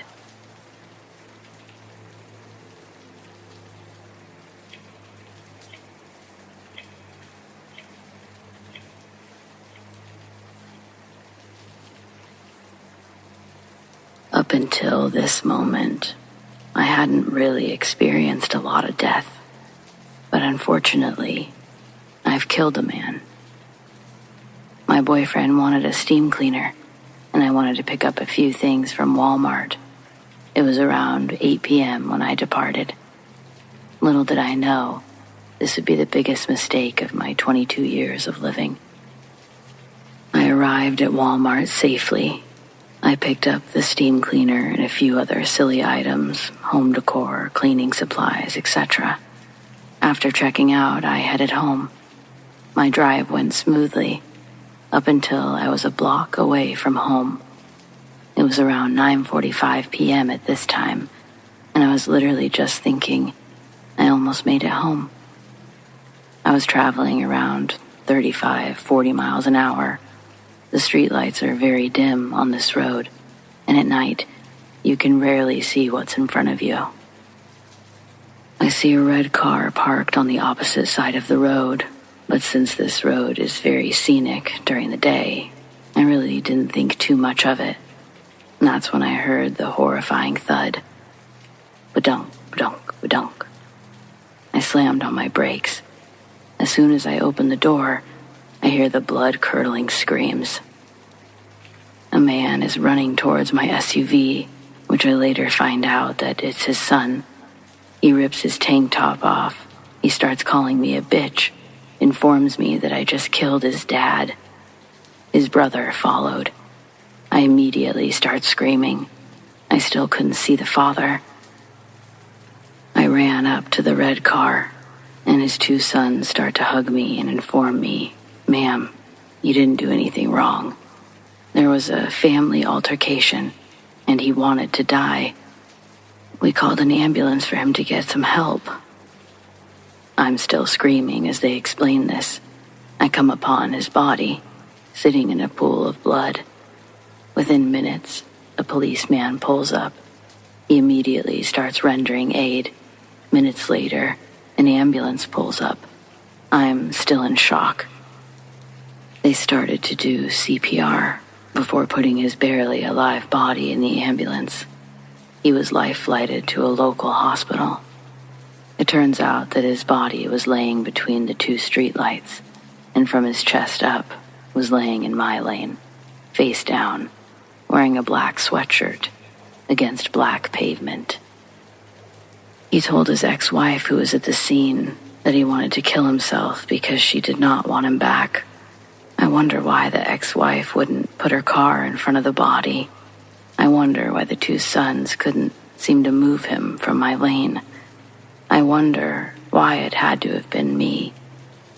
The man was pronounced dead upon arrival.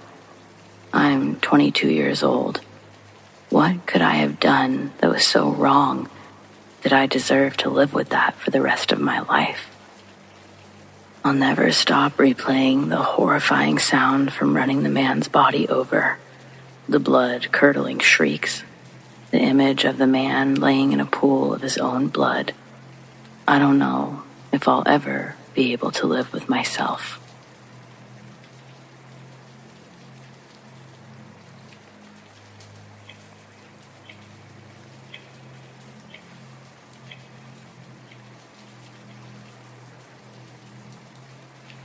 Death is pretty overwhelming.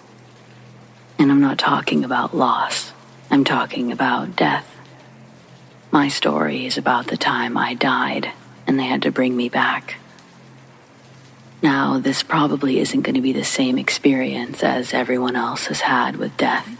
I'm aware that most of what I experienced dead was probably a trick of my mind while trying to save itself.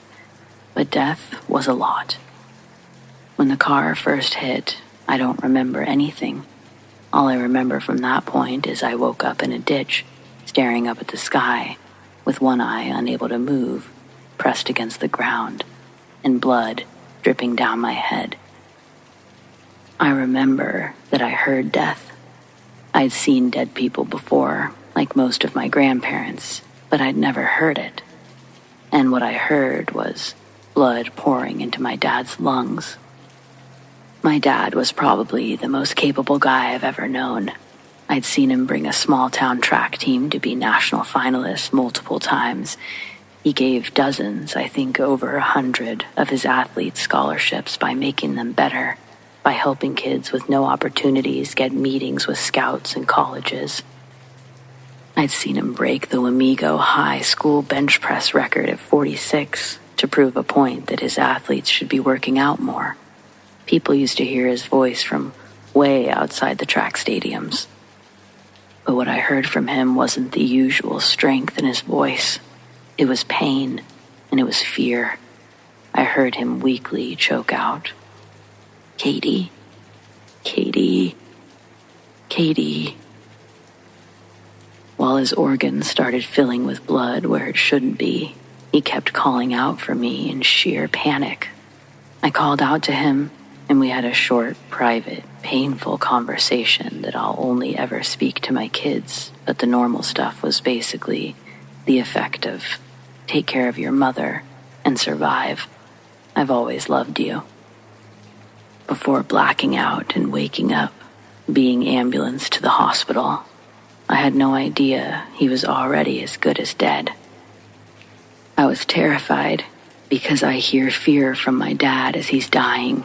And I knew it would be coming for me next because, well, the car wreck basically hit at such a fast speed that my seatbelt actually kind of countered the safety because my stomach burst open like if you squeeze a water balloon from one side.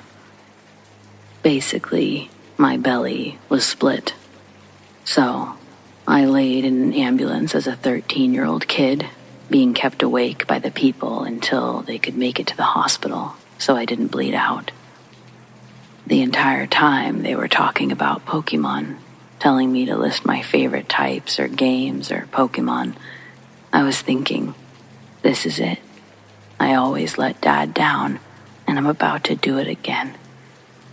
And I started crying my eyes out in the ambulance out of fear. Fear of death, fear of failure, fear of losing my dad. The ambulance workers helped to perk me up, stay hopeful when they told me my dad had made it to the hospital with me. And this is the part where I died. I was being rushed through the hallways, watching flashing lights that I couldn't see. I saw a kid's dad who I played football with, who was a highway patrolman. I was so out of it, I kept saying, "I'm gonna wake up soon.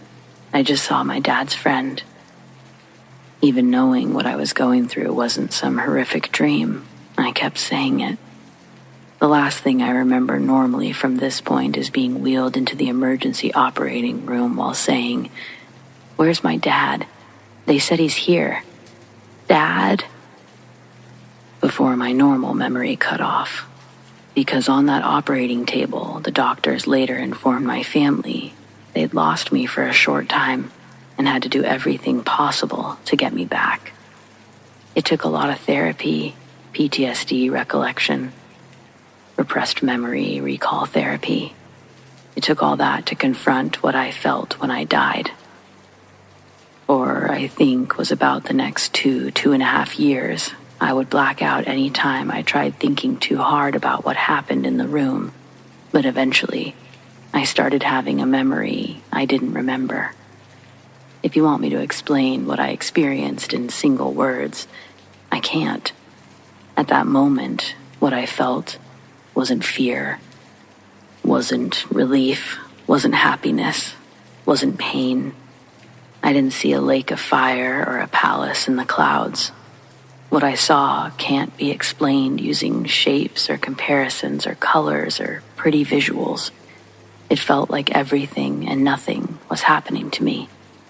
But I wasn't scared because the one familiar thing I did see was my dad, or what I felt was my dad. I just felt like for a single moment, my dad and I didn't say anything to each other. We didn't look at each other.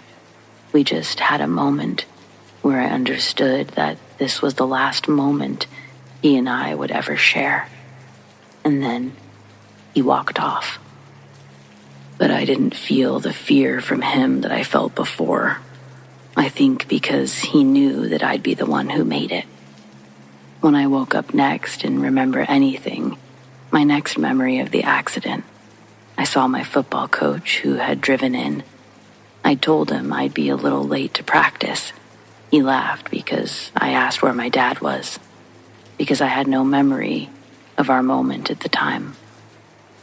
For the next couple of days, my family kept letting me think my dad was alive and survived because they were worried if I found out the truth, I'd give up while I was still semi-critical. So, 2 days after I died, I was told my dad died. And I spent the next years figuring out what our last connection was.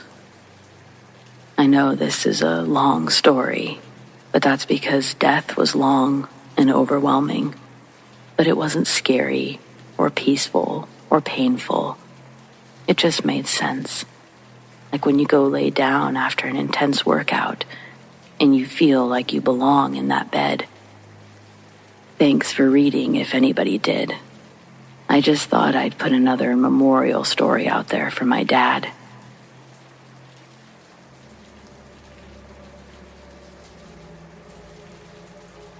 This happened to me January 2015. I didn't even know what a black-eyed kid was at the time. I'd always been a night owl, into playing video games, surfing the net, and reading books well into the night. At the time, we were living in a 3-plex condo in the center unit. All of them were 2-story, a few miles outside of town, and sheltered in isolation just off an old highway. So, it would have been really difficult for somebody to walk that far down to our development and know whose porch to approach. It was about 2 a.m. It'd been storming big time on the Oregon coast that night. The winds whipping through the area, and we'd had sideways rain going on for days. I was sitting in my room with a little stained glass lamp on, and that wasn't much brighter than a nightlight. I was also burning a candle. The house was perfectly quiet and appeared to be asleep, except for me. That's when I began to hear our front screen door creaking. It sounded like it was being slowly and carefully opened.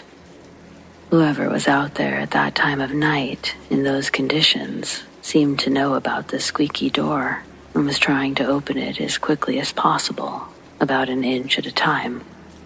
I kept listening for the sound, making sure it wasn't the wind, but I kept hearing a little hinge creak and then another creak until it was obvious that it was very deliberate. Whoever was doing this knew exactly what they were doing, and for whatever reason, chose not to ring the illuminated doorbell right next to the front door.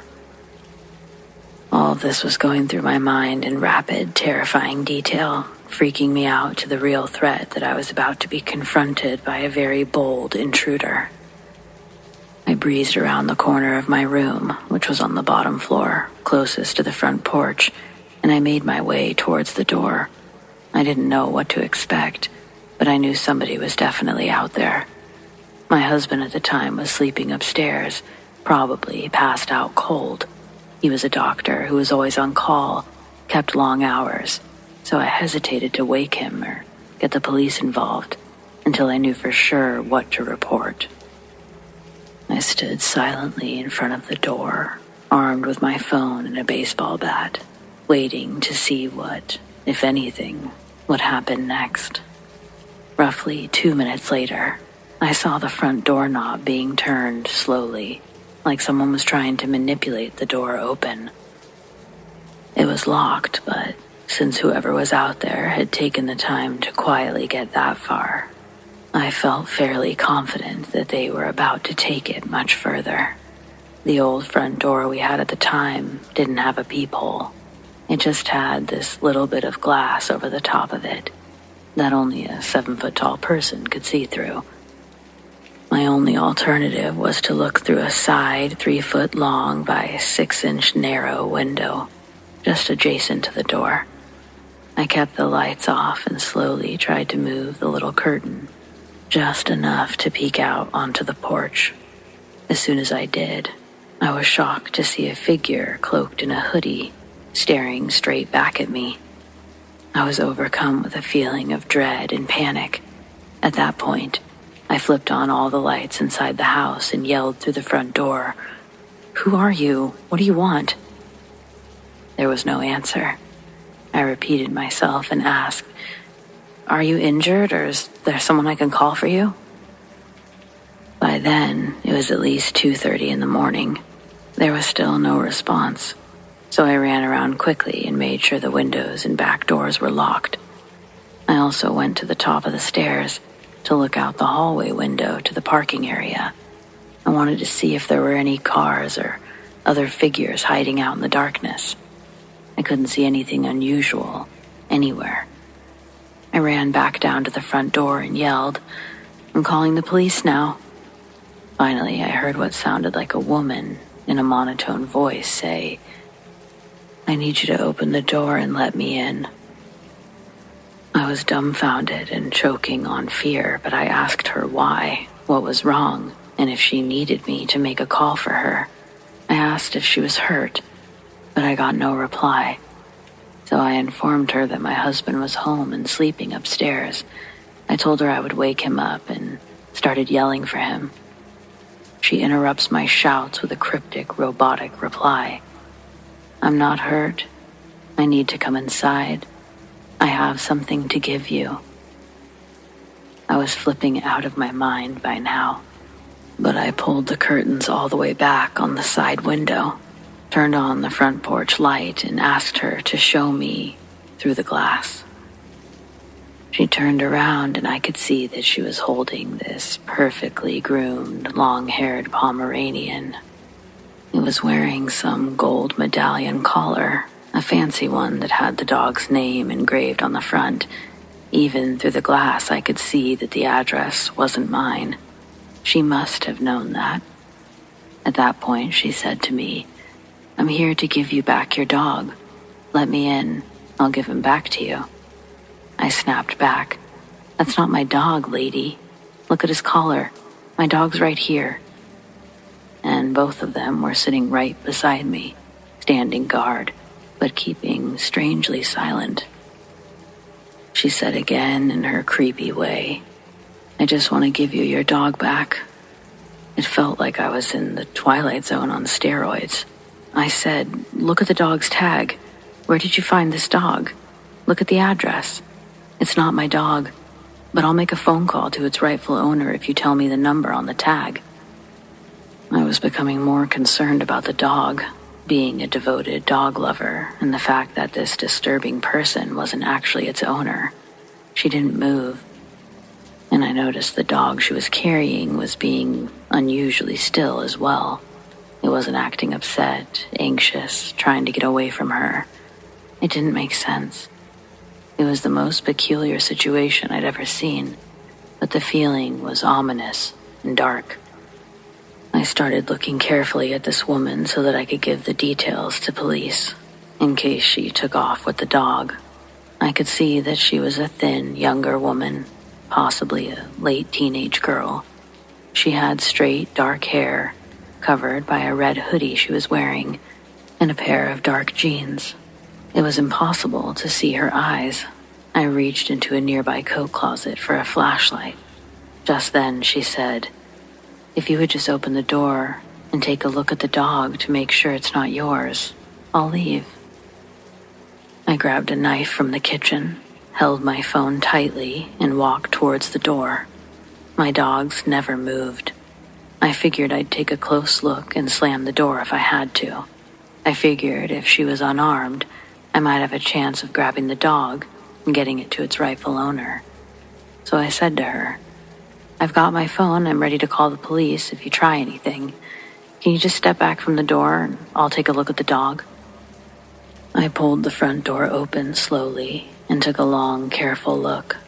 The dog appeared to be exceptional and perfect, like it had just come from winning a prize at the AKC dog show. It was obviously someone's prized pet, not just a stray that she'd found, or one that I'd seen around before. I told her it wasn't mine, again.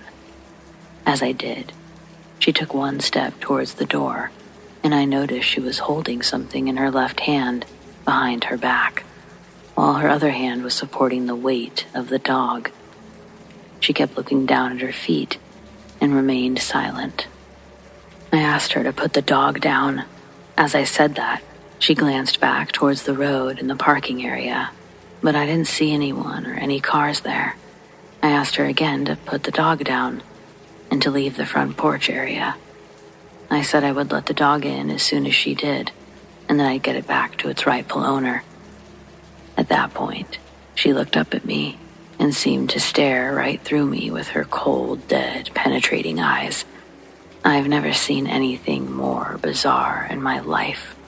Her eyes were jet black, her hollow stare fixated on me, like I was being examined or called to some kind of challenge.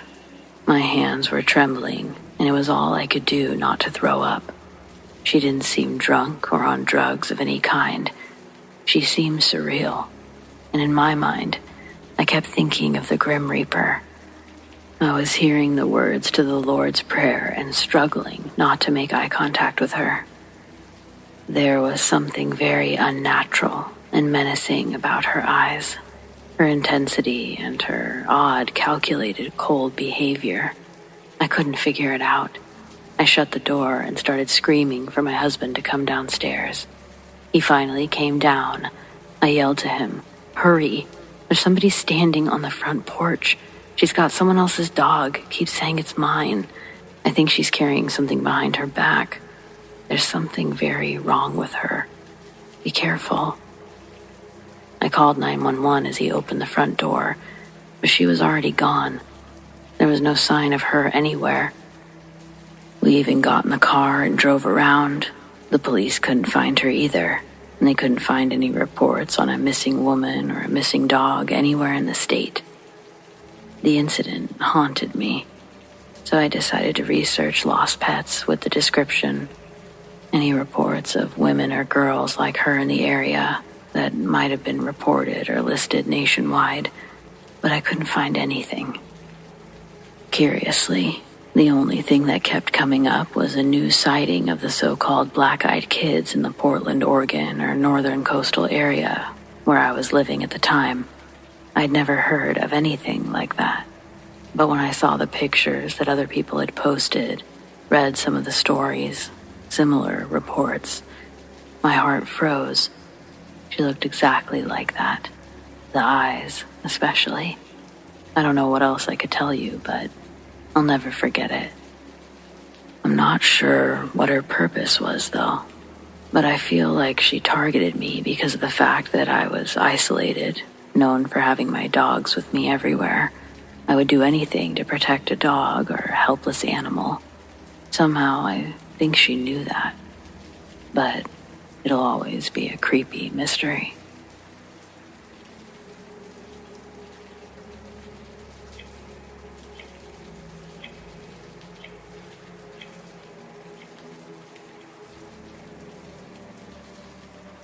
Have I ever gone missing with lost time? I have. I had been living in the infamous Blue House for 3 years. Prior to moving, our family had just experienced a new brush with death from CO2 poisoning in the home. The home was clocked at lethal levels. The fire investigator never could find the cause, meaning there was no official leak. To this day, it's still listed as a paranormal event with the city police and fire department. So we decided it was time to move out after that event. We'd moved everything over to a new home, and I was at the Blue House cleaning it for the new owner. There was a knock at the door. I went to look, but no one was there. As I was walking away from the door, I suddenly felt like the wind was knocked out of me. I rushed towards my bedroom where my purse was to get my rescue inhaler, but I never made it. That's the last thing I remember. When I woke up, I was falling from a standing position, slamming into the wall of the living room at the Blue House. I was colder than I'd ever been in my entire life. I was very disoriented with the furnishings all gone. I didn't know where I was. I went into the bathroom and looked into the mirror. I was so cold my teeth were chattering and my lips were blue. I ran a hot bath, climbed in as quickly as I could. My cell phone had been in my bra and had fallen to the ground when I'd gotten undressed. I retrieved it, called my boyfriend while still in the tub. He answered, and I started crying. "I'm confused. I just woke up and I'm so cold." He said, "Where the hell have you been? You've been missing for over 5 hours. Everyone's so worried." While I was missing for those 5 hours, my boyfriend had checked the Blue House several times, and I was not there. It's unknown to this day where I went or what I did in those 5 hours. I'm unsure if I ever really want to know.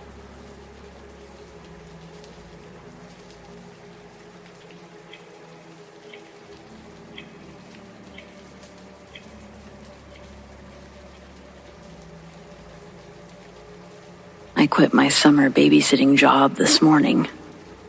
Saturday was my first day with the little girl, and today's Sunday. I feel terrible quitting so suddenly. The family I've been working for recommended me, so I'm pretty positive I just blew my chances babysitting for either of them ever again. Originally, I was scheduled to stay there until the morning with the kids, but I ended up calling Mr. and Mrs. Smith, we'll call them, closer to 3 a.m., begging for them to come home.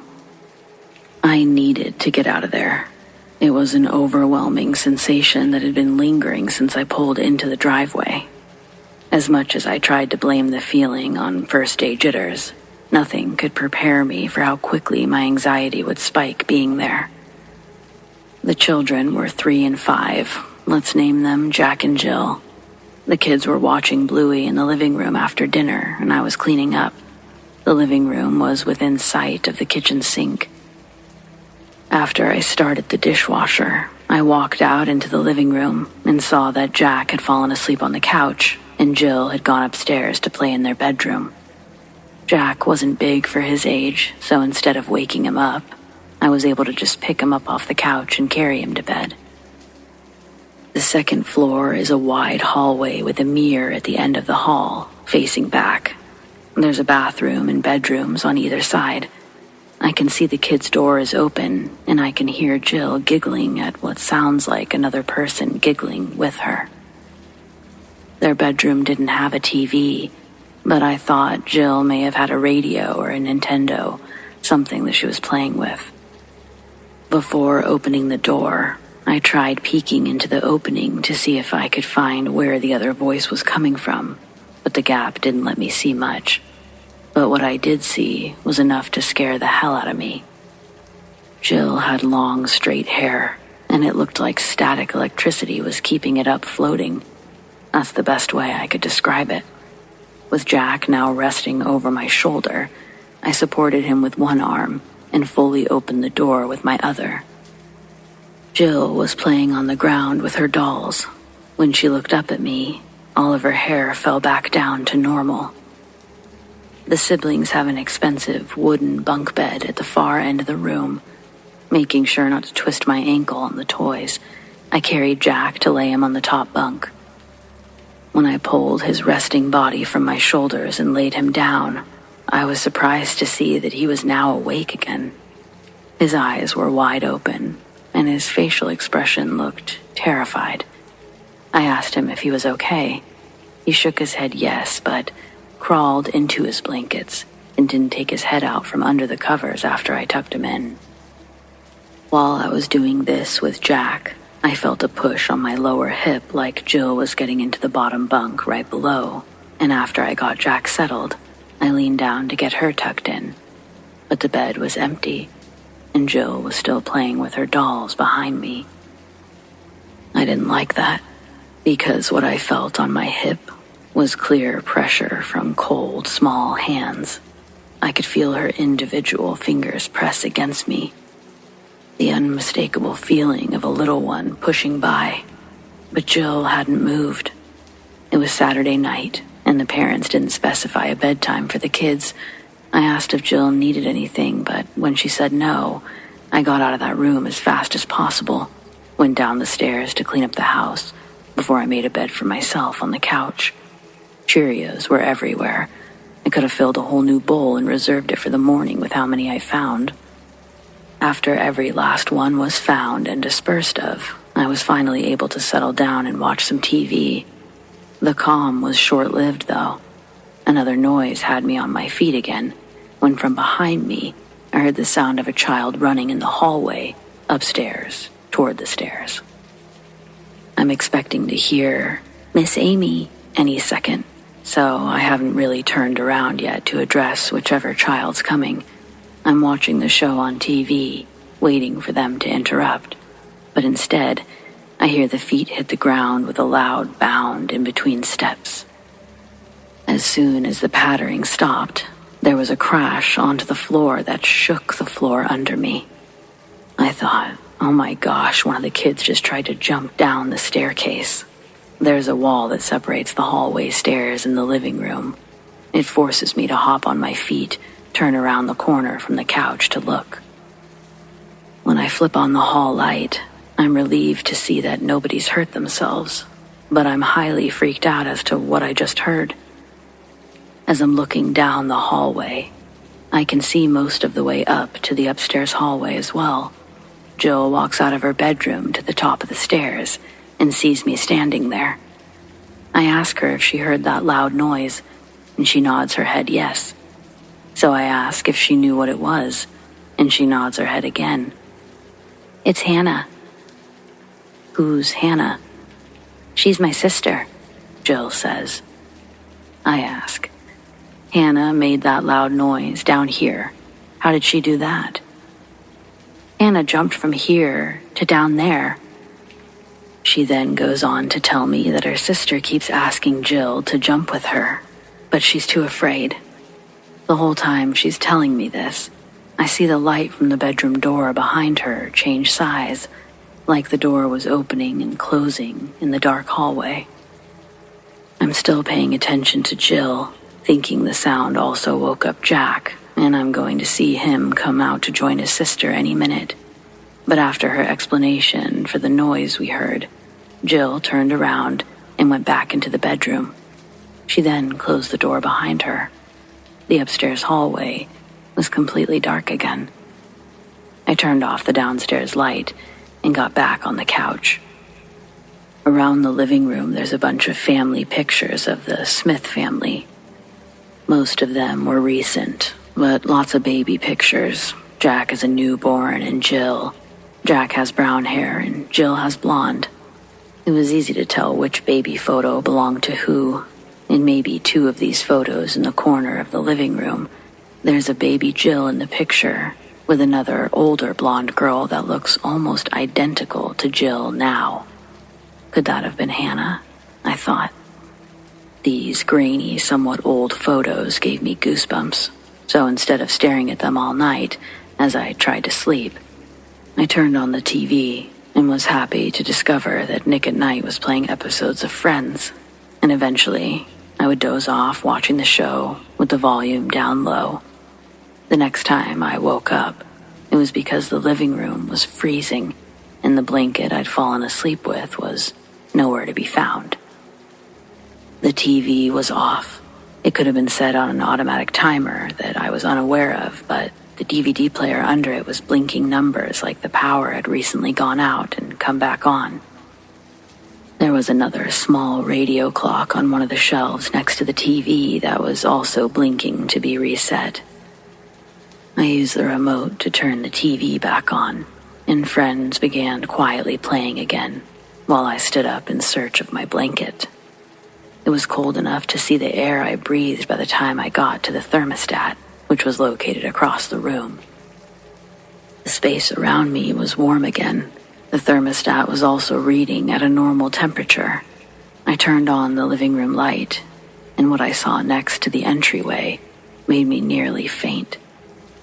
My blanket had been draped over the coat rack, and for a moment, I thought a huge, dark, 7-foot-tall creature was standing next to the door.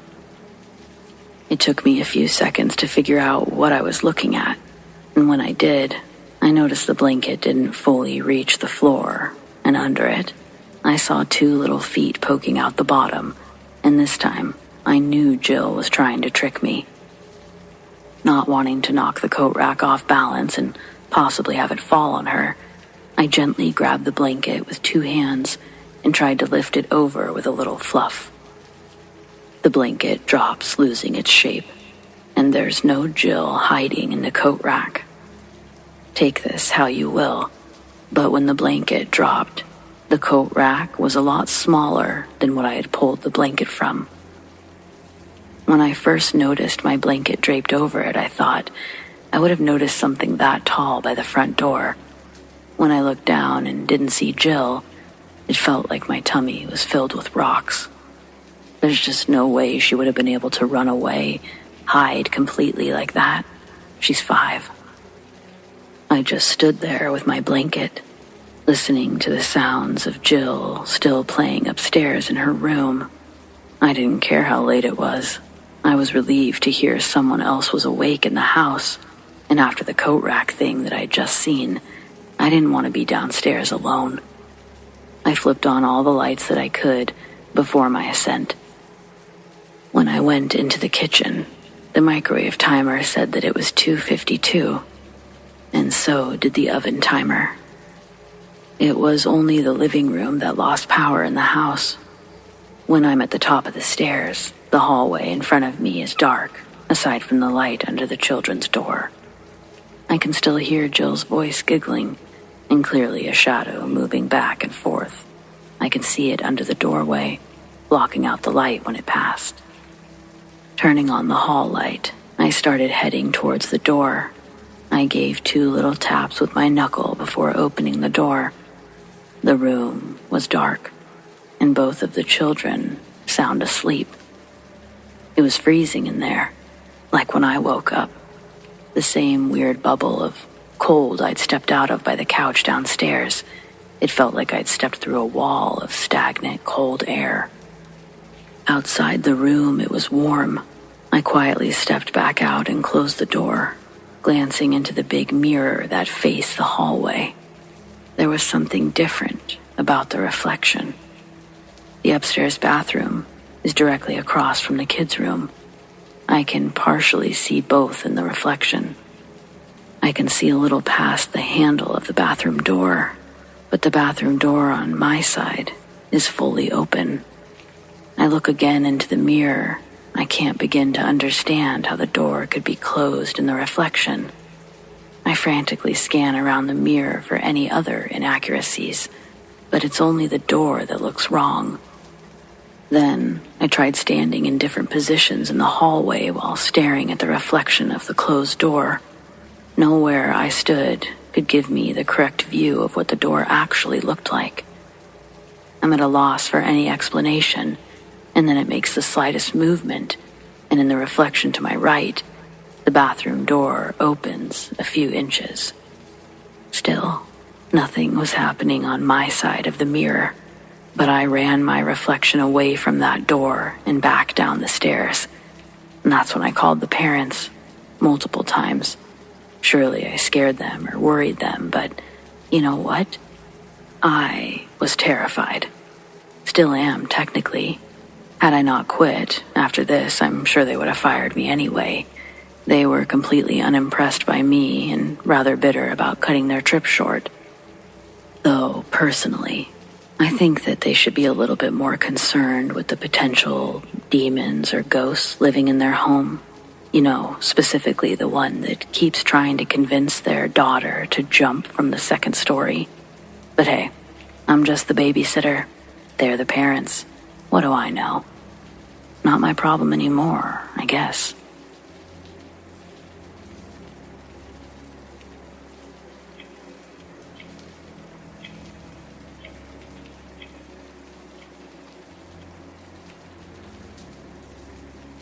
I'm recalling the time I received a phone call from a former coworker. He started telling me his sister was missing for over a week. He was desperate and remembered that I was a PI. He told me that he wanted to hire me, so I agreed. Me and my partner. He signed a retainer, we gathered all the critical information that we needed, and started. We were dealing with a young woman in her early 20s, pregnant, already missing for a week. His reason for hiring us is that he felt the police were moving too slow. I explained to him that as private investigators, we needed to contact the police department so they would know we were out there looking, asking questions, interviewing individuals who have seen or spoken to her. Perhaps people they may have interviewed or have their eyes on as a person of interest. We explained to him that missing can turn into something else, and respectfully, we didn't want to get in the way of the police department's case. We did agree to join the search party. We discreetly did so. We didn't want anyone knowing that we were part of the investigation for obvious reasons. Only the family knew. Of course, there was a high concern to find her. One thing about a missing person, one that's been missing for a week, they could be anywhere. We helped in looking everywhere. False leads, false sightings. We posted pictures of her all over the place. There were plenty of people. Some were even professionally trained to search for people missing in the wooded areas, and plenty of regular people who just wanted to be helpful. Throughout all of the searches, we kept in close contact with the family and the police department. We knew, again, that anything can change, take on a criminal nature at any time. And that's exactly what happened. After several weeks into the search, my coworker's parents called me, told me the police had contacted them, told them their daughter's case was assigned to the homicide division. It was no longer being treated as a missing persons case. Of course, hearing that, we backed off some.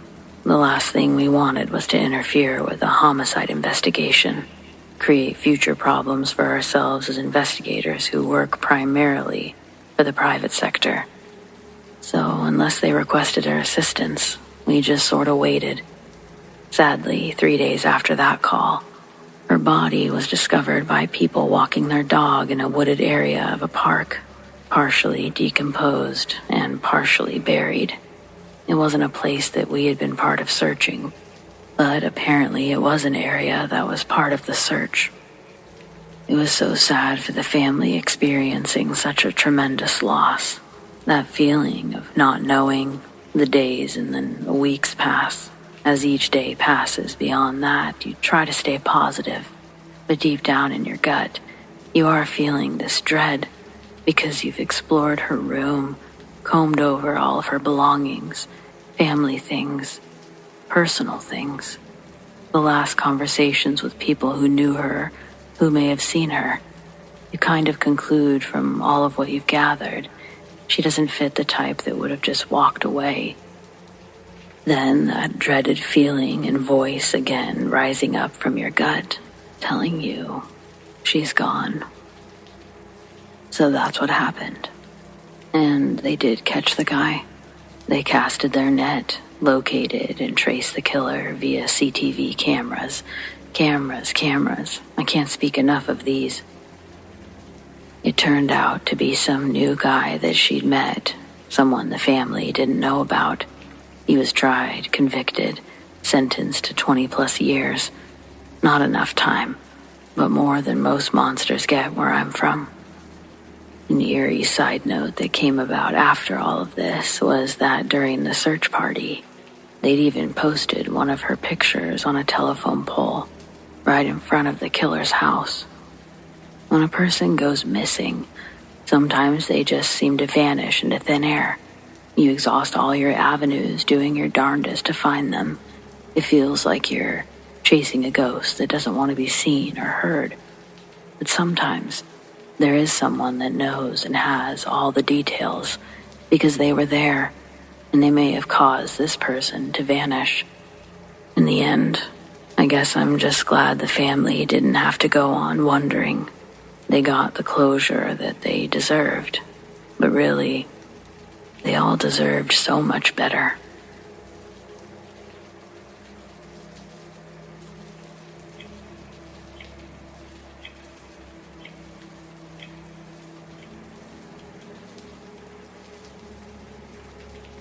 On my 14th birthday, I got an electric mountain bike as a gift from my uncle.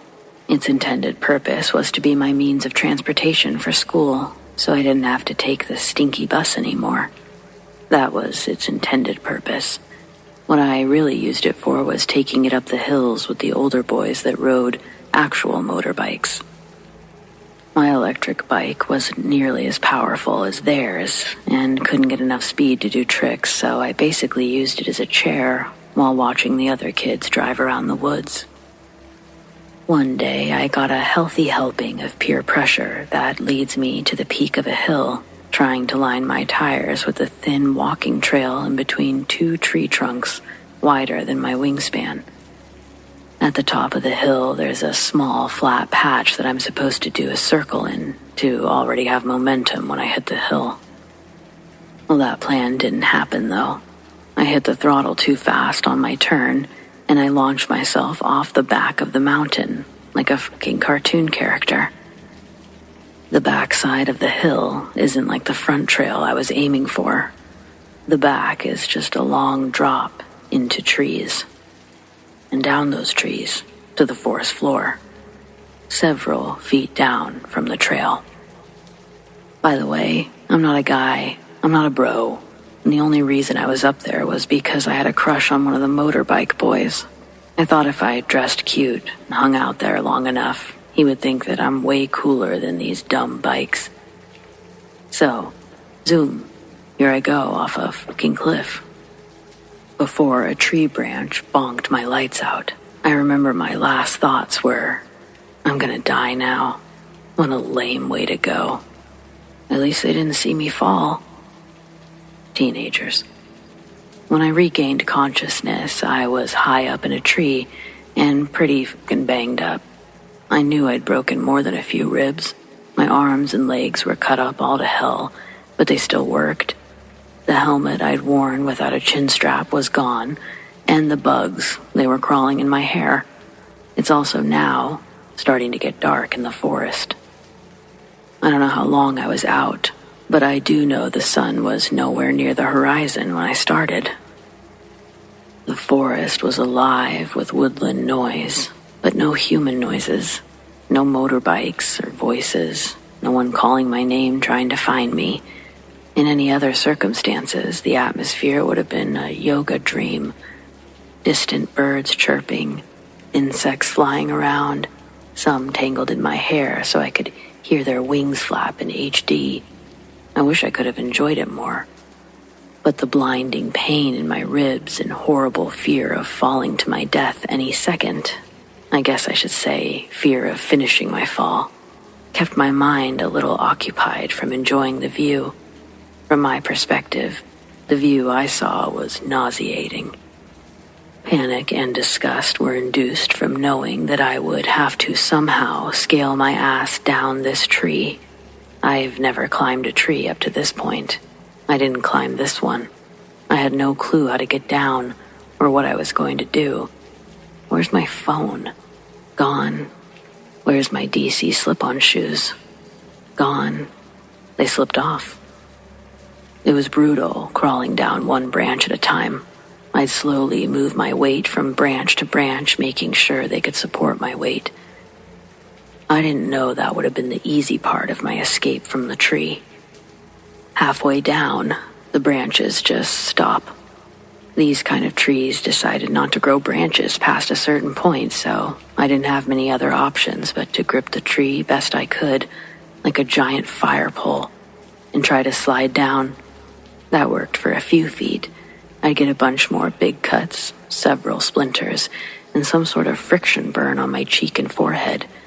Then, my crescent hold lost its tightness, and I fell at a diagonal angle backwards the rest of the way down. As I crash-landed on the forest floor with a massive thud, an electric surge of pain jolted through my body like a lightning bolt. The impact aggravated my already fractured ribs, so now gasping for breath was added to my list. The noises in the forest grew louder, reverberating through the towering trees, and then quieting down entirely, then back to a symphonic forest melody, over and over again. I knew something was wrong, aware of the urgency to secure some sort of safety.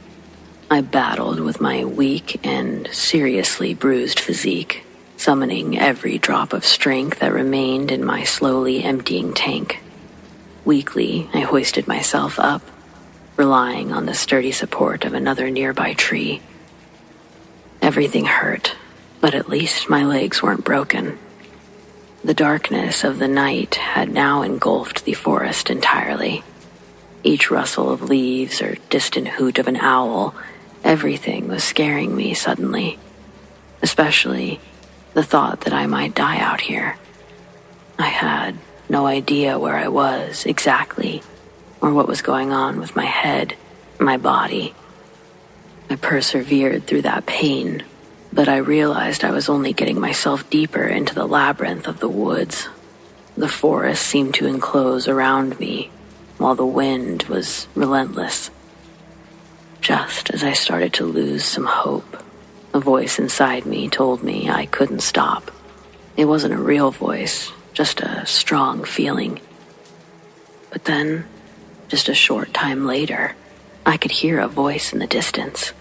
Finally, someone was saying my name. As I stumbled through the undergrowth, it almost felt like I was drunk. My steps were uneven, my breathing labored. But if I could just make it to the voice, I knew I'd be okay. I saw a flicker of light. It caught my attention due to the total darkness surrounding me. I pursued this little faint glow, hoping it was leading me out of the woods and not further into it. Then, I heard the voice again. It was only the second time I realized I didn't recognize the voice. It certainly didn't belong to any of the boys that I'd come with. It was a woman's voice. The unsettling noises of the forest gradually fade into the background, and I fixate on the beacon of light and the voice calling my name. Then, suddenly, everything went dark. I could feel myself falling, and then I could feel someone catch me. This time when I woke up, I was in a petite clearing. There was light again, but this was different than the guiding light that was just in front of me before I ended up in the clearing. This light was coming from the moon, which to my surprise, I could see now. The moon's glow was somehow illuminating a path I actually recognized, one that led to a popular road. I was was in heaping pain, but still, relief washed over me, knowing that any form of civilization was finally within reach. Fueled by determination and a little bit of spite for being left here to begin with, I pressed on. Finally, I reached the road, and a car materialized in the distance, its headlights cutting through the darkness. Suddenly, my distrust for strangers disintegrated, and I was frantically waving my arms. Thankfully, I captured the attention of the driver, who after pulling over immediately rushed to my aid. Finally safe, I slumped into the arms of a total stranger, overwhelmed with gratitude for their kindness and the opportunity to escape that forest. It felt like the forest had tested me that day, physically, mentally, yet I also totally believe that it helped me. I don't know how I got to that clearing, who caught me, but also whose voice was guiding me. Some things just can't be explained, I guess. As for the motocross boys and my crush, well, it turns out it wasn't as malicious as I thought.